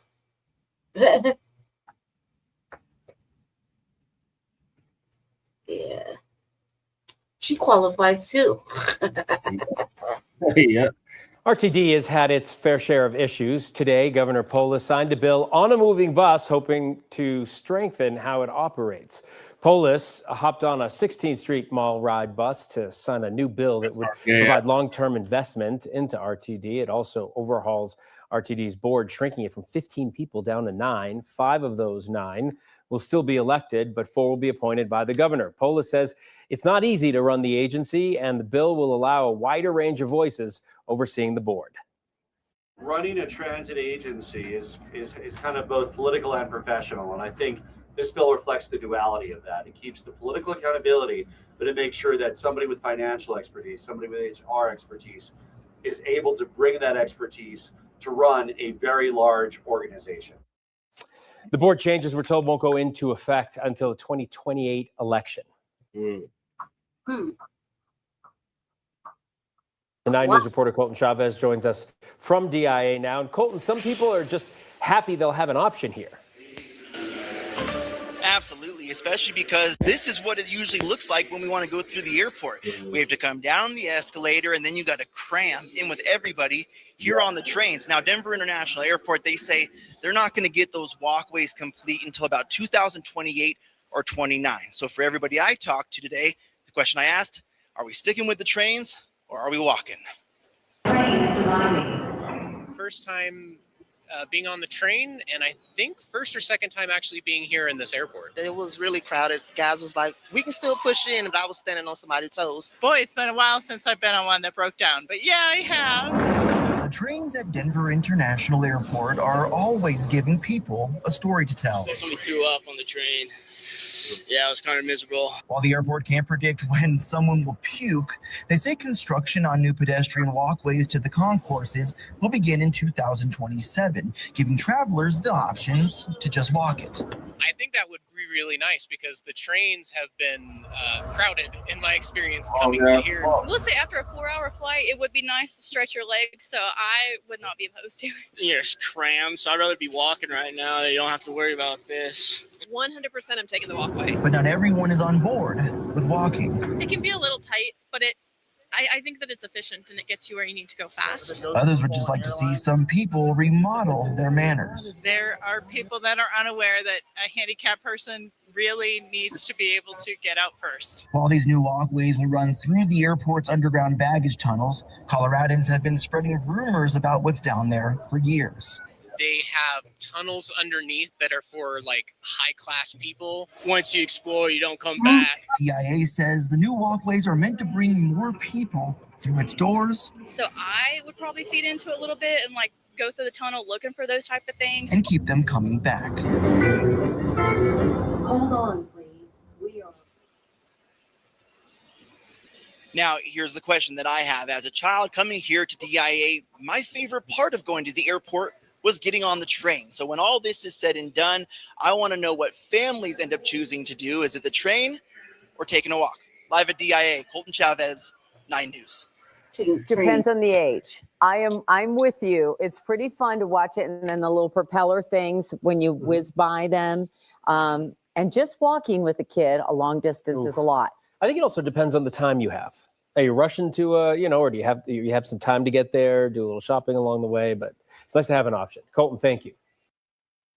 Yeah, I'm going to take the train. Mm-hmm. And that damn airport is expensive as hell. Oh, Fuck that airport. Place. Hate that airport, dude. I never liked the airport. Yeah, it's just real eerie. When they first opened it up, we have a whole airport out here that's out in the middle of freaking nowhere. At least it used to be out in the middle of nowhere. Now they done built shit all around it. But back when they opened it back 31 years ago, it was like, what the hell? Why you put an airport way the hell out in the middle of nowhere? I used to fly all the time, and I was like, God damn, man, like, this still, I don't know. I used to fly just Frontier, though. It's like Frontier. But after all this, I don't think I'd be getting on a plane without no, shit ain't right. You know, they ain't fixed that TSA shit, so. And planes are still crashing into the buildings and in the ground. Yeah, I feel you though.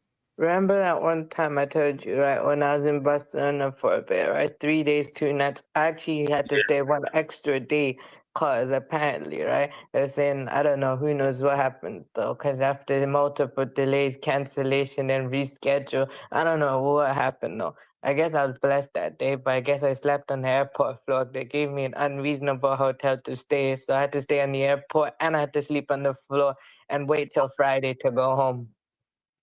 Because it was an easy jet flight. Layover at O'Hare when I went to St. Louis. That was fun. They have to get robbed at Pittsburgh. Yeah. Wait, but it was an experience though, bro. I was stuck there for like 12 hours. Oh, hell no. Damn. I watched robberies in a few different airports. And now I think about it. Sleeping on the airport, but I guess I understand how it is. Some people now I kind of understand how some people are going through stuff. You know, I'm fortunate to have everything. Some people have to sleep on them floors outside. So It's an unreasonable hotel. yeah, no, the reason unreasonable is because they were gonna give hotel, right? They were booking for, right? What happened was the people there, right? What happened was the staff gave an unreasonable hotel, meaning though the hotel was too far from the airport, and if we were to go there, it would take longer to get back, and I had to wait until the flight and everything. So you had to stay on the floor. I had to take my jacket off and everything and sleep in it. Damn. In Barcelona, Spain. Yep. Was it hot in the airport? It was pretty warm though. I think by the time when we got there, the thing was like, when I had to sleep, everyone slept like 1 o'clock, so I think it would have been cooler by then. Like it was 12, no, I think it was like 11, right? And I think one time, was it Breeze's stream though when I came in and told you guys what happened though? That was 1:20 in the morning. Damn. You got to stay there for 12 hours, so you didn't get to get on your plane until 1 in the afternoon. No, I think it was like I think I didn't get on the plane until like 7 a.m. I think it was like 7 something, right? The flight, and then I think it's like 1.5. I think it's like 1 hour. I think UK to Spain is like 1 hour or something, right? So I think by the time when we got on the plane, I think it was around 7 to 8 something, right? And then I think I came home like around 9 something. Oh, okay. Crazy. Are those airports usually packed? Yeah, everything was packed. We didn't unpack anything. The only thing everything had to do is we just had to wait there to sleep on the floor. So I had to take off our me and everyone else, though, right? They had to take off their jackets and stuff and pretty much just lay on the floor in the clothes that already were worn. And then you went to Heathrow. No, not Heathrow, Gatwick. No, when you went to Barcelona, when you left Oh, no. Barcelona, you landed in Heathrow. No, I went to Gatwick Airport instead of Heathrow. There's two airports in the UK you use. One is Heathrow, right? The main one. Then you use the Gatwick one. So the Gatwick one, no, is an EasyJet flight, and EasyJet's a cheaper flight. Main British Airways flight, those are expensive now, so we had to use something cheaper. Oh, okay. So yeah, it was a Gatwick Airport. So it was a good experience type thing. At least I got 4 days type thing, and then I just waited till I got home and everything, and then I had to go home, shower, change everything. I think I came home when it was Jumma though, so that was the thing.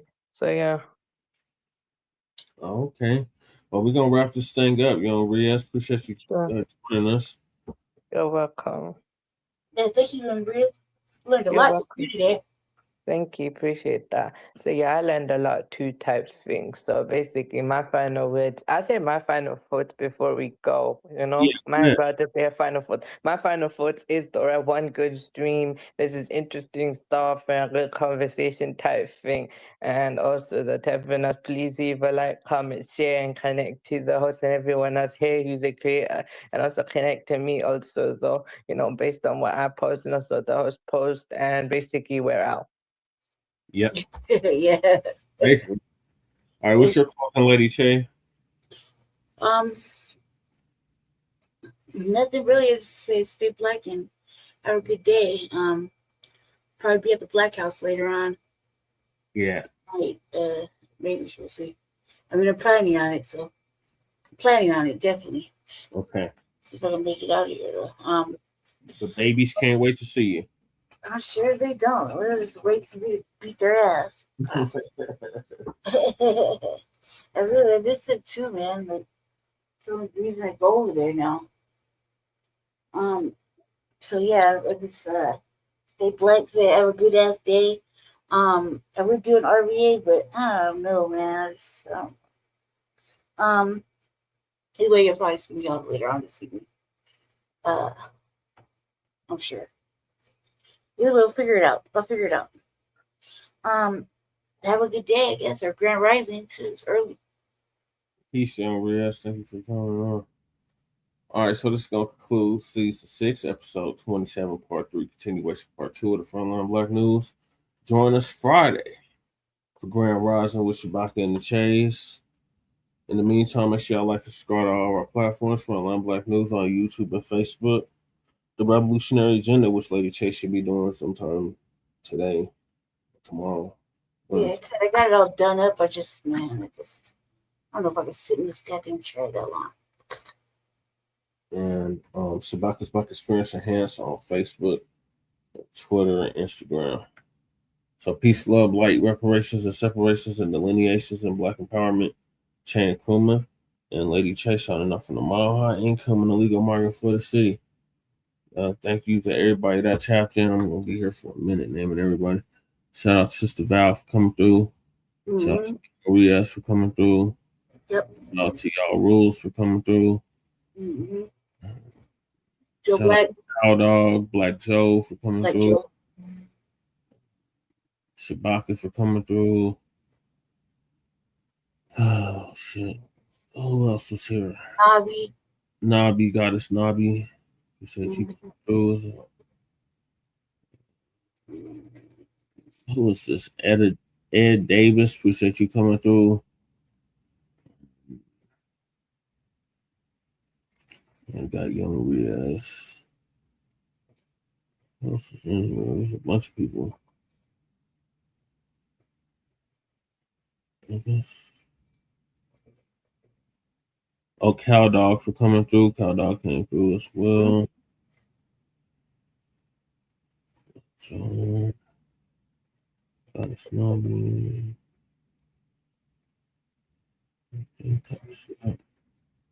Anybody else speaking and not speaking? Yeah. So See y'all peace. later. Probably y'all later. And Black empowerment chain criminal chase on enough from Mile High incoming illegal migrant flooded city. We'll see y'all Friday for Grand Rising. Yes. Peace. Peace.